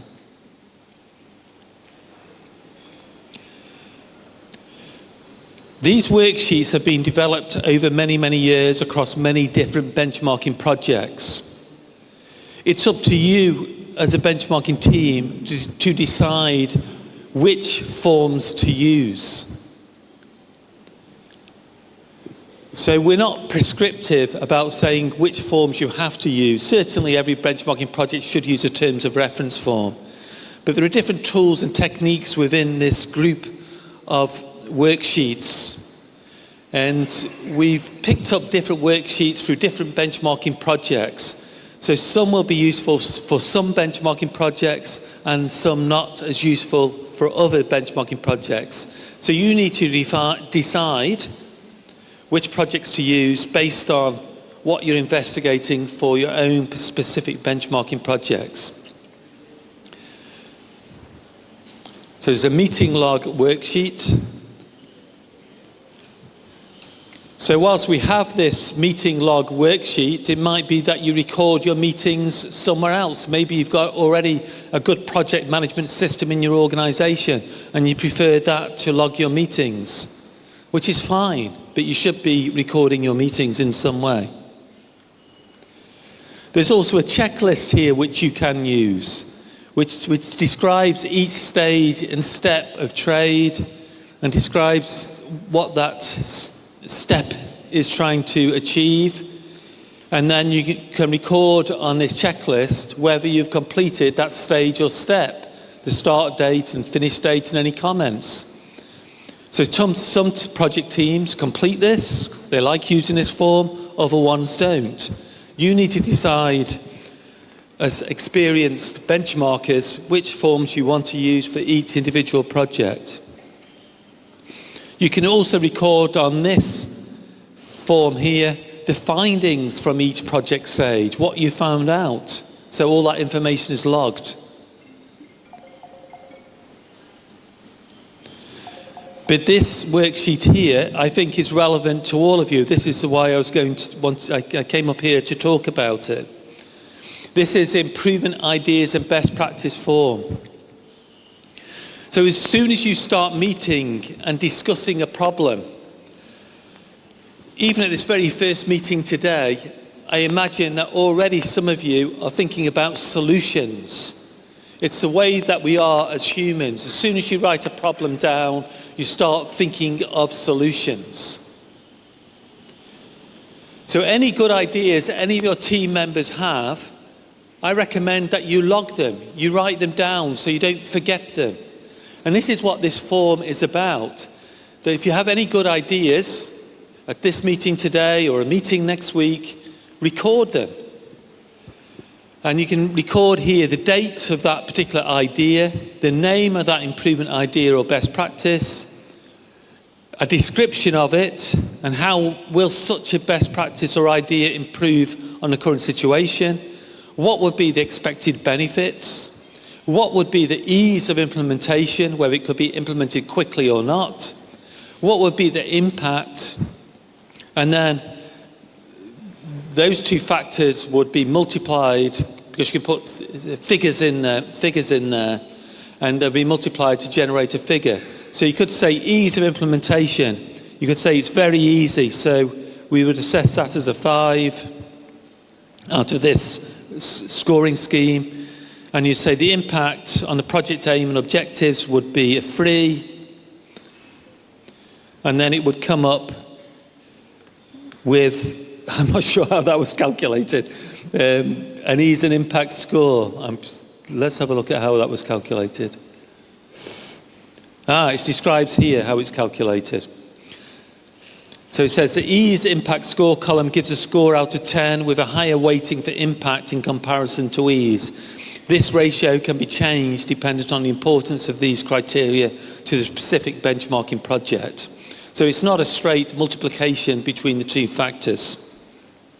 And you can see the formula that's used in this specific case. Again, this is because for some teams they would like to modify that particular ratio. But if you've got lots of different projects and ideas, this would start to assess which ones are going to have the biggest effect on your organisation and which ones you should prioritise. You can then indicate here who can provide more information on this idea or practice, and then should this idea or practice be parked, therefore looked at later on, or should this be implemented immediately? So again, if you come up with a great idea in the first meeting and it costs nothing to implement, why wait 6 months to implement it? Why not implement it straight away? So if I go back to my slides, this will emphasize the importance of this. And this is why benchmarking projects are so powerful and so important. Benchmarking projects are not just about learning from other organisations. They're not just about finding best practices from other organisations. They're also about your knowledge, your experience, and your creativity and your ideas. You combine them with what you learn from other organisations. And together that learning develops next practices. So most benchmarking projects we do for the Dubai government, they generate between 60 to 120 good ideas or practices. Every single project generates that many. Many of those are ideas from the project team, from the various stakeholders that they collate as they proceed through the project. That is combined with what you learn from other organisations.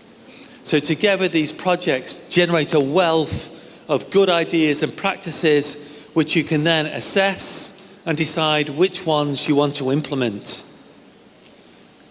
So based on this particular approach, you can deliver quite big transformations to your processes. And the quick wins which don't require much resource, can be implemented as you're proceeding, even through the terms of reference stage, the review stage, even before you learn from other organisations. So it's a culmination of all these ideas and practices that produce massive changes in terms of your performance for a particular process.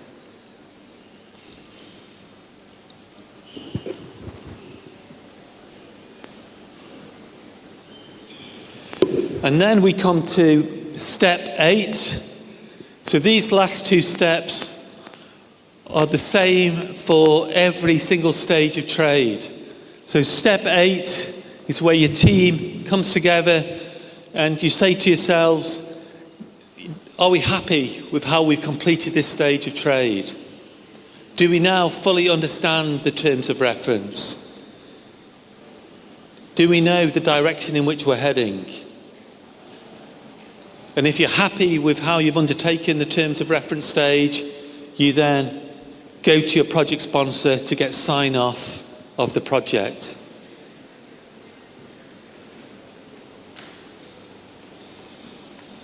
And you've always got to remember, when the project sponsor looks at your project, the project sponsor, if they're a good project sponsor, should be looking at what are the expected benefits of the project and what are the costs. Because if you can't justify the project and if you can't articulate the benefits, then why should your project proceed? So the more work you do in justifying the project, the more likely your project will be approved. This is actually, we'll just play this video because it's only 2 minutes long. We have here the project sponsor speaking for one particular project. So the lady speaking is not a member of the project team. She's a senior manager who supported the benchmarking project. And this particular project was by the Dubai Government Human Resources. It's a HR project. So let's have a listen. Lessons we learned through our journey is first to focus on the scope management. As Sobi has highlighted before, that we started with the idea of establishing HR think tank, but because of the time and other constraints, we came up with the idea of developing the blueprint. So focusing on the scope, because everything else would be built on the scope, and there has to be always a continuous update based on the internal and external factors. The second thing is status, issues, and risk, and we have to be sure about, we have to be updated all the time about the good and bad things which happening throughout the project. The risk has to be highlighted so we can take the right actions on the right time. For the team bonding is very important for the success of the project. So allocating the right and the clear responsibilities and KPIs will keep us managing the deliverables and the outcomes. The fourth lessons we learned, the stakeholder engagement from the early stage of the project, that gives us a clear understanding and focus on what we want to achieve. Listen for their bad before the good things feedback. For the benchmark partners, as Sobia said, we met 9, but making all the arrangement of meeting the international partners, it was quite hard because we have to manage our assumptions, as well as we know the benchmark, it consumes a lot of time and efforts from both parties. So we have to be clear about our assumptions and what value we can add for them and for both. So it's a mutual benefits.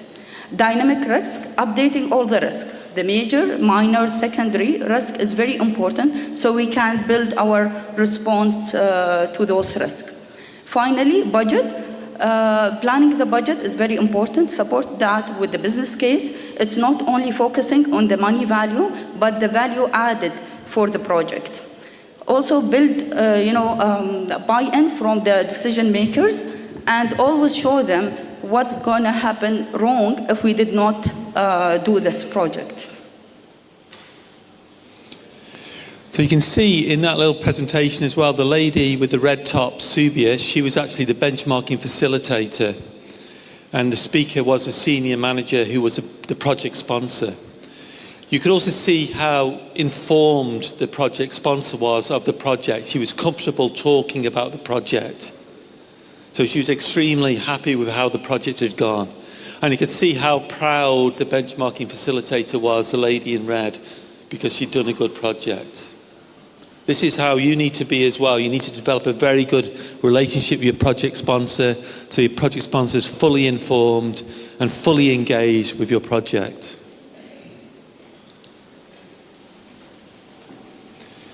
Right, we're going to start the second stage of trade. We've got about 20 minutes left.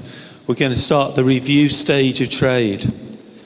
So you have your initial terms of reference, but now you're going to probe into a bit more detail about the challenges you're facing to make sure the terms of reference really is appropriate for the circumstances you're facing. So the review stage really informs the terms of reference stage. Based on the knowledge you acquire through the review stage will mean that you update and refine the terms of reference and make it more specific, just to make sure you're heading in the right direction.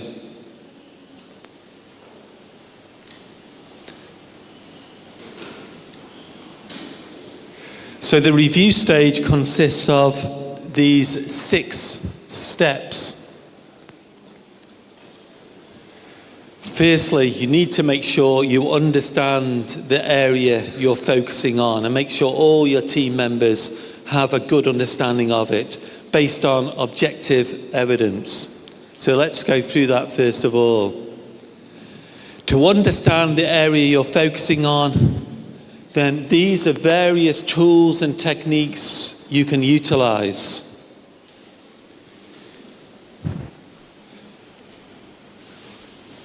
You might want to draw a process flowchart of the process, a fishbone diagram, use SWOT analysis, use a prioritization matrix.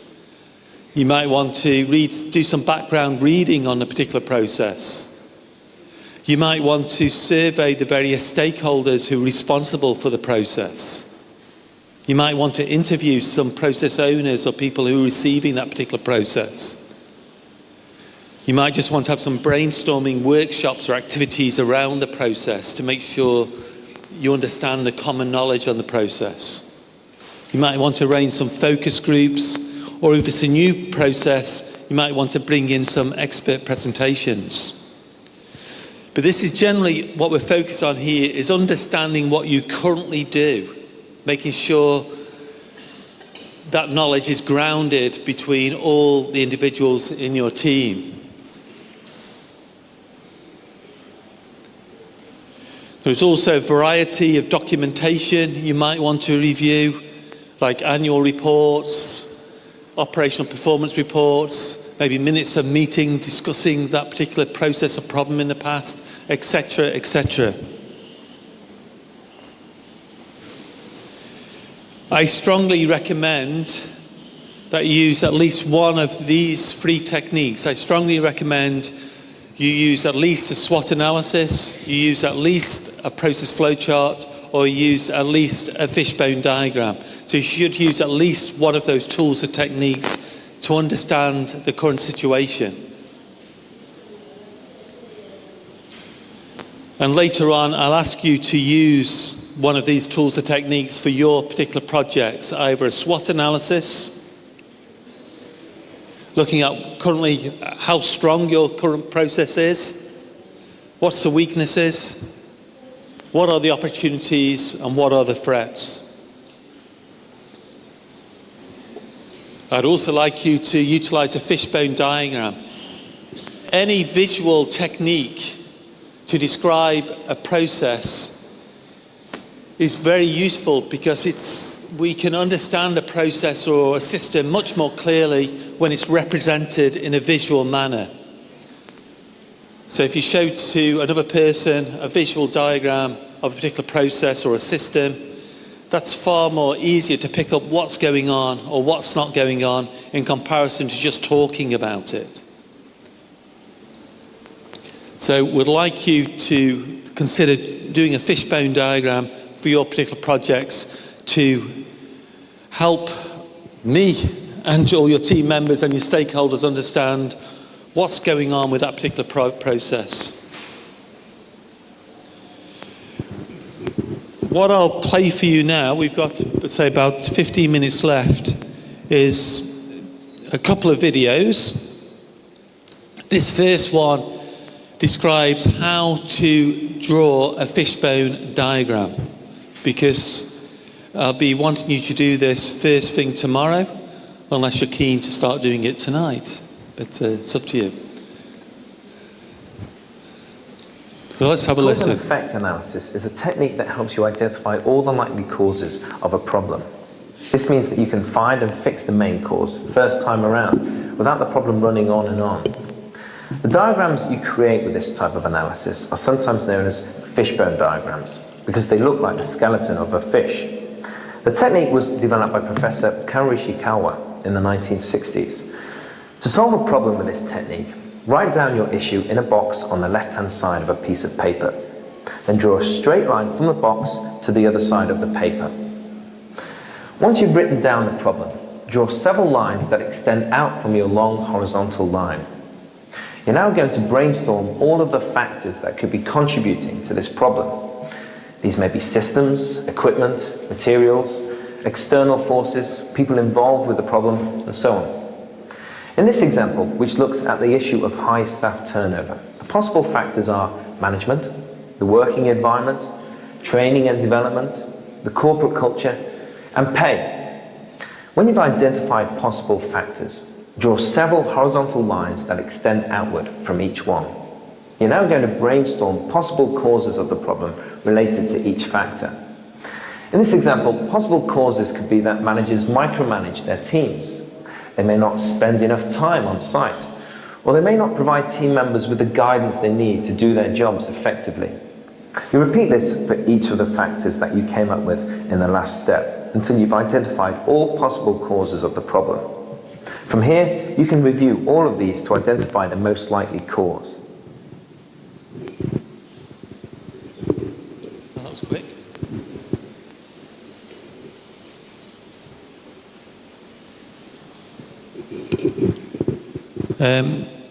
I mean, in your notes, and here there's another example. This one's for the airline industry, focusing on the causes of delayed departures of aeroplanes. So again, you can see the bones of the fish and the main contributors to delayed departures.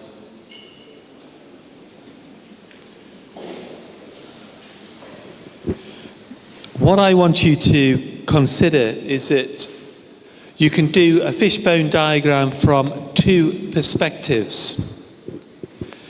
One perspective is looking at the problem and then the causes of the problem, which is like this one here.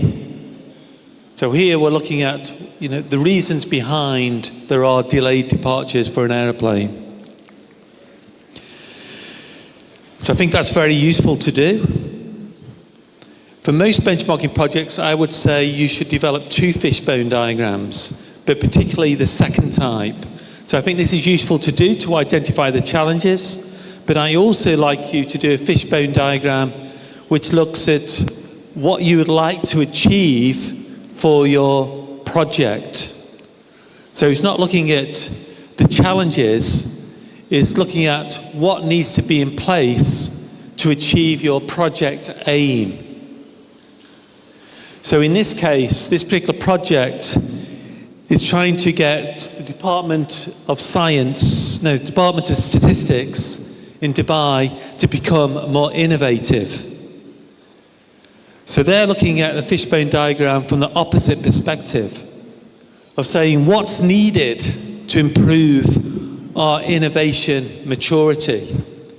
And then the bones of the fish are looking at the components required to make their organisation more innovative. Therefore, to become more innovative, they need some metrics, performance measures, to measure their level of innovation. They need a way to capture ideas from their people. They need to provide training to their people on idea generation. They need processes, they need people, they need leadership, etc., etc., etc. And then for each of those component parts, they break them down into more detail. This is very useful because it highlights really what best practices do you need to learn for your particular project.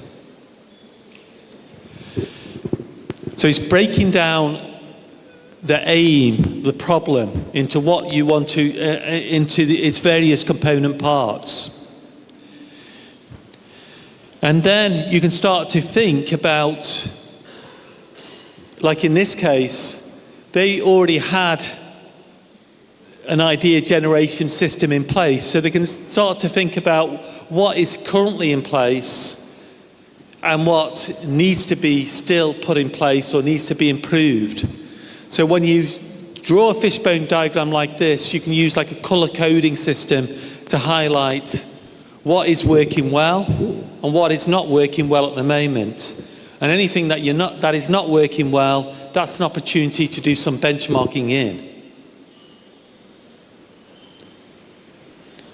So this is a good process to use to highlight everything that's required to achieve a higher level of performance, but you can then think, well, out of these various component parts, what do we do currently well, and what still we don't have or we need to improve, because then they become the areas in which you wish to find best practices.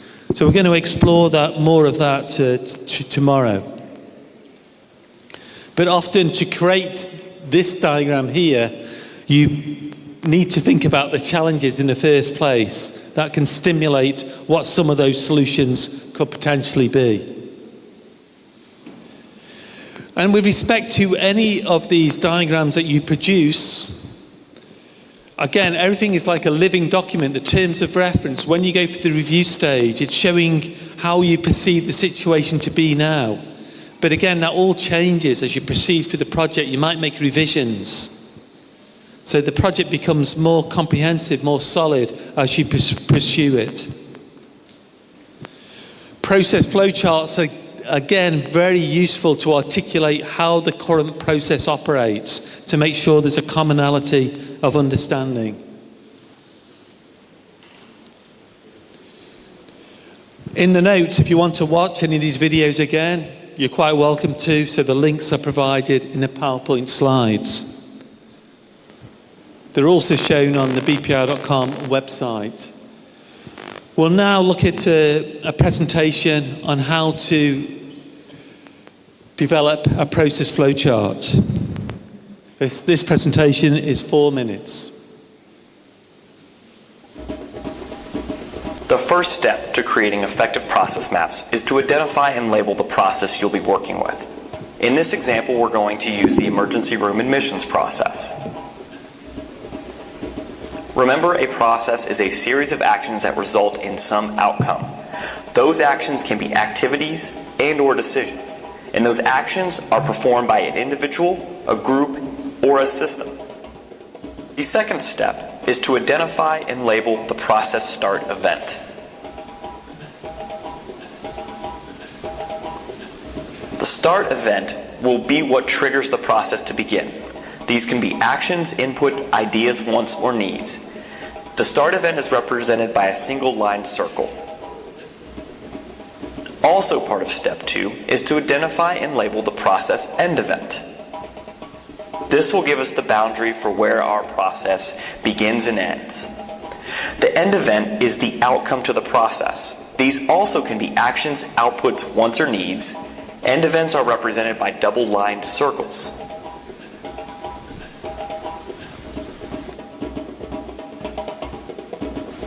The third step is to identify and label the doers in the process. The process doers will be those that perform the action in the process. Those can be individual roles, groups, or systems. When identifying and labeling these process doers, it's best to use functional roles and not personal names. The doers are represented by horizontal rows called swim lanes on the process map. In our example here, you can see we have a primary nurse, an intake coordinator, and a patient. The final step to creating an effective process map is to identify and label the activities and decisions in the process. Activities in a process are a single action and are typically written in a verb-noun combination. For example, submit report. It's always best to be very clear and very concise when labeling activities. Activities are represented by rectangular shapes. Decisions in a process are what divert the sequence of activities into 2 or more directions. These are typically in a yes-no combination, and they're represented by diamond shapes.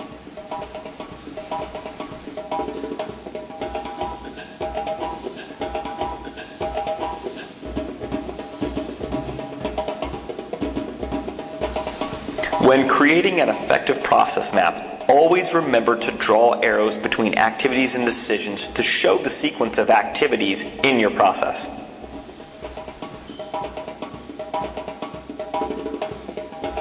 It is also crucial to capture important information and notes along the way. This will help your readers understand the action and sequence of events in the process map.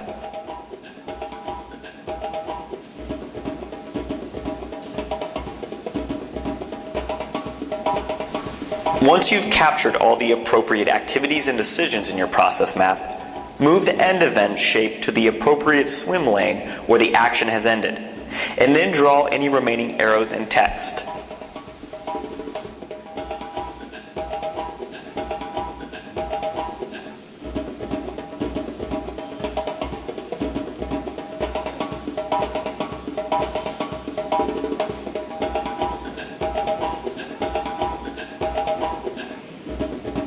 Once you've completed these 4 steps to effective process mapping, you should have a functional, visible, powerful process map.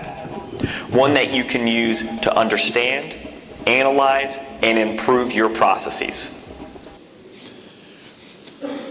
So really, in every benchmarking team, you should have a benchmarking facilitator who practices the use of these tools and techniques so they become proficient at them and can help their team to use these tools and techniques.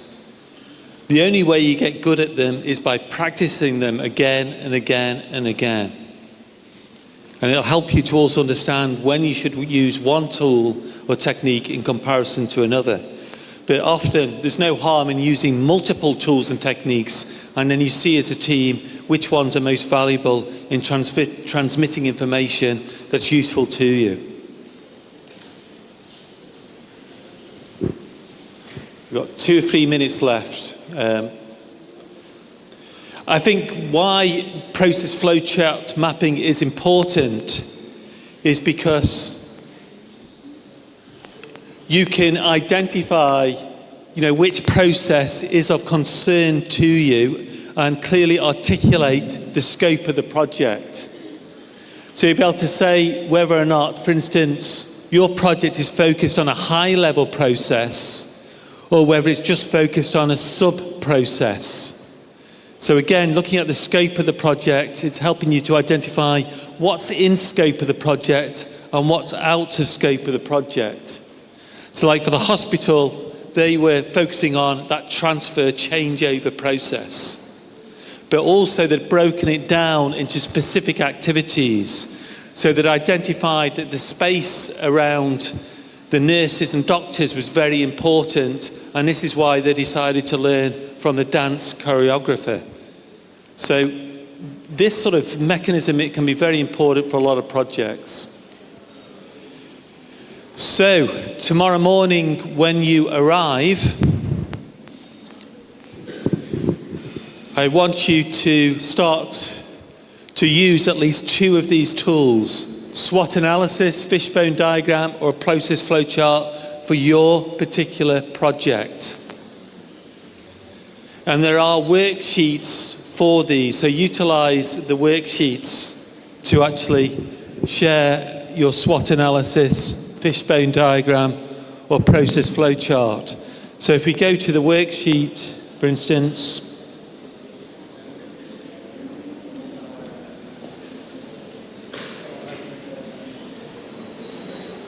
you'll see for the review stage of trade, you can draw a process flowchart. You can use some of this software that's available to you on the internet, or use the process diagrams and connectors that we provide in the Excel worksheet. For SWOT analysis, you can fill in the SWOT analysis shown here. This is the example from the completed SWOT analysis.